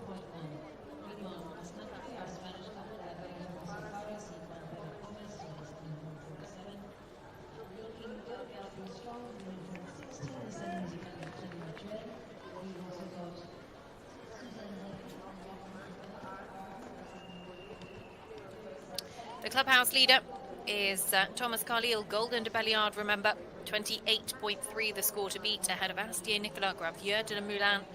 Those two will definitely be inside the top 5. could well climb higher. We've still got 3 combinations to go that could go ahead of them. Nicholas Tuzon, our leader, Lara de Liederkerke-Meyer, and Max Warburton, who will be out on course in just a moment. United 36 is pricked, knows exactly what is in store, and is ready to take on Pierre Michelet's cross-country track. Max at 28.1, his first phase score. United 36 by Uccello, owned by Michael Stenning, in 4th place after dressage, but Alex Bragg and Masterclass, who were equal second, had a super clear cross-country, just a handful of time penalties which dropped them down the order a little. They're going on the racecourse absolutely extraordinary. They've had so much rain, and yet actually this bank here is probably the only place that it's really cut up a little bit. It's been a very, very wet week at times, but actually the going has held up remarkably well.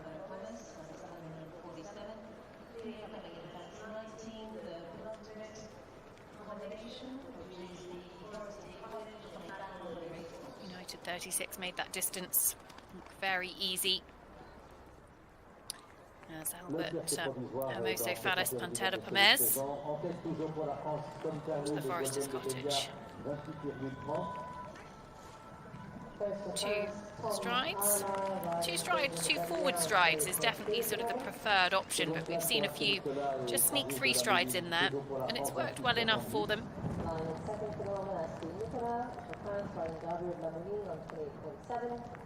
He's a little bit down on the clock.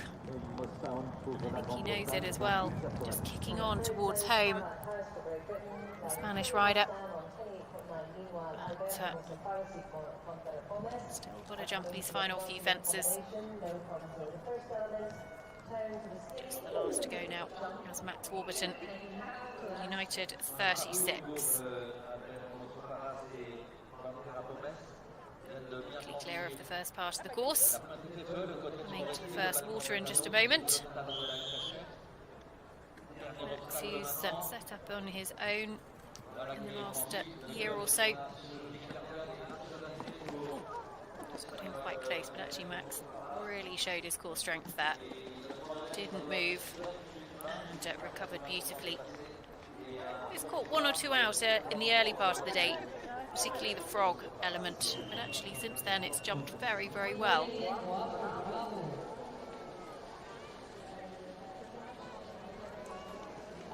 Lockview Commander and Suzanne Hagen on that score of 35.0 for Ireland. Around 10-15 seconds down on the clock, just as they approach the music scene. It's all still looking full of running. And it's always one of those things, isn't it? Easy to forget that actually coming into the weekend, everybody has their own personal goals. Some people are coming here to be very competitive in terms of the overall competition. Others looking for more experience. Have individual targets in each of the phases as well.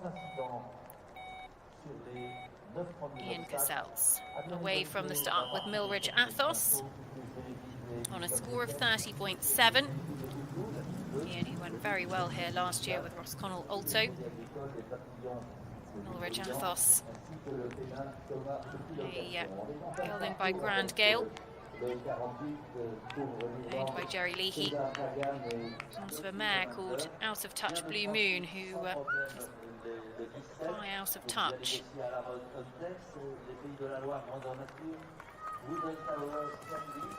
Le hallier du ragot de la Comcom, le moulin de l'île Brillant, la scène musicale du Crédit Mutuel, et se dirige après avoir bien franchi. Albert Hermoso Fares home safely with Pantera Pomez and 8.8 time penalties, 43.0 their finishing score.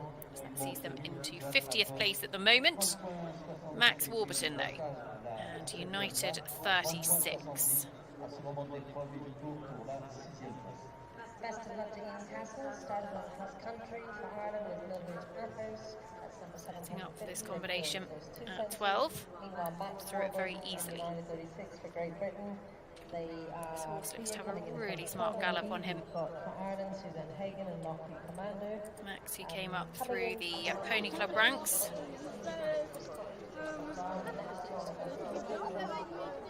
Has been making a real name for himself on the British eventing scene over the last couple of years. Be a particularly busy rider, rides a lot of horses. And this horse actually went very well here 12 months ago. Finished 8th in the 6-year-old division. Only done one 3-star this year, that was at Bergam, where they finished inside the top 20.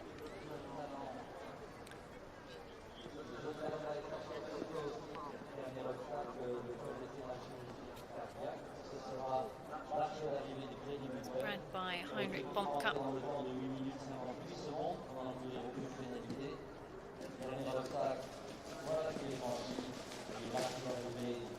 And actually found that one stride distance very easy up the step.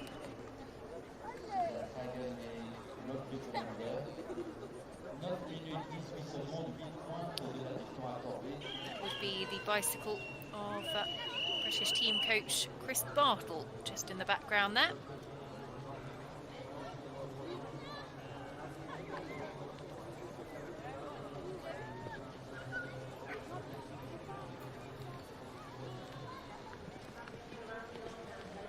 Max a bit down on the clock perhaps as he came over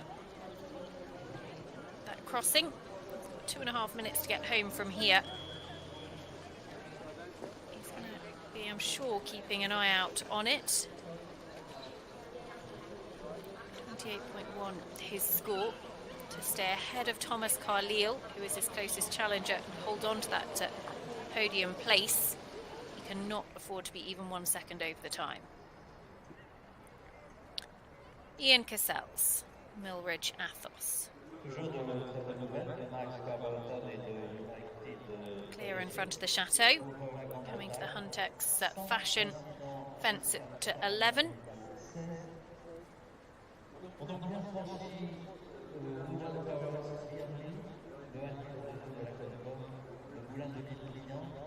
La scène musicale du club mutuel. On va aborder maintenant le sport fonctionnaire, alors que le départ est donné à Back to Max Warburton. Il monte Piro pour l'Irlande et nous lui souhaitons And United 36. Really good at the corner. I think he is a little bit down on the clock, so it'll be very interesting to see. You can see he's really pushing on up the hill. The horse has still got plenty left in the tank. Actually galloping really, really well.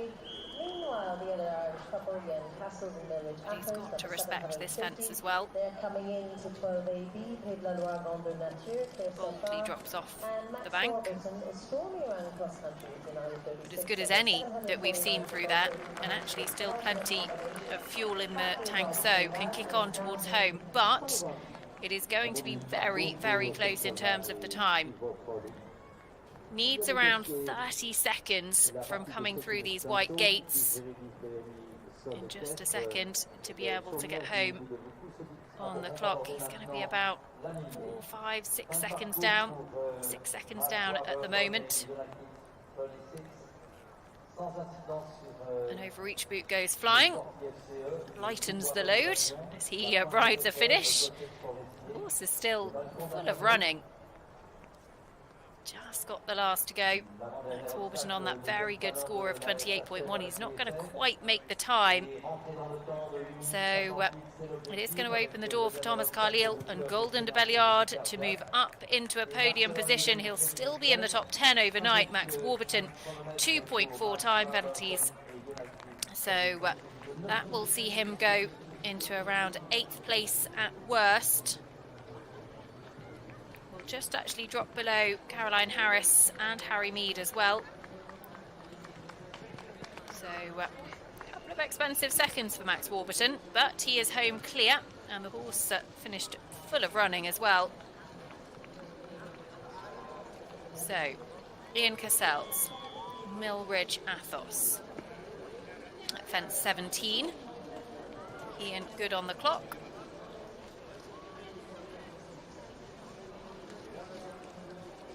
Sean Coleman and Kilroe Frolic have also headed out on course.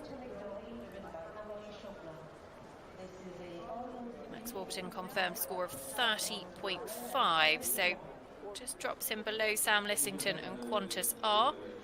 At the moment, Thomas Carlile and last year's 6-year-old winner guaranteed third or better going into the jumping. Golden de Belliard on 3, still 2 to go. Lara Delida Kirkemeyer, Colorado Darville, and also the leader overnight, Nicolas Touzon, who could go ahead of Tom Carlile. Could see 3 French flags on the podium as well. Amaury Choplin next to come forward for France. Gin Tonic Dory, the horse that they bring forward. 34.3 the starting score.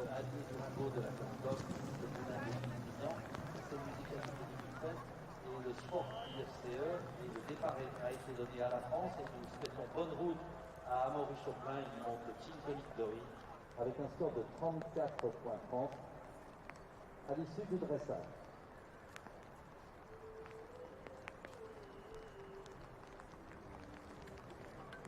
So, considering across country now for Ian Cassels and Millridge Athos over 750 for Ireland, with just jumping off of 20 ABC, the Forestier Cottage heading into fence 21. We've got so Ian Cassels, Millridge Athos, time is good as they head towards home. 30.7 their score. Un parcours pour le 50, Ian Cassels et Millridge Athos. And actually going to see them in a top 10 position overnight as well, because that clock looks really comfortable. So Ian Cassels and Millridge Athos would go in just behind Max Warburton on the leaderboard. And they clear the final fence, 2 complete. Again, comfortably inside the time. So Ian Cassels, Millridge Athos go into the top 10, and actually it just goes to show how much movement there is, because they were 17th after dressage, and they'll move up probably 8 or 9 places by the time we go into tomorrow's jumping. Sean Coleman and Kilroe Frolic on a score of 37.8 for owner Maurice Coleman. By Cavalier Land, out of an OBOS quality mare called Mallet Blues Dancer.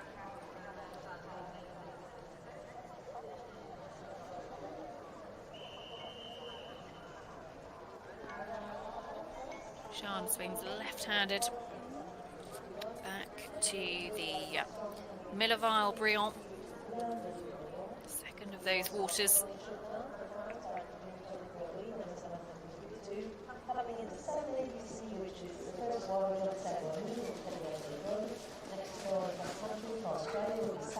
Through there very well.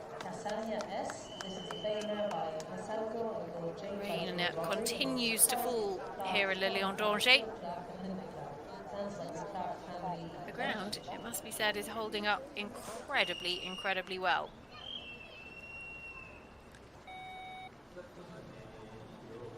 The most pleasant conditions for the spectators, but I have to say they're a hardy bunch. Always one of the most popular events in the country to visit, and they still have turned out in their thousands to enjoy some of the best young horses in the world, and of course some of the best riders in the world here this weekend.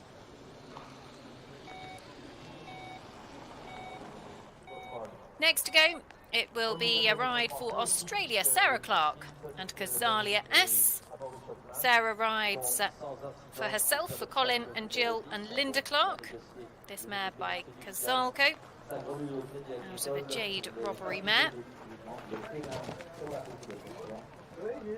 It's a horse that actually has had some really good success over in Australia with Sarah, and then she made the trip over first of all last autumn to compete at the Defender Burley Horse Trials with her top ride LV Baloo Jeans. Left Jeans over here last winter, then actually brought this horse over this summer, all with a view to be competing her at Le Lion d'Angers. As we all know, plans coming together with horses sometimes just takes a bit of falling into place. So delighted to be able to see her compete here this weekend. Certainly has set out very quickly. This is a Maurice Choplin, who unfortunately parked company down at fence 12, and that wasn't a nice fall for them. Fingers crossed we saw them get up in the background. We'll bring you any news on them as soon as we have it. They'll both be checked out. Look, both up on their feet, which is wonderful to see, and all of the relevant services are on their way. But both horse and rider walking away after that tumble. And that's the first problem I think we've seen down at that fence. So unfortunately not their day, but they'll be checked out, and I'm sure we'll see them on another occasion. So Sean Coleman very nearly home. Kilroe Frolic going to pick up a few time penalties, but I think clear jumping to this point. Just a couple of fences left to go.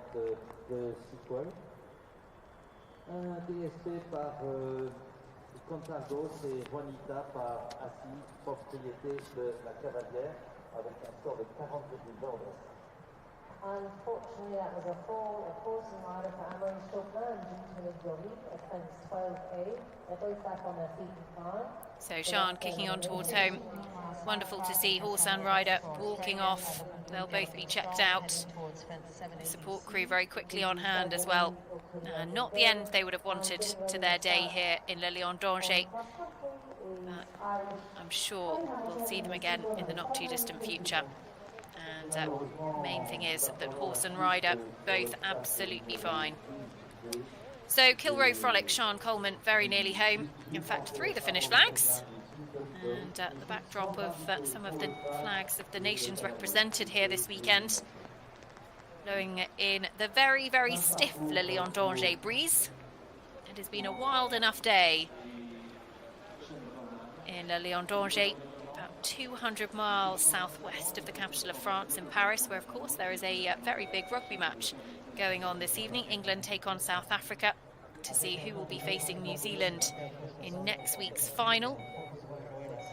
And it'll be, I'm sure, an exciting weekend of sport next week, because Les Étoiles de Pau, final 5-star of 2023, also taking place in France.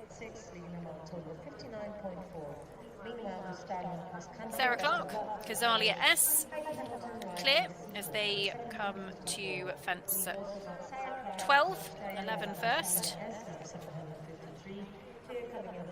And they've got the course all to themselves at the moment. Heidi Hamilton, the sequel, will be about to head out of the start box in a moment.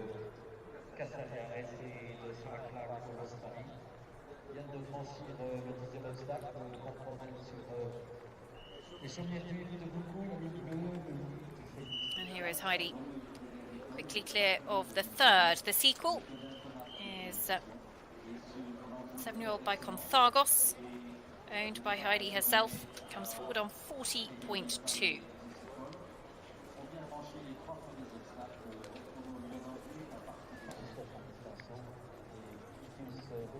Sarah Clark, clear of 12. And where we just saw Heidi Hamilton jump through at Hibbo's Devaku Cottages at 4, where they go down the bank, sort of over the mound, and then down the bank the other side to the ditch and brush. There's the most incredibly ornate owl that sort of oversees the whole of the complex. It's a photographer's dream, Le Lion d'Angers. I have absolutely no doubt about it.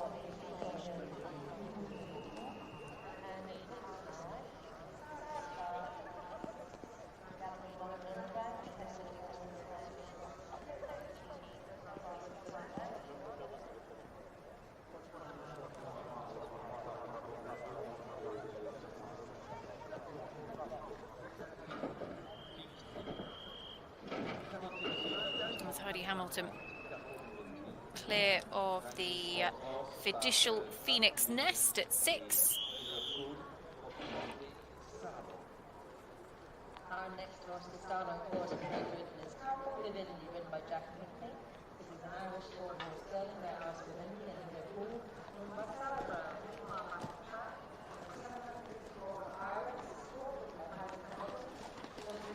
As good as any that we've seen actually through that water. Heidi kept her line really well. Had a really good distance on each of the fences actually.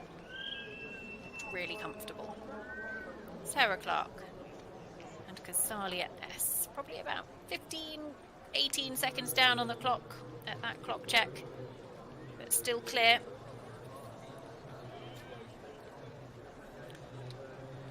Go on to the combination at 17. You've got to just pick your way through the trees at this point. The terrain really plays its part in Le Lion d'Angers.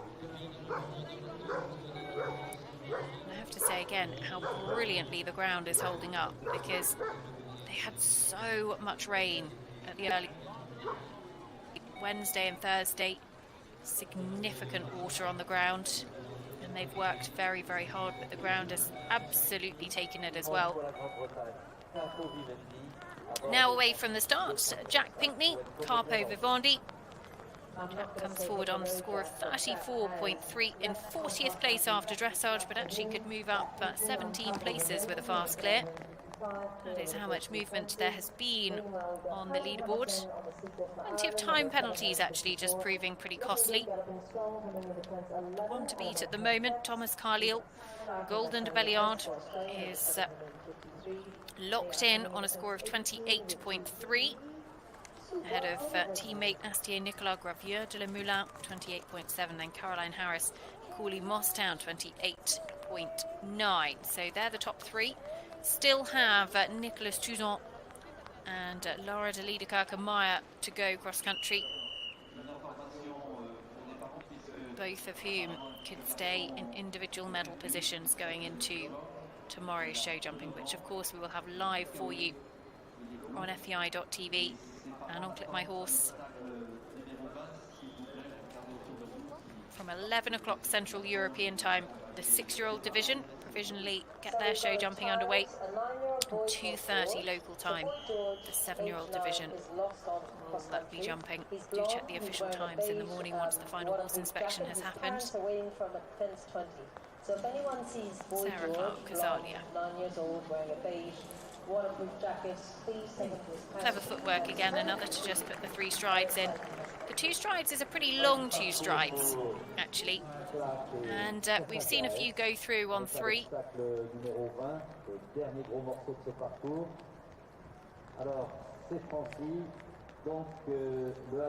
It's going to pick up a few time penalties, but otherwise a clear round from this duo in the cross country.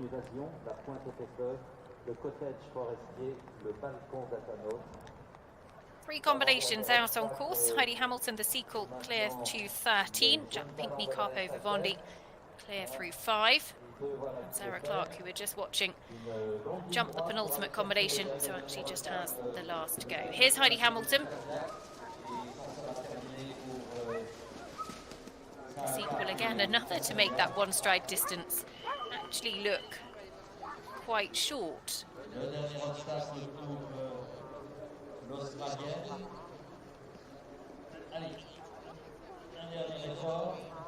actually plenty have made it feel very long.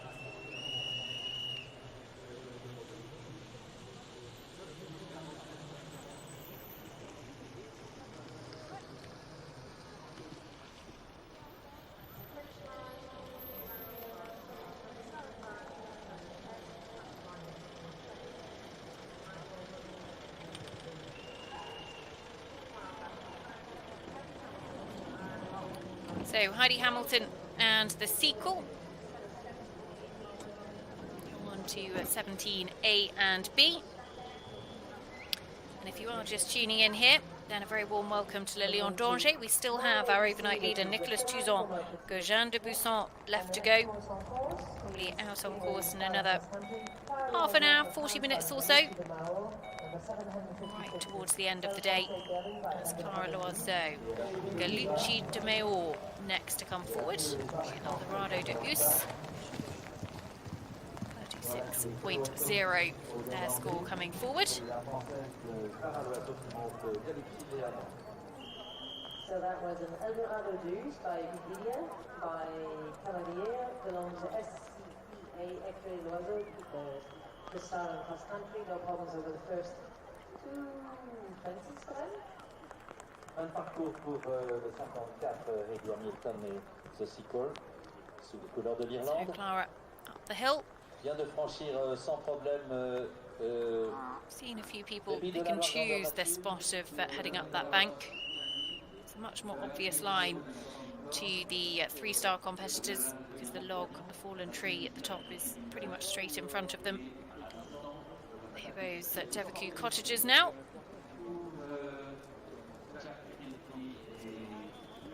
Through there with absolutely no trouble. Kilroe, Frolic, Shan, Coleman home with 21.6 time penalties. So they finish on 59.4. Le félin Comat Petite Location, l'enjouteur d'excellence, ainsi que l'obstacle Heidi numéro 11 Hamilton à and la the sequel. contenders. Prochain concurrent. Work hard to get the two strides. Away from the Forester's Cottage. Le 57, c'est Wilhelmina van der Gespret. 33e au provisoire, 32.90. Non-stop, un KWPN par High Shutterfly et Toucher Fromage par Unanium, propriété de Sakawati. Heidi Hamilton just going to be around 28-30 seconds down on the clock, so those time penalties are going to clock up quite quickly. 0.4 of a penalty for every second over the time allowed, remember. But she is safely clear as she heads towards the final fence. Sarah Clark-Cazalia, 16.8 time penalties. She finishes on a score of 50.6, sees her go into 51st place on the leaderboard.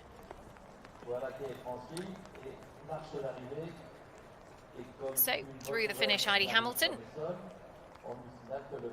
As next away from the start will be Wilhelmina van der Gespet.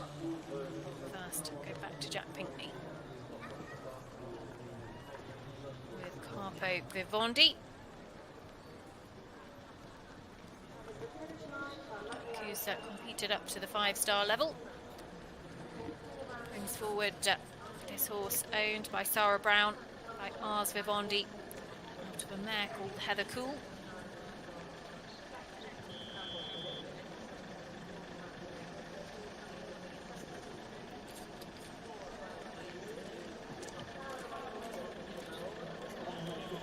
No problems at all at that combination. So, some 3 or 4 to leave the start box before second place after dressage. Lara de Lideker-Kamaya will head out on course. Back to Clara Loiseau and Galucci de Meo, who are at the Anjou Land Excellence, just in front of the incredible chateau.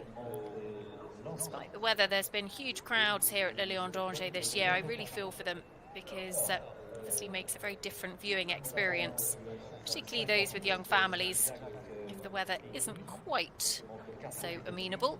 But they have stuck it out and hopefully they've enjoyed a brilliant day of sport as well. Certainly been treated to some top-class competition.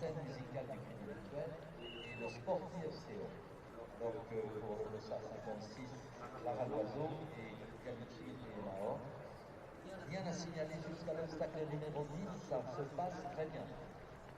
Les chaumières du loup de beaucoup, la lutte bleue, le nid du phénix fiducial, le sacronyme de fruit agricole, les papillons de Lubrinan. Comfortably through both elements there at 12. Clara Loiseau.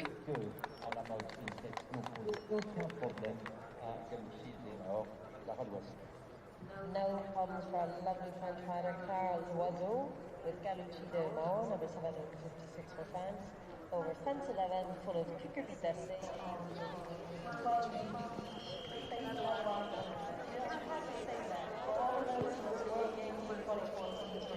Luigi de Mayor.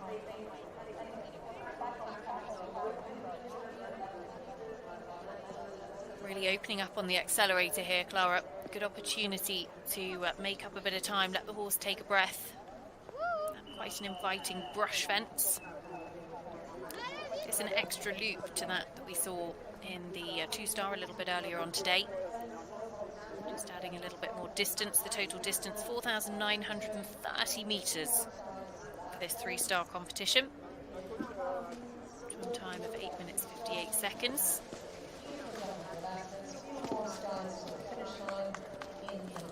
And clear of the Millerville Briand.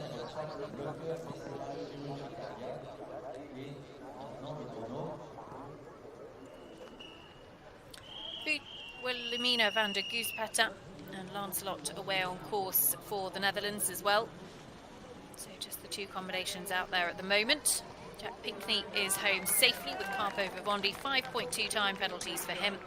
He finishes the day on 39.5, actually holds on to 40th position. His placing after dressage.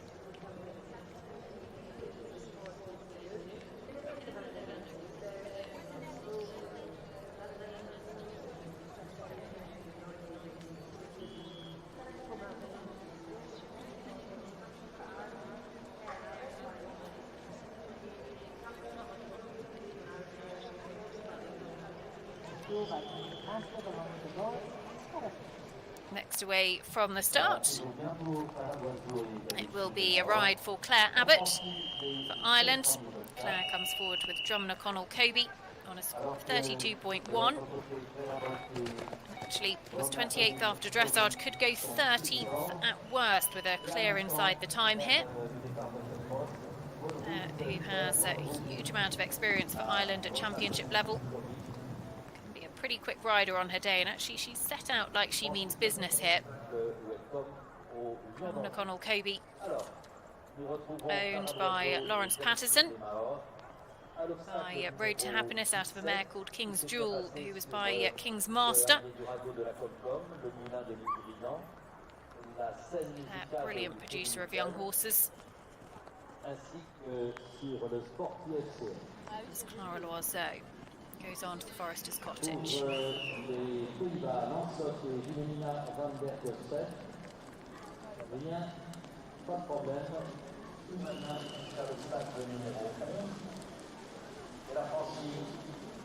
La partie des chefs du pinceau, c'est plus récupérer sols et caisses, les chaumières du hibou de Boucou, la nuit bleue, le nid du phénix fiducial, sa grenouille de crédit agricole, les papillons de Montauban. Down the step, doing quite tight, and actually Clara makes the right decision there to sit and wait for the three strides. Just didn't get the jump she wanted over the first element, so actually made that call. Going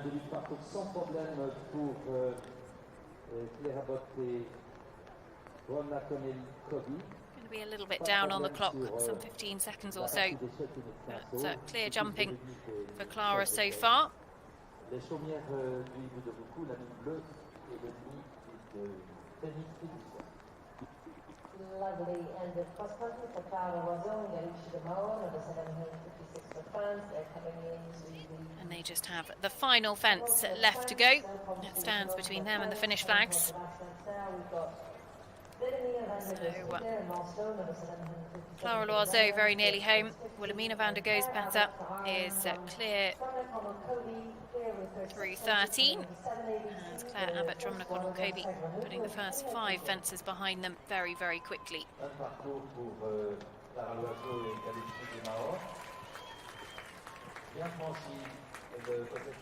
Big pats from Clara Loiseau. As we go back to Wilhelmina van der Goospatter for the Netherlands. On that score of 32.9. Very quickly away from the music scene. Good on time as well.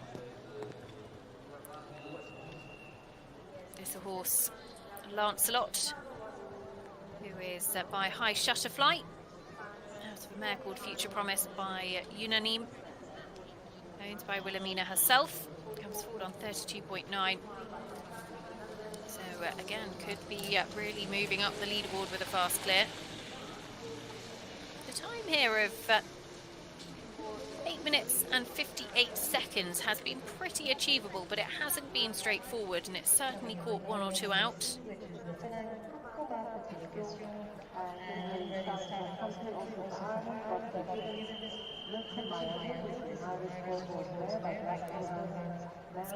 Plenty of movement on the leaderboard. There's been a few problems spread around the course as well. Claire Abbott and Drumna Connell-Kobe have been absolutely flying at the early part of his round. This horse actually a bit of experience doing a long format, albeit this is the first 3-star. Done 3 long format 2-stars, which is probably more than we've seen of any of the other 3-star horses in the fields. Actually gone clear inside the time cross country on each of them. Just stepped up to the 3-star level in Kililkey earlier on this summer, finished 4th there.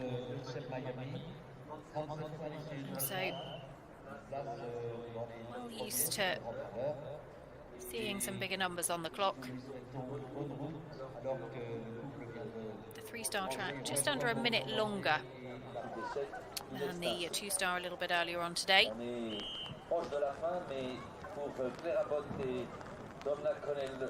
Mina van der Goes better. Stretches on those 2 strides, but jumps it well with Lancelot.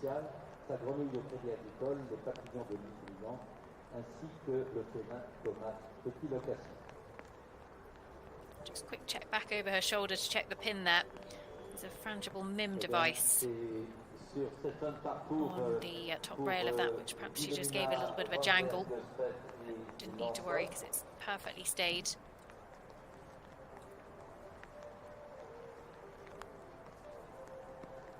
So Wilhelmina van der Goes better. Good on time. She's just got the 1 to go. 32.9 is her score coming forwards to the cross country. And it looks pretty likely that she's going to be going forward to the show jumping on that score as well. Jumps the last and safely through the finish. So we'll be well inside the top 20.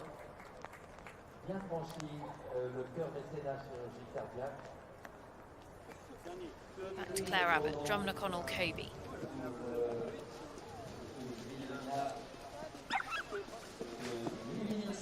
Clever 2 little strides. Doesn't look a big horse at all, this. And actually just nipped 2 strides in there, no problem at all.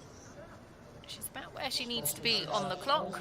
We want to be coming over this crossing with 3 minutes left to get home, and she's exactly there.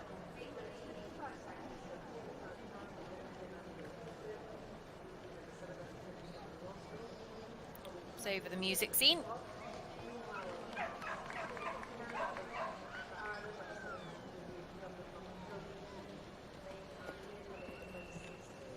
Very athletic through that little bit of terrain in the woods there, this horse. Could well have spent a day or 2 hunting over an island, who knows? But certainly if he has, would have stood him in good stead. Just forget that I ever said standard. It'll be our secret.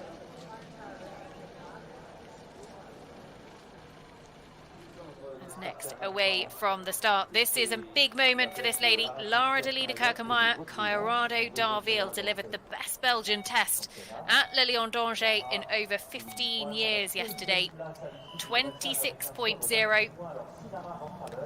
Colorado Darville by Diorado out of Noonie Blue, the horse that actually Lara rode at the Young Rider European Championships a good few years ago. And they have the mare at home, and she's had a good number of foals, including Hooni Darville, who Lara rode actually at Boekelo a few weeks ago as part of the Belgian team, who finished 3rd in the Nations Cup.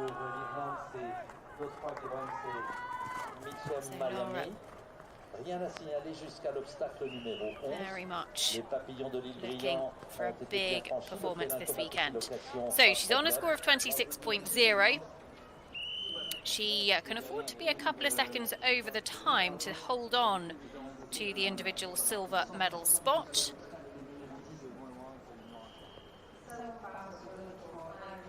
scored to be 5 seconds over the time.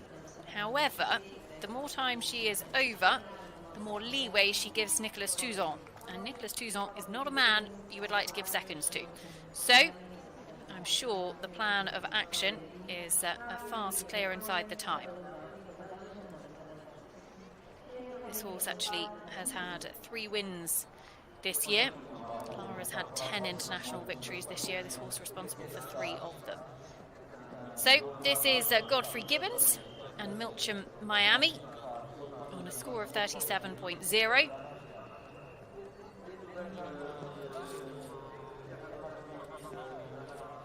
Godfrey comes forward with this mare by Glasgow Van Merrill's Nest, owned by Marie Dunn, out of a Corland mare called Mullentine White Diesel.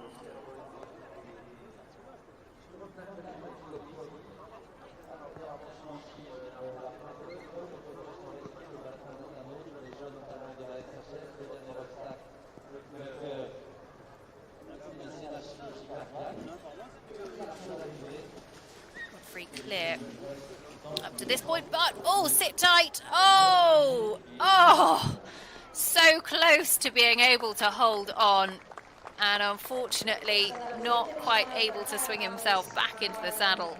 Godfrey Gibbons and Milcham Miami, their day ends, but both will be absolutely fine after that. So frustrating for him, but sometimes it's just the way it goes. You need a little bit of luck to be able to actually control gravity. Lara de Liederkerkenmeijer, Colorado Darville, second after dressage. They were actually equal second in the individual silver spot with Alex Bragg and Masterclass, who we saw a little bit earlier on.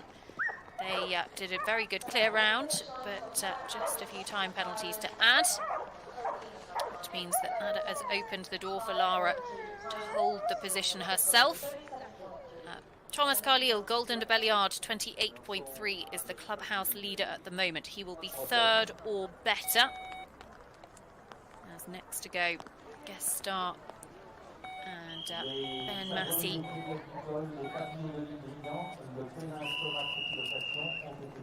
Guest Star by Upsilon. Out of a mare called Cassia de Ranville, owned by Alain Real. You can really see the Upsilon stamp on a lot of these young horses. Thomas Carlyle, Golden de Belliard, who actually leads at the moment, is also by Upsilon. Really a silly ball tripped on the outside and got destabilised and just literally stepped off the horse without Gibbons. So, Claire Abbott, Drumna Connell, Kobe, home with 5.2 time penalties. They finished the day on 37.3. As back to Lara de Liederkerkenmeijer, Colorado Darville. That very good score, remember, of 26.0. Best of luck to them, and they clear the first 2 fences. Next on course, number 762 for France, Good Moussazier, ridden by Christopher Six. This is the Self-Conseil gelding by Conturo. Easily through that combination there. By my Lord Capigo, belong to Jean-Philippe Guimard. Colorado Darville, owned by 5-star Eventers and Lager SPRL. Won their final prep run in Stragon. The young horse class there was second in Verigam.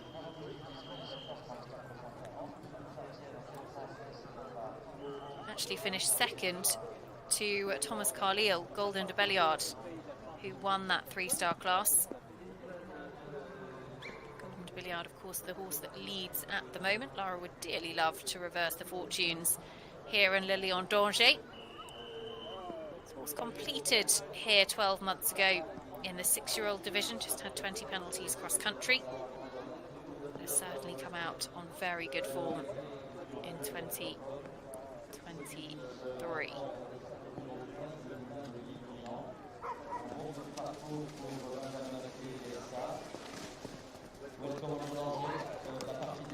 So the clock is looking okay.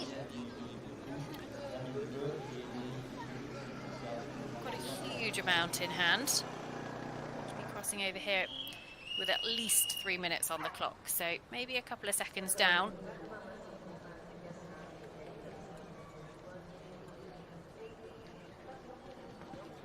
Lara Delida Kirkemeyer has been in great form of late. Actually went brilliantly in Buccolo to take second, behind Nicolas Touzon with Ducati d'Arville. Nicolas Touzon, who won with Diablo Month, surely be making himself one of the favourites for Paris next year. So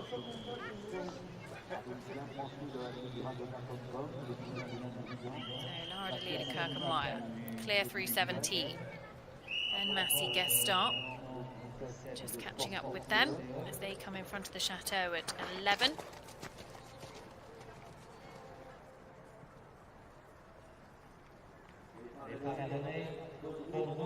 Next away from the start will be Christopher Cease, Good Moussadia, owned by Jean-Philippe Lima, by Canchuro.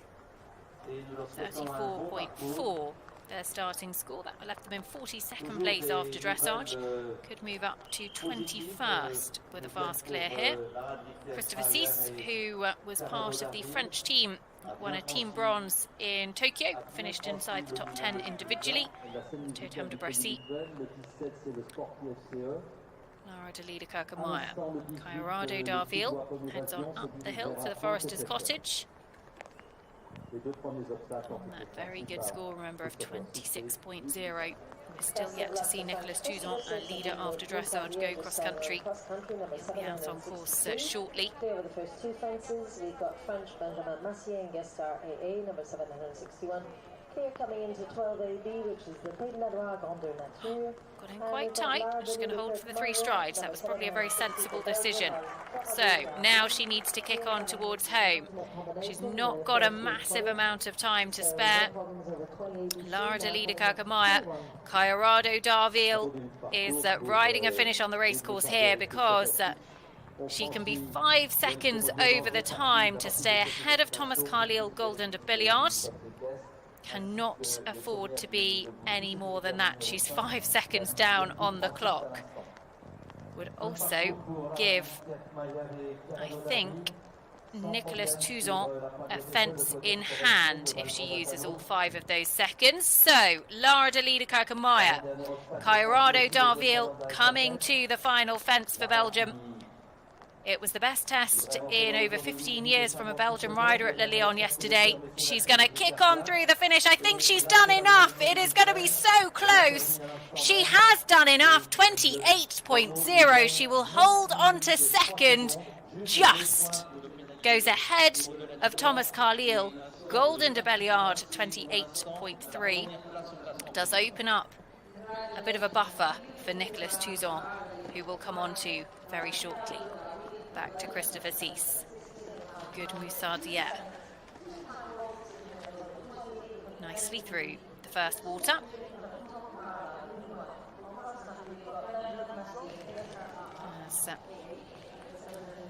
Ben Massey, guest star AA.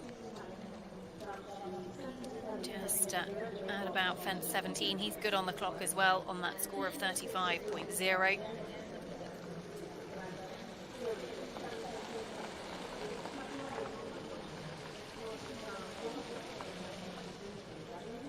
Takes the flag at that corner, but jumps the fence.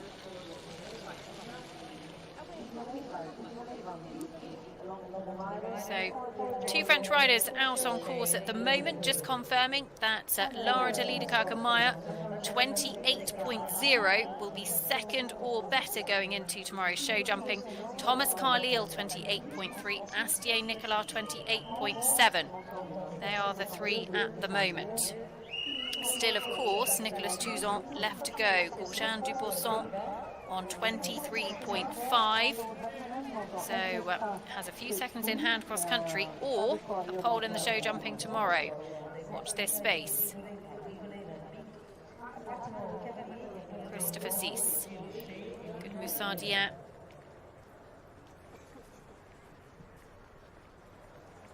coming to the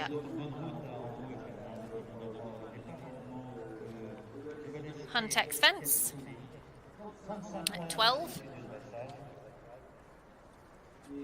Or 11, I should say. There's 12 in the two-star a little bit earlier on this morning. Benjamin Massey, guest star. The Forester's Cottage. Big jump down.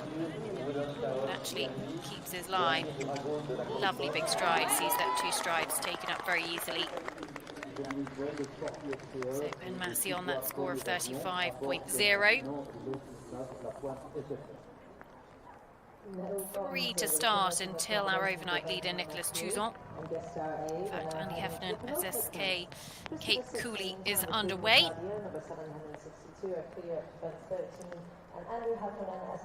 So heading towards the conclusion of the cross-country phase here in Le Lion d'Angers. Christopher Cease, Good Moussadia, just sitting outside the top 20 as things stand at the moment. It's actually 42nd after dressage.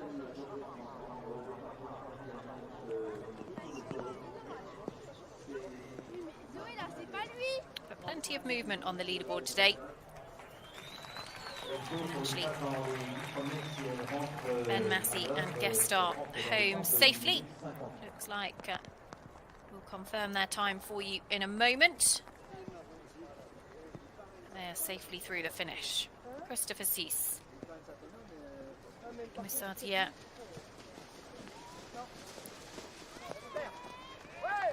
Comes for them. And the Milleval, Brion.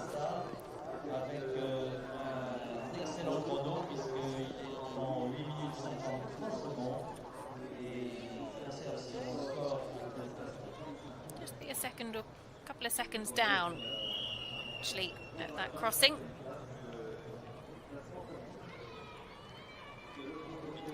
Ben Massey was inside the time by some 5 seconds, so he adds nothing to that score of 35 and goes into 25th on the leaderboard. Moves up actually some 20 places after dressage, courtesy of that clear round inside the time.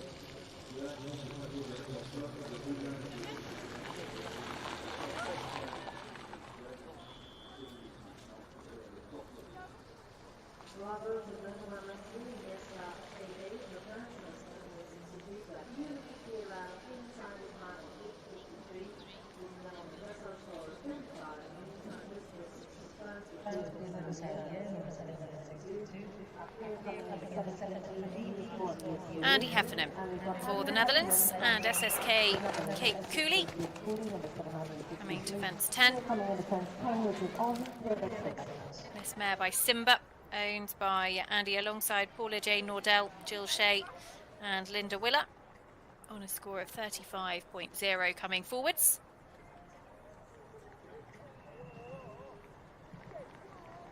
Vient de prendre le départ, nous lui souhaitons bonne route. C'est Martina Cadra, elle monte du courage. Et a franchi le premier obstacle, Welcome au Tour d'Angers. Se dirige vers la partie des chèques extension. Makes nothing of that. As we go back to Christopher Cease. Good Moussadia. And would be probably about 5-6 seconds down on the clock at this stage. Makes the run up to the Forester's Cottage. One of the most popular gathering points on the course for all of the spectators. Just overshot his turn there, and you can see just not got the control that he needs, unfortunately. So Christopher Cease will pick up 20 penalties. Have to come round to represent. Frustrating for him. Just jumped off the bank and actually just didn't have the line, didn't even really present, because he just didn't have the line, didn't have the control. And horses at this stage in the course, they're getting a bit tired. And unfortunately then, another problem at the second element there, so he'll get 20 for the first refusal and 40 for the second problem with the same combination. So that rather dampens what has been an otherwise very good round from Christopher Cease.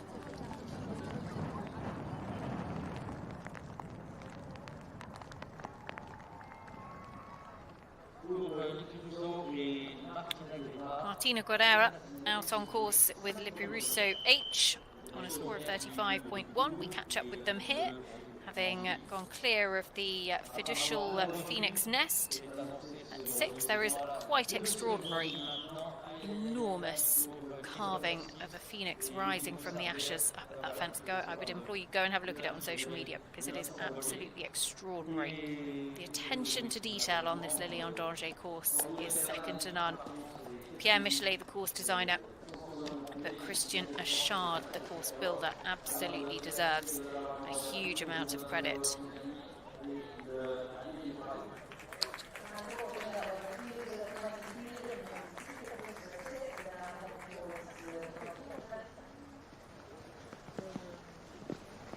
Andy Heffernan. SSK Kate Cooley. Thought for a second he'd run into problems, but actually the horse ran him out of problems. SSK Kate Cooley got right underneath that second, that skinny, but actually just slipped in the second stride and they got themselves out of bother. Tim Cheffings waiting down at the start. Will be underway in just a moment with Michael Munden's Creever Stables, If I Could I Would, who recently celebrated his 40th birthday. Brings forward this gelding by Aristus. 34.9 their starting score, and next away from the start will actually be our overnight leader, Nicolas Touzon, and Gaujin de Busson will be joining us on course in just around 3 minutes time. So the question is, will we see a French flag on top of the leaderboard going into the jumping, or will we see a Belgian one? Cross-country finish line for French Christopher 6, Good Moussardier, number 762 in the time of 9 minutes 51 seconds, 21.2 time faults, 60 jumping faults, leaving them on a total of 100. Andy Heffernan, SSK Kate Cooley.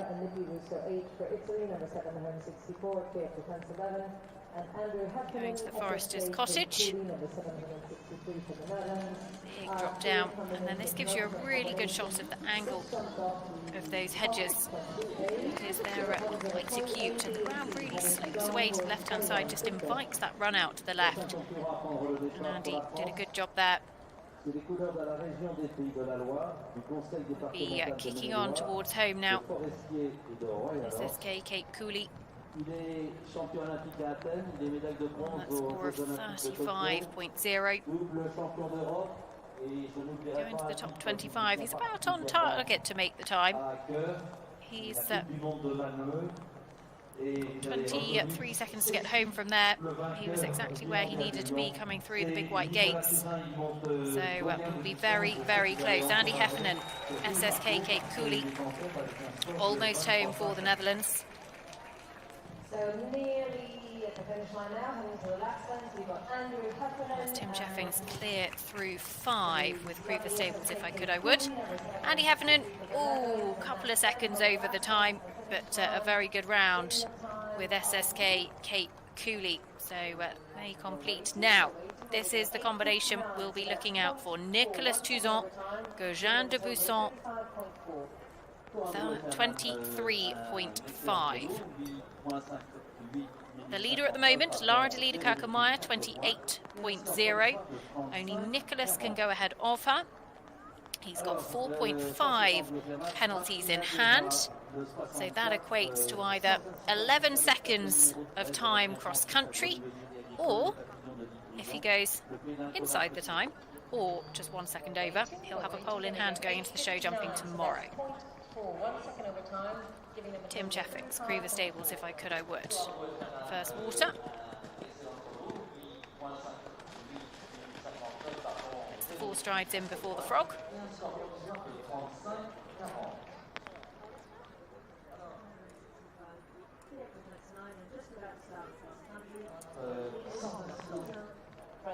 Nicolas Touzon, a man who has won 2 European Championships, 2003 and 2007, with the wonderful grey Galon de Sauvien. He's also the only Frenchman in the world to date to have won badminton horse trials. That was with the great Hidalgo de Lille in 2008. He's been to some 5 Olympic Games.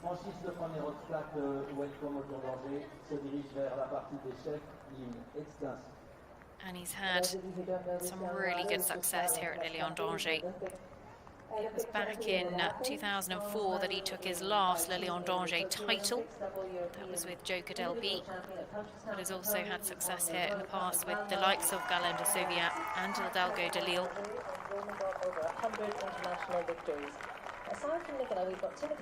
So 19 years on from his last. Can he take another win? The horse that he brings forward, Gojin de Busson, by Windows Van Het Kostersveld, owned by SC Mezard Sports.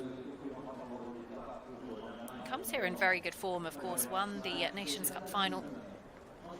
Big 4-star long format in Buccolo with Diablo Month. Was individually top 10 at the European Championships as well. It's a horse that has been at the level twice previously, jumped clear cross country on both of those occasions in Bazot, Jean-Paret and Jardy. Didn't get the time in either of them. Of course, could have been a purely tactical move. With these young horses, it's always something to bear in mind that actually riders very much going out to educate them. Might not have pressed the speed button quite yet, but if there's a time to press it, now is definitely that time.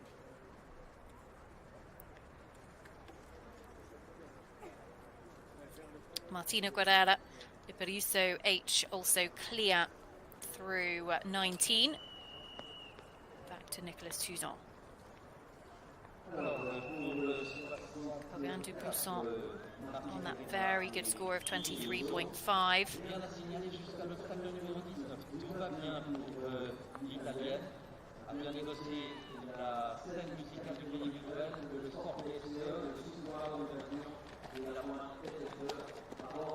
Very positive attacking ride to the water, and actually gets the 3 strides for the frog that comes up very well for him. Didn't waste a second there. Optimum time 8 minutes 58 seconds. We've certainly seen that time cause a bit of influence on the leaderboard.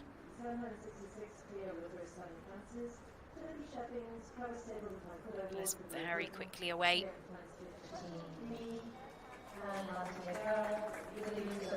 Makes this run up the hill to the beautifully carved roaring lion, the butterflies of Isle Briand, fence number 8. Also out on course, both Tim Cheffings is clear with Priva Stables, If I Would I Could at 15, and Martina Guerra through to just the last to go.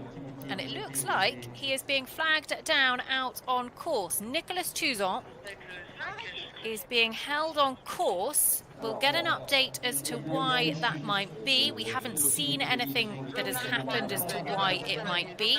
He'll be talking to the fence judge. You can see the fence judge there with the red flag waving it down in front of him. It could be that there's a problem later on in the course, and actually understanding Tim Cheffings has parted company from Priva Stables, If I Would I Could at 15. So the leader after dressage, Nicolas Tuzan, held on course here with Gojin de Busson. He is held at fence 10. It would be one of the pre-selected stopping fences that is chosen from the control team, selected pre-event in association with the officials, in conversation with the officials, because one of the easier, more straightforward fences to be restarted. That is not always possible, but wherever it is possible, that is where they're held. So this is how things are looking at the moment. Lara de Liederkerkenmeijer Cairado Darville will be second at worst going into the show jumping tomorrow, 28.0, ahead of last year's 6-year-old winners Thomas Carlyle, Golden de Belliard, 28.3, Astier Nicolas, Gravier de la Moulin, 28.7 in third. A little bit further on down the leaderboard, you can see just how influential one pole in the show jumping would be. Covers through the top 12 at the moment. Alex Bragg Masterclass was second after dressage, just picked up a few time penalties to drop a little bit further on down the leaderboard. But if you are joining us, then hold out on course. Nicolas Touzon, our leader after dressage, being held at fence 10 with Gaujean Dubuisson. Saw the fence judge just flagging him down, and actually the fence judges are well trained in the stopping procedure. They take a time for every single rider that approaches their fence. At it, another marker, it could be another fence, it could be a tree, something that isn't going to move throughout the day. And if they are given the instruction from cross-country control, because that's where the instruction would come from, then they would wait until the horse that they are being asked to stop has passed that marker at full competition speed before flagging them down. They're then effectively out of the competition. So Nicolas Touzon can talk to his support crew. He can have a drink, he can dismount, obviously depending on how long the hold will be. He's just trotting round at the moment, keeping the horse's muscles warm. But basically, at this point, he can be out of the competition as such. And then when the course is clear and it is safe to be restarted, he will be sent back past the timing marker, and a second time will be taken at full competition speed, and then the time he's been held for out on course will be calculated accordingly.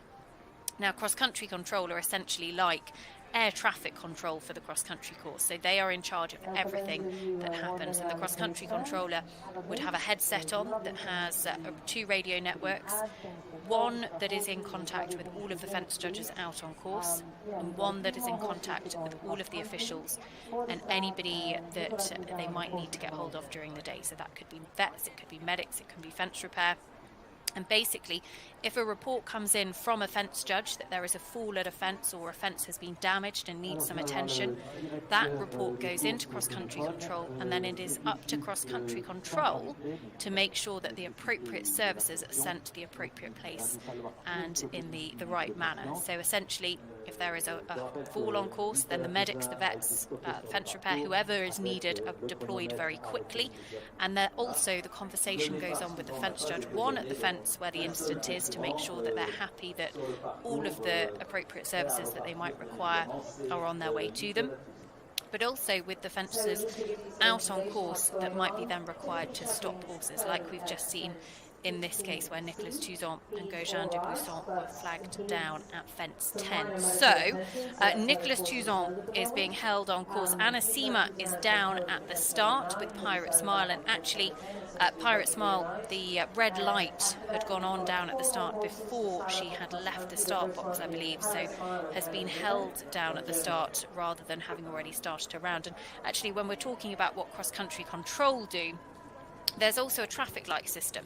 So in cross-country control, they have a red light and a green light, and that is linked to cross-country start, who also have a red light and a green light.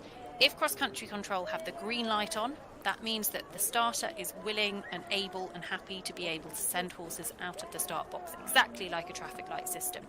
If for any reason there is a problem on course, pretty much the first thing a cross-country controller will do is press the red light, because that means that no other horses are heading out on course and potentially going to have to be stopped. So the red light is on down at the start. Quite often when it goes on, it makes a buzzer sound just to draw attention to it, so that the starter and the competitor would both notice it pretty much immediately. And that means then that we will basically be on a red light down at the start. No horses can leave that start box until cross-country control have said otherwise. So if you are just tuning in, then that is the situation at the moment. We don't know how long the hold will be. We will, of course, keep you updated. Martina Guerrera and Lippi Russo H are on a score of 61.9. And they have just completed clear jumping, just 26.8 time penalties for Martina for Italy, and she goes into 56th place on the leaderboard at the moment. So we have just a handful of competitors left to start. I think 4 more to leave the start box. Anna Seema and Pirate Smile, Chris Talley and Gina Porrig McCarthy, MGH Sabayoni, and then Senna Viaka, Controversy Van Tronting. So when we are safe to reopen the course, they will be heading out on course in just a few moments' time. For now, though, we are going to have a few moments break, and we will be back with Nicolas Touzon rejoining the course, I'm sure, very soon.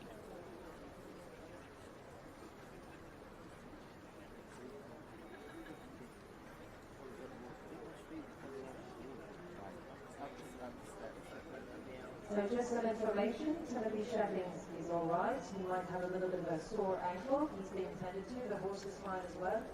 We're just taking care of them, getting them out of the way so we can start cross-country back up again. As soon as cross-country's over, there will be on the show jumping ring where dressage was, there's going to be a derby with Young Talents SHF. After that, there's a concert in the middle of the train stands at 4:30 p.m. And then around 6:30 p.m. in the same ring where dressage was and show jumping will be, you can discover working equitation. So yeah, please stick around with us for the end of cross country, the concert, the derby, and the working equitation.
Le redépart devrait être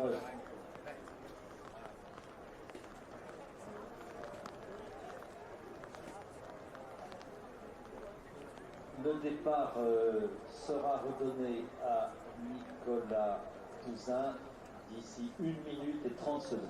Voilà. Ce sera 17h, 1 minute et 30 secondes. Cross country will be starting back again. Nicolas Touzin will be started at 5:01:30 as well as Anna Ziemer.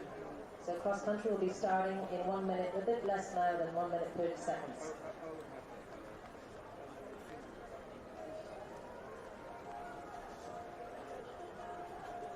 So next horse to start on the course will be number 767 for Germany, Pirate Smile, ridden by Anna Ziemer.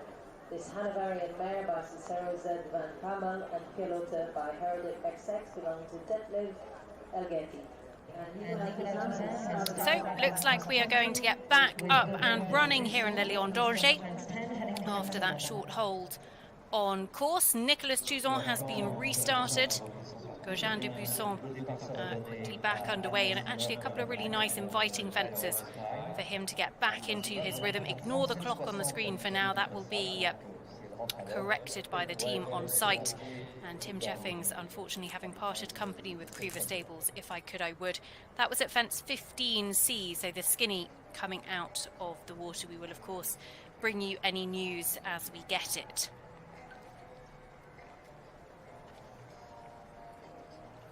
So, Nicolas Touzon has really set out like he means business. It's always really important, isn't it? You know, when you've had a short break on course, and particularly with these young horses, many of them would never have been held on course in their careers to date, that actually they don't switch off and that they do know that they've got to continue on with the task at hand. And actually, Nicolas would have probably been held at a reasonably good spot in his round, still early enough. The fatigue hadn't started to creep in, but actually you've got to make sure that you're extra positive when you restart, and certainly looks like that is the case.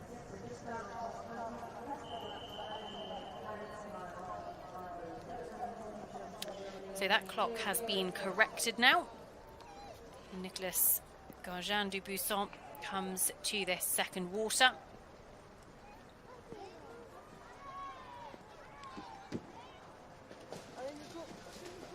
Looking pretty keen. Up the step, one stride over the skinny. He's going to be pretty good on the clock. We want to be coming over this crossing with just over 3 minutes, and that's exactly where he is, 3:05. That's about spot on. Can be 11 seconds over the time to hold that individual gold medal position going into tomorrow's show jumping.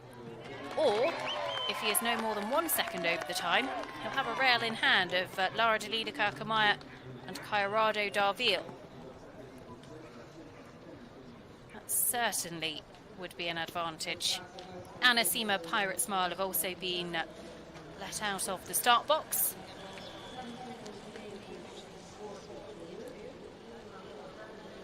And so they're clear of the first 4. Nicolas Touzon makes light work of that combination at 17. Just get to watch him through the water again here. This is really keen, and Nicolas actually just having to really sit and hold him to the line. Gets a lovely jump out over that final element. So, Nicolas Touzon, our leader after dressage, out on course with Gauguin-Dubuisson on that very good score of 23.5.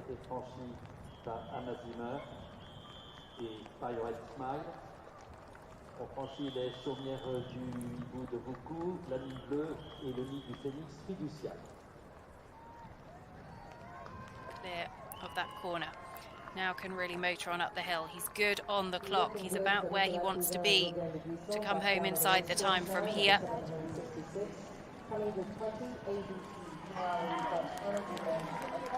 Last French winner of the 3-star here, the 7-year-old title. Actually, Astier Nicolas Amalep in 2017. Oof, slightly hairy moment, but Nicolas Touzon slipped his reins. The horse went between the flags. 3 jumping efforts remaining. A quick check of his watch. The time is okay. He can afford to be a few seconds over and hold his position. He, of course, wants to keep that rail in hand for tomorrow. And actually, he is on track to do that. Just the last to go. Nicolas Touzon, who last won here in Le Lion d'Angers back in 2004. 19 years later, is he about to take another Le Lion d'Angers title to add to his tally? Just the last fence to go. The clock looks okay. And he clears the final fence. He is going to punch the air in delight. Nicolas Touzon, to the delight of the home crowd, Gauguin-Dubuisson is going to hold on to the lead overnight and is going to have a fence in hand of Lara de Liederkerke-Meyer, Cairado Darville. It could well be the best French finishing score we've seen in the 7-year-old championship here in Le Lion for over 15 years. Watch this space. Sirocco Jager, Thomas Carlyle scored a 25.4 on their way to winning back in 2013. So, Nicolas Touzon holds on to the lead overnight. Chris Talley is away on course with Gina for the United States of America. 33.7 is his score coming forward. The second of Chris's rides, actually. Had one very good spin cross-country a little bit earlier on. I think from memory was clear with just some time penalties to add. So Anasima and Pirate Smile also out on course on 37.6. Anna, who's represented Germany at a couple of European championships. Pirate Smile is by Cicero Z. van Peymel out of a heraldic mare. owned by Deslev Elgetti. And just 2 more starters to leave the start box here in Le Lion d'Angers for this 7-year-old Young Horse World Championships. It has been an action-packed day, it must be said, and the leaderboard has really shuffled, particularly in this 7-year-old division. Pirate Smile just having a little bit of a look at that track through the woods there. We've seen 1 or 2 do that, particularly this morning in the 6-year-old division. Just takes them by surprise a little bit.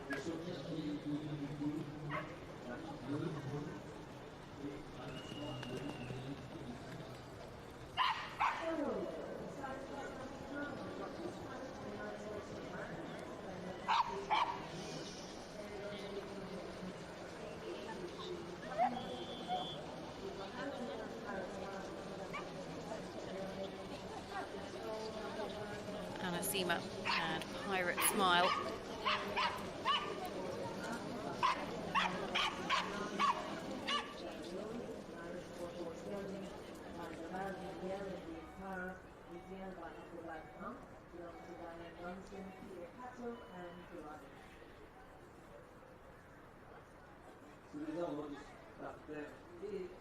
Le départ est donné à McCarthy, Chris Talley nicely through the first water as away goes Porrig McCarthy. MGH at Zabioni, owned by Porrig alongside Peter Cattell and Di Brunston. Zabioni, un Irish sport horse par Zabal et Biancara par Acobati. Propriété de Diane Brunston, Peter Cattell et le cavalier. Porrig, the individual silver medalist from the World Championships in Tryon back in 2018, helped Ireland to a team silver on that occasion as well. 30.8 this horse scored in the first phase, and actually was 20th after dressage, but has moved up to a potential top 10 place going into the show jumping. Won the 2-star long format at Hartbury a couple of months ago, this horse. Stepped up to the 3-star level at Bergam International Horse Trials earlier this summer.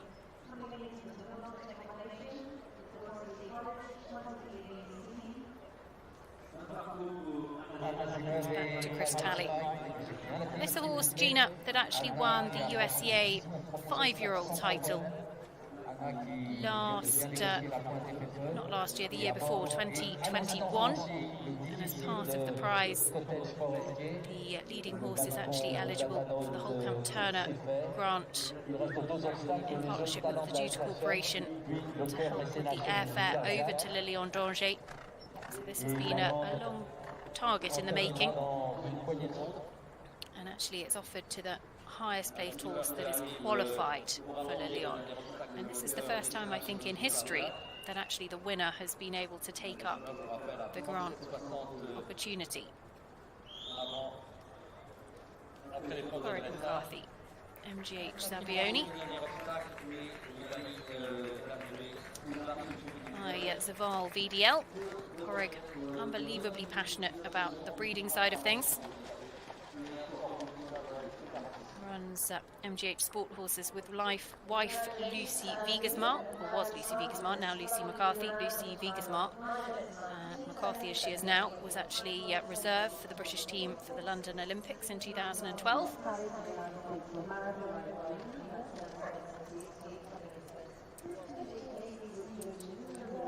They have a pretty busy family life. That's Chris Talley, Gina.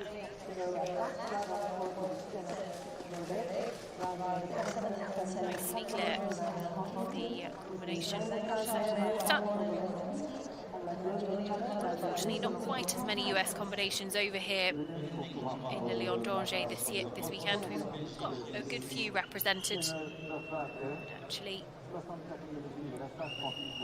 so Maryland 5-star taking place, the 3-star national championship at the same time, which is a week later in comparison to last year, and also next week Pan American Games as well. So a good number of riders sort of finishing preparations for that. Now away on course, the final competitor of the day, Seneviaka, Controversy van Trontingen Z, on a score of 38.1.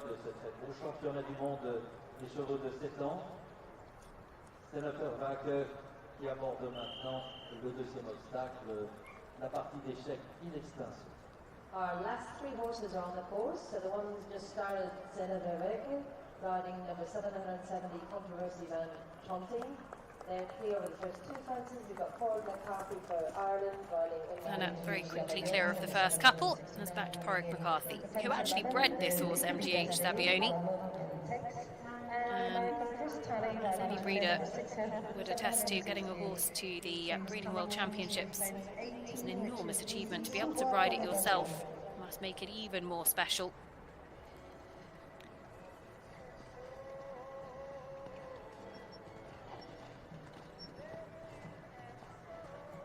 Peter Cattell and Di Brunsden, who own this horse, have had a good number of other wonderful horses throughout their careers, including the likes of Leonidas, who was with Sir Mark Todd. Had some brilliant days of sport, had some tough days of sport as well, I'm sure. Still as passionate now as they always have been. Chris Talley and Gina.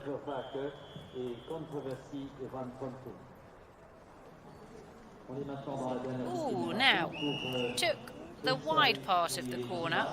I think, from my angle as to what we saw, I think that was outside the left-hand flag. So we're going to watch the live scores very carefully.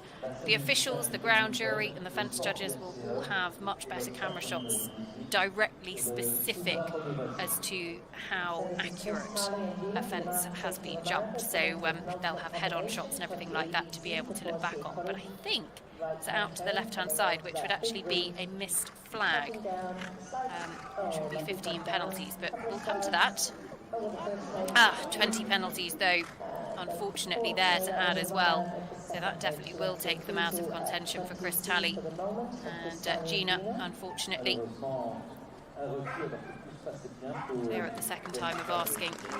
Really frustrating late problem for Chris. No problems over the second attempt at 20C. Now they're heading home to 21. In the meantime, we've got unfortunately, that'll be 20 penalties to add to his tally. We'll update with news on the flag as it comes through. At the moment, it is not showing anything, as in not clear, not penalties.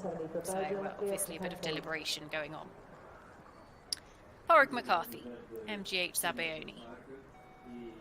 First that we've seen to actually take the left-handed side of the trumpet.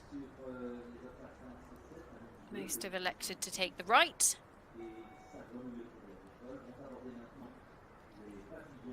MGH Zabioni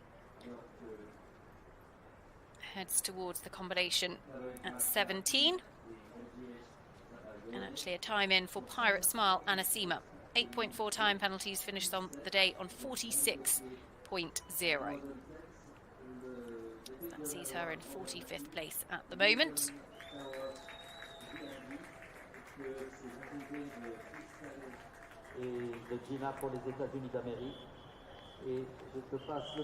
Porrick McCarthy, MGH Zabioni. Congratulations to Chris Talley riding Gina for the United States of America in the time of 10 minutes. Coming down the hill to this big brush corner. She takes that very well. It's jumped pretty well on the whole today. Just the odd problem. And actually, Porrick, he's good on the clock actually. He's not going to be a million miles away. Possibly a few seconds to find. Seneviaka et Controversy van Trontingen sont à mi-parcours pratiquement. Ils viennent de franchir l'obstacle numéro 10. But as good as any that we've seen through that. It's a masterful riding from Porrick. He is regarded by many as one of the best horsemen in the world. Hard to believe he only did his first international event 10 years ago, back in 2013. As a show jumper previously, but also very well educated. Has a PhD as well. clear over the penultimate combination. So Porrick McCarthy, MGH Zabioni, 20 seconds to get home. It's going to be very, very close. 30.8 is his score. And actually, he does need to stay on it if he's going to secure himself a top 10 position overnight, because any 0.4 of a penalty will prove very, very costly. I think he's just going to sneak over the time. Comes through the finish to complete, and is going to be some 4 seconds over 32.4. So we'll drop him a couple of places on the leaderboard, but still well in touch for the jumping phase tomorrow, which means just one combination left out on course as we head towards the end of a brilliant day of cross-country here in Le Lion d'Angers. Senneviaca, Controversy van Trontingen for Belgium. Just over 3 minutes to get home. So doesn't look like they're chasing the clock as things stand at the moment. Just approaching this water. The tidiest of jumps over the first element there, but clever footwork gets them out of a spot of bother at that tricky final element. It's caught 1 or 2 out, that water today, particularly the final element. So Senneviaca and Controversy van Trontingen coming to the music scene. And it really is a scene. There's music notes, there's a trumpet, there's a violin. It's quite extraordinary, the attention to detail. I know we've said it a lot today. I never fail to be amazed by the incredible attention to detail that they put on here in Le Lion d'Angers. It is above and beyond anything that we see anywhere else in the world. And we're lucky to have some incredible, incredible events.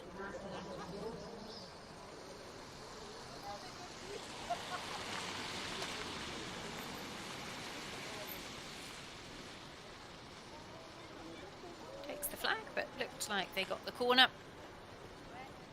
So Senneviaca, Controversy van Trontingen.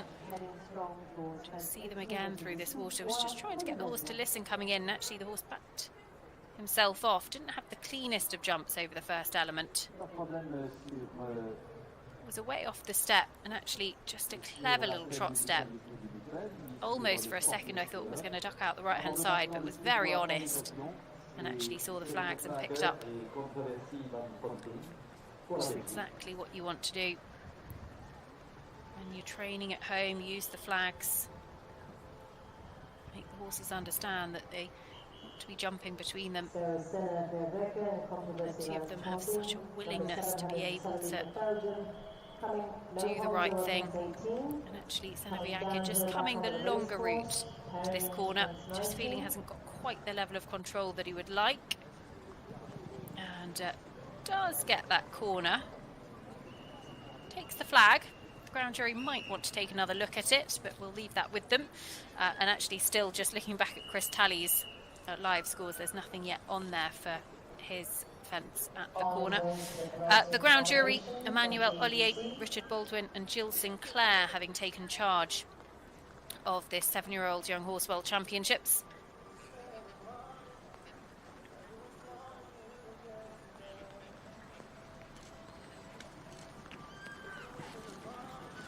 Big jump off the step, and actually then finds the line to the first of those brush corners quite tricky. So slots in the 3 strides. Controversy van Trontingen Z. Just the 3 jumping efforts remaining. It's been a marathon day here of cross country in Le Lion d'Angers. Huge credit must go to the organisers and all of the ground staff, because the weather this week has been pretty tricky. They've had a huge amount of rain to contend with, but actually the conditions have been brilliant for cross country in terms of how well the ground has held up. And it will have been in no small part to their hard work, I'm absolutely sure. The course designer Pierre Michelet, very ably assisted by the course builder Christian Achard and his team,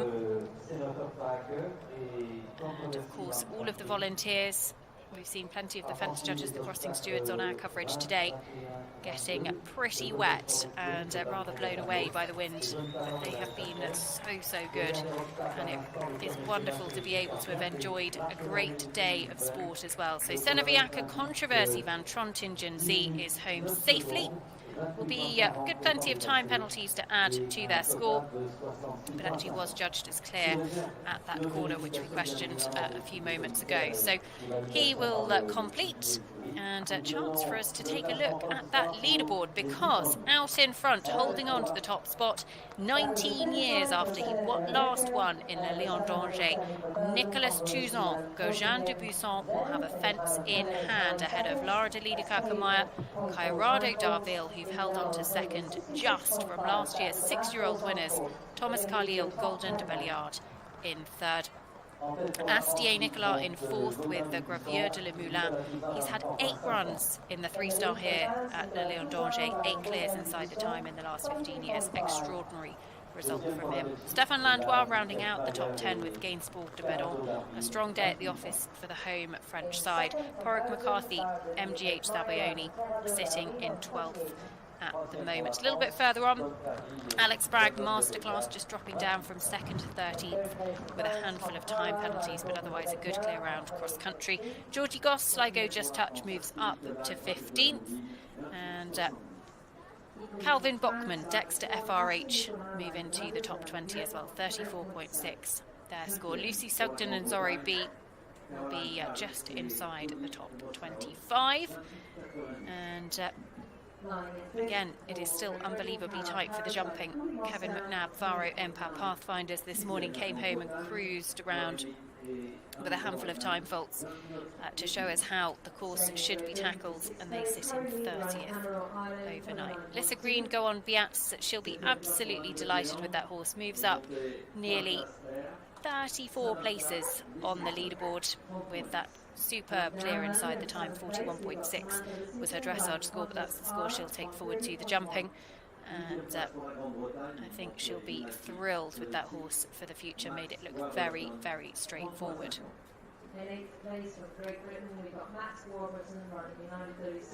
So plenty of other big names in there.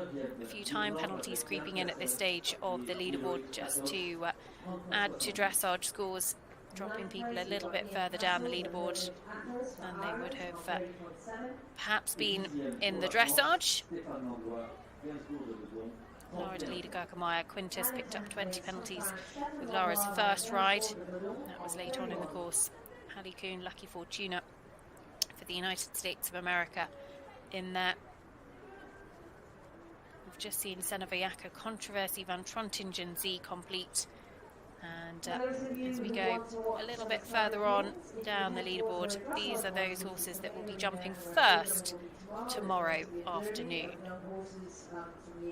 Didn't all go to plan for the riders out on course. Actually, Chris Talley and Gina just showing up as eliminated, so I wonder if that flag penalty has come through, but actually judged to have not jumped the fence. We'll leave that one with the ground jury. Check the live scores for confirmation, of course, worldsporttiming.com, in case anything changes this evening. But it is Nicolas Touzon who leads the way, with Gaujean du Busson will have a fence in hand ahead of Lara de Liederkirkenmaier, Cairado Darville going into the jumping. What a brilliant day of sport this morning. It was all about the 6-year-olds, and it is Molly Summerland and Mojo who lead the trio of British women on the podium as things stand there at the moment. We'll be back live for you tomorrow with the conclusion of both classes. Do join us from 11 o'clock local time for the conclusion of the 6-year-olds, 2:30 provisional start time for the 7-year-olds. We will be back tomorrow. For now, Nicolas Touzon and Molly Summerland, the ones bidding to stay in front to take a Le Lion d'Angers title.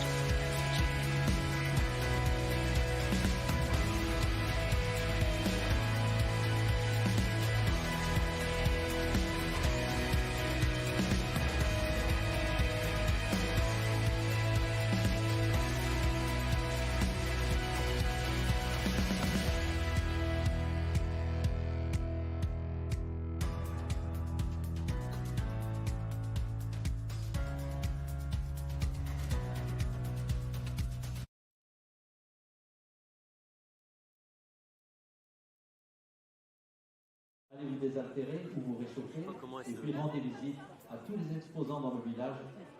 Ils vous attendent et seront heureux de vous proposer et de répondre à toutes les questions que vous pourriez lui poser. Ah ouais, non mais il me semble qu'il était comme ça pour le jumping, parce que je sais pas s'il était plus haut, je vais le laisser. Hein. Par contre ça bouge. Ouais. Ouais. Parce que là je sais pas du tout comment. Ah d'accord.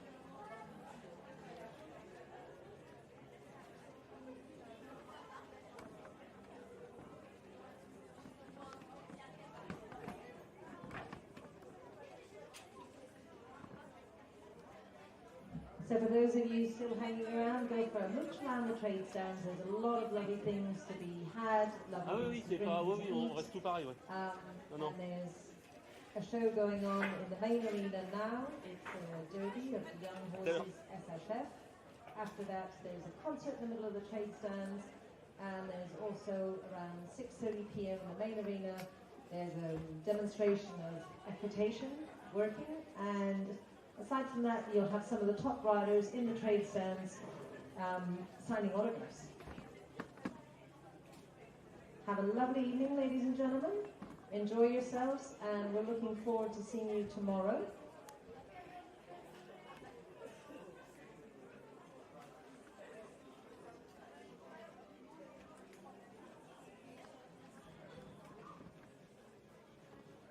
Confirmation de l'horaire plus tard, mais vous pouvez nous retrouver demain matin pour l'inspection des chevaux. Lorsque nous en aurons connaissance, nous vous l'indiquerons. Puis le saut d'obstacle des chevaux de 6 ans demain matin, je pense fin de matinée, et en début d'après-midi, épreuve de saut d'obstacle pour les 7 ans et les remises des prix pour les 6 ans et 7 ans dès la fin de l'épreuve des 7 ans, l'épreuve de saut d'obstacle des 7 ans. So as soon as we know the times for trot up tomorrow morning to the 6-year-olds and 7-year-olds, we will communicate that to you, as well as the show jumping. The 6-year-old show jumping will be end of the morning to be confirmed the time, and the 7-year-old show jumping will follow that. Prize giving for the 6-year-olds and the 7-year-olds will be at the end of the 7-year-old competition. As soon as we know the times for that, we will let you know. In the meantime, thank you for joining us today at this amazing 39th edition of the Mondial du Lion. Thank you, Sir Mouse de Montal, for commentating with me. It's been a real honour and pleasure. And looking forward to seeing all of you either later in the trade stands for some autographs with some of the top riders, watching some of the adventures in the main ring, listening to the concert, eating Dorici oysters, or just having some merriment. And looking forward to seeing you all tomorrow. Bonne soirée, buenas noches, hasta mañana, hasta luego. And thank you all for joining us.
Dès que je vois des chevaux arriver, moi, toi, je vais de ce côté-là. Je les prends. Ouais.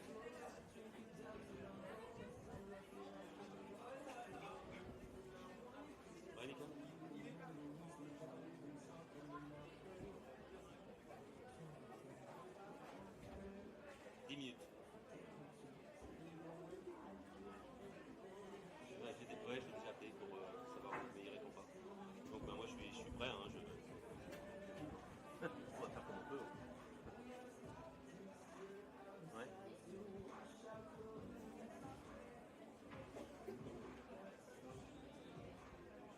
après aussi, d'accord. Ah oui. Ah oui. Ah oui, parce que j'ai oublié de dire ça, Marie-Pierre, c'était des années après.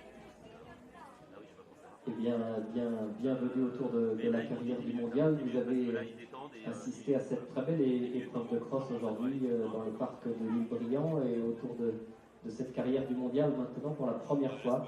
La société hippique française organise des épreuves derby réservées aux meilleurs chevaux français de la grande semaine de Pompadour. Les chevaux les mieux classés dans les championnats de France des 4 ans, 5 ans et 6 ans pourront s'affronter sur une épreuve mêlant dressage et combiné d'obstacles fixes et mobiles. Ce derby de Jeune Talent SHF by Forestier. Le Mondial du Lion est le lieu idéal pour mettre en avant le patrimoine génétique et le savoir-faire français de la formation des jeunes chevaux. Les jeunes chevaux français pourront ainsi démontrer leur prédisposition à la discipline du complet. Ils nous ont rejoints à la détente, les premiers. On démarrera tout à l'heure donc avec les 4 ans. Ils vont enchaîner sur le plat, des figures sur le plat, imposées mais sans carré de dressage. Donc les lettres ne sont pas l'enjeu et la précision du tracé n'est pas l'enjeu, mais bien les mouvements. Une petite explication du classement qui sera fait sur ces épreuves. Il y aura une note sur 20 points sur les mouvements sur le plat. Après la sonnette du jury, bien sûr, une fois que les mouvements sur le plat seront effectués, une deuxième sonnette donnera le départ pour la partie derby. Et le cavalier aura là aussi 60 secondes pour prendre le départ. Et il y aura sur ce derby une note également sur 20 points pour la manière et une note sur 20 sur l'aptitude. On ajoutera un coefficient 2 sur le parcours de derby pour faire une note maximum de 100 points. Et les éventuels ex-aequo à l'issue de l'épreuve seront départagés par le jury et on récupérera pour la remise des prix les 3 meilleurs de chaque catégorie d'âge. On laisse évidemment à nos cavaliers leurs chevaux le temps de se préparer, de détendre et on accueillera tout à l'heure le premier et on démarrera donc avec les 4 ans.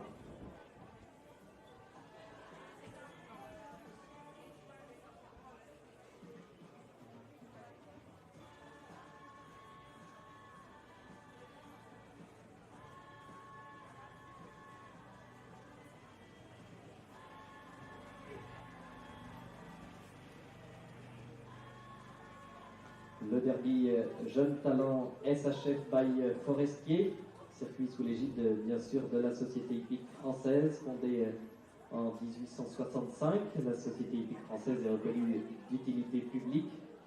Elle est depuis 2011 agréée par le ministère de l'Agriculture comme la société mère de l'élevage des chevaux et poneys de sport en France. La SHF rassemble aujourd'hui les acteurs de la production, de la valorisation et de la commercialisation en France, éleveurs, cavaliers, propriétaires de jeunes chevaux et poneys, l'Association nationale de races et organismes de sélection, les associations régionales d'éleveurs, juges, techniciens et personnalités reconnus pour leurs compétences. Le derby va permettre au jury d'évaluer la capacité des chevaux aux 3 épreuves du concours complet. Chaque couple commencera par un enchaînement de mouvements sur le plat avant de s'élancer sur le parcours dit derby composé d'obstacles fixes et mobiles. Ce derby est parrainé par Forestier. Depuis 1950, la maison Forestier met à disposition son savoir-faire pour concevoir des selles sur mesure et d'instruction pour les cavaliers passionnés. En 2016, la maison Forestier connaît un tournant et se développe dans le milieu du sport avec pour objectif d'améliorer la performance du couple cavalier-cheval. N'hésitez pas à contacter l'expérientiel de votre région pour plus de renseignements et à vous rendre sur leur stand.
ce derby de cavaliers se lanceront avec le label Cavalier de la SHF. Le label Cavalier SHF est une marque de confiance de la société française envers des cavaliers qui ont montré au cours de l'année qu'ils étaient capables de gérer la formation de leurs jeunes chevaux, de les faire progresser et de trouver des solutions seuls pour évoluer dans le bon sens. Ils se sont engagés à respecter leurs chevaux à travers la charte du bien-être équin et à promouvoir une équitation bienveillante en considérant le physique et le mental des chevaux.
On est donc prêt pour démarrer ce derby Jeune Talent SHF by Forestier.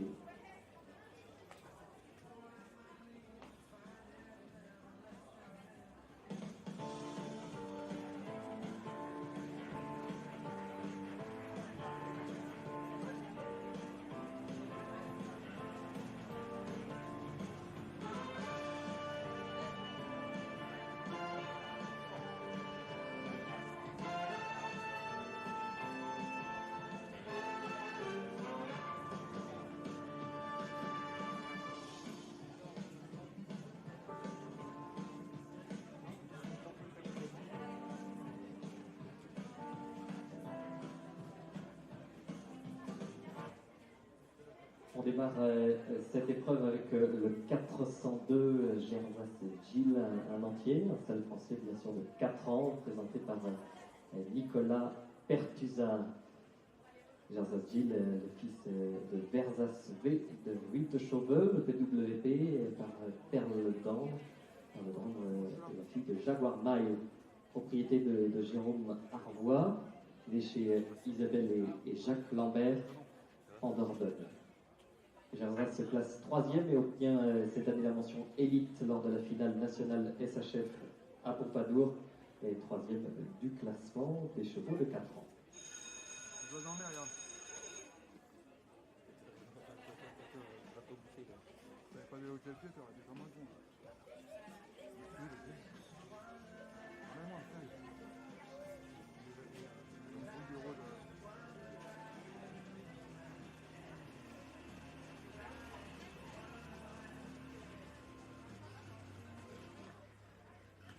vous donne les mouvements qui sont à réaliser pour les 4 ans et les 5 ans. D'abord, piste à main droite sur le grand côté, arrêt et salut, c'est ce que fait Nicolas à l'instant. Non, vous allez me gêner. Ah bon? Ouais. Le double là? Ouais. Il est mal passé. On va ensuite demander un développement du trot sur quelques foulées.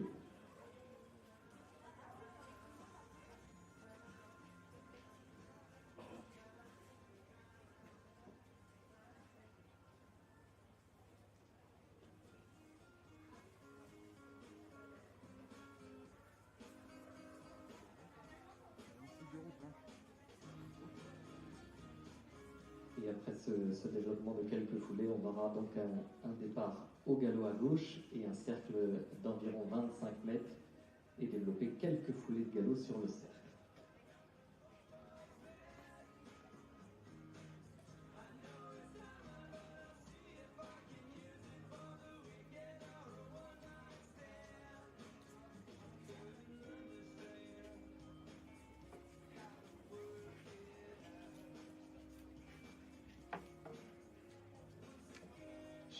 Changement de main avec une transition au trot au niveau de X. Alors on imagine bien sûr un caractère, mais on n'est pas sur la précision.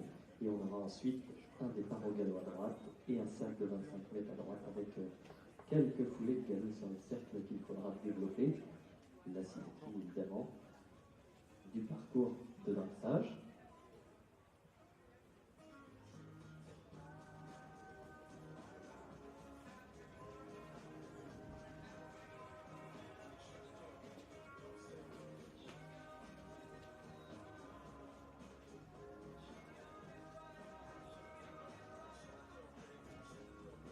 Après ce cercle, on va retrouver la diagonale pour repasser au trot aux alentours de X, puis au pas aux alentours de A.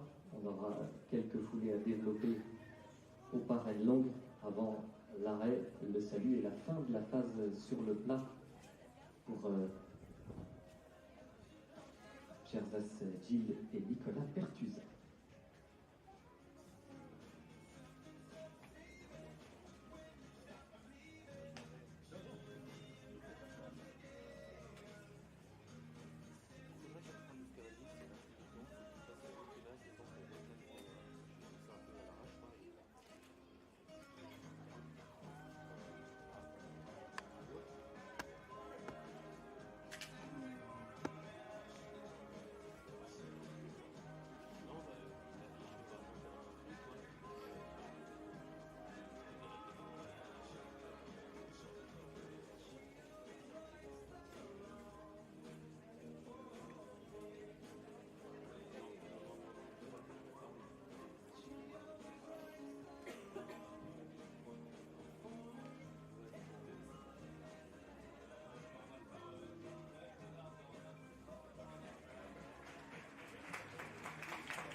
Voilà, la phase sur le plat est terminée. Bravo Nicolas et Jean-Jacques.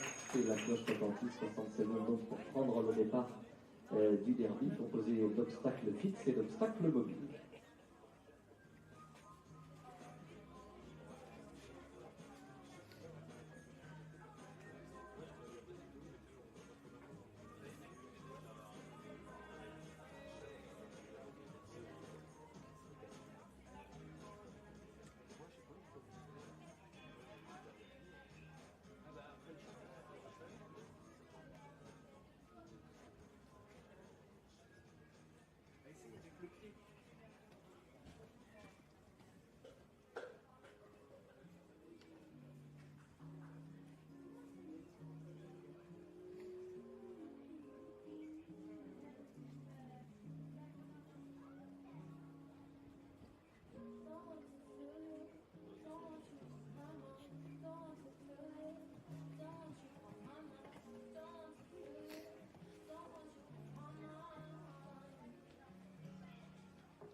Et voilà, on est sans pénalité dans le temps, bien sûr, pour Nicolas et Gervase qui prendront le coefficient 2 en totalité. On additionnera donc tous ces points pour vous donner le classement à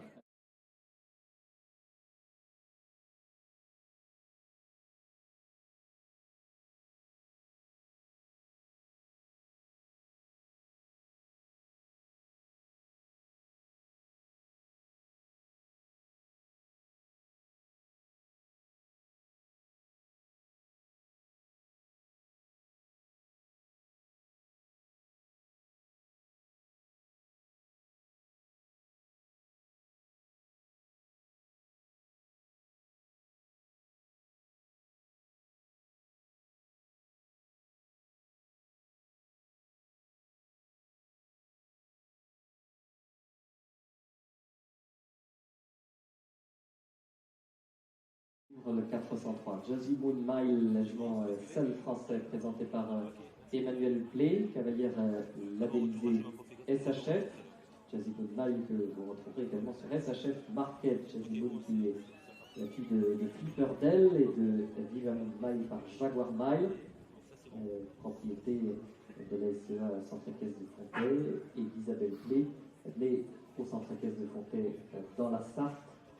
Jazzy termine 15e et obtient cette année la mention excellente lors de la finale SHF de Pompadour, 7e du classement des chevaux de 4 ans.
Combien à passer là?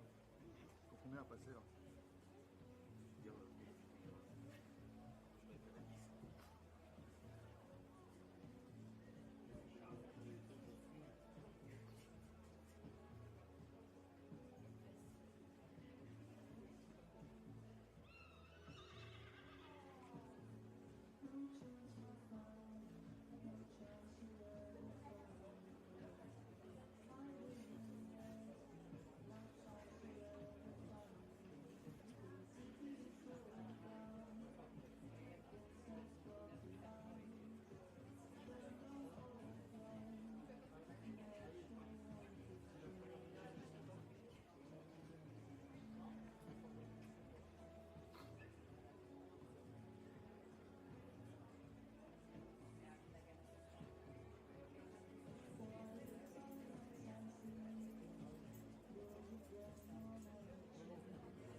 Voilà pour le travail sur le plat d'Emmanuel Play et Javi Moulmaï. Le départ maintenant pour la partie derby obstacle fixe et obstacle mobile.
Bravo Emmanuel, bravo Jazzy Moonmile pour ce derby.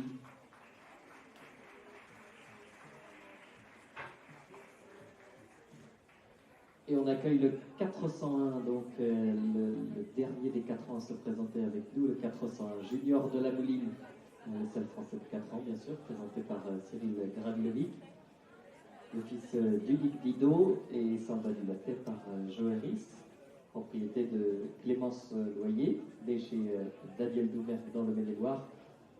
Junior, le frère d'Élite de la Mouline, qui a couru ici même en 2020 le championnat du monde des chevaux de 6 ans, sous la selle de Jonathan Cisternas. Premier du classement des chevaux de 4 ans. Junior se place 3e et obtient cette année la mention Élite lors de la finale nationale FHF de Pompadour. 2e également aux espoirs du complet 2022 et acheté suite à ses performances ici même au Lyon l'année dernière.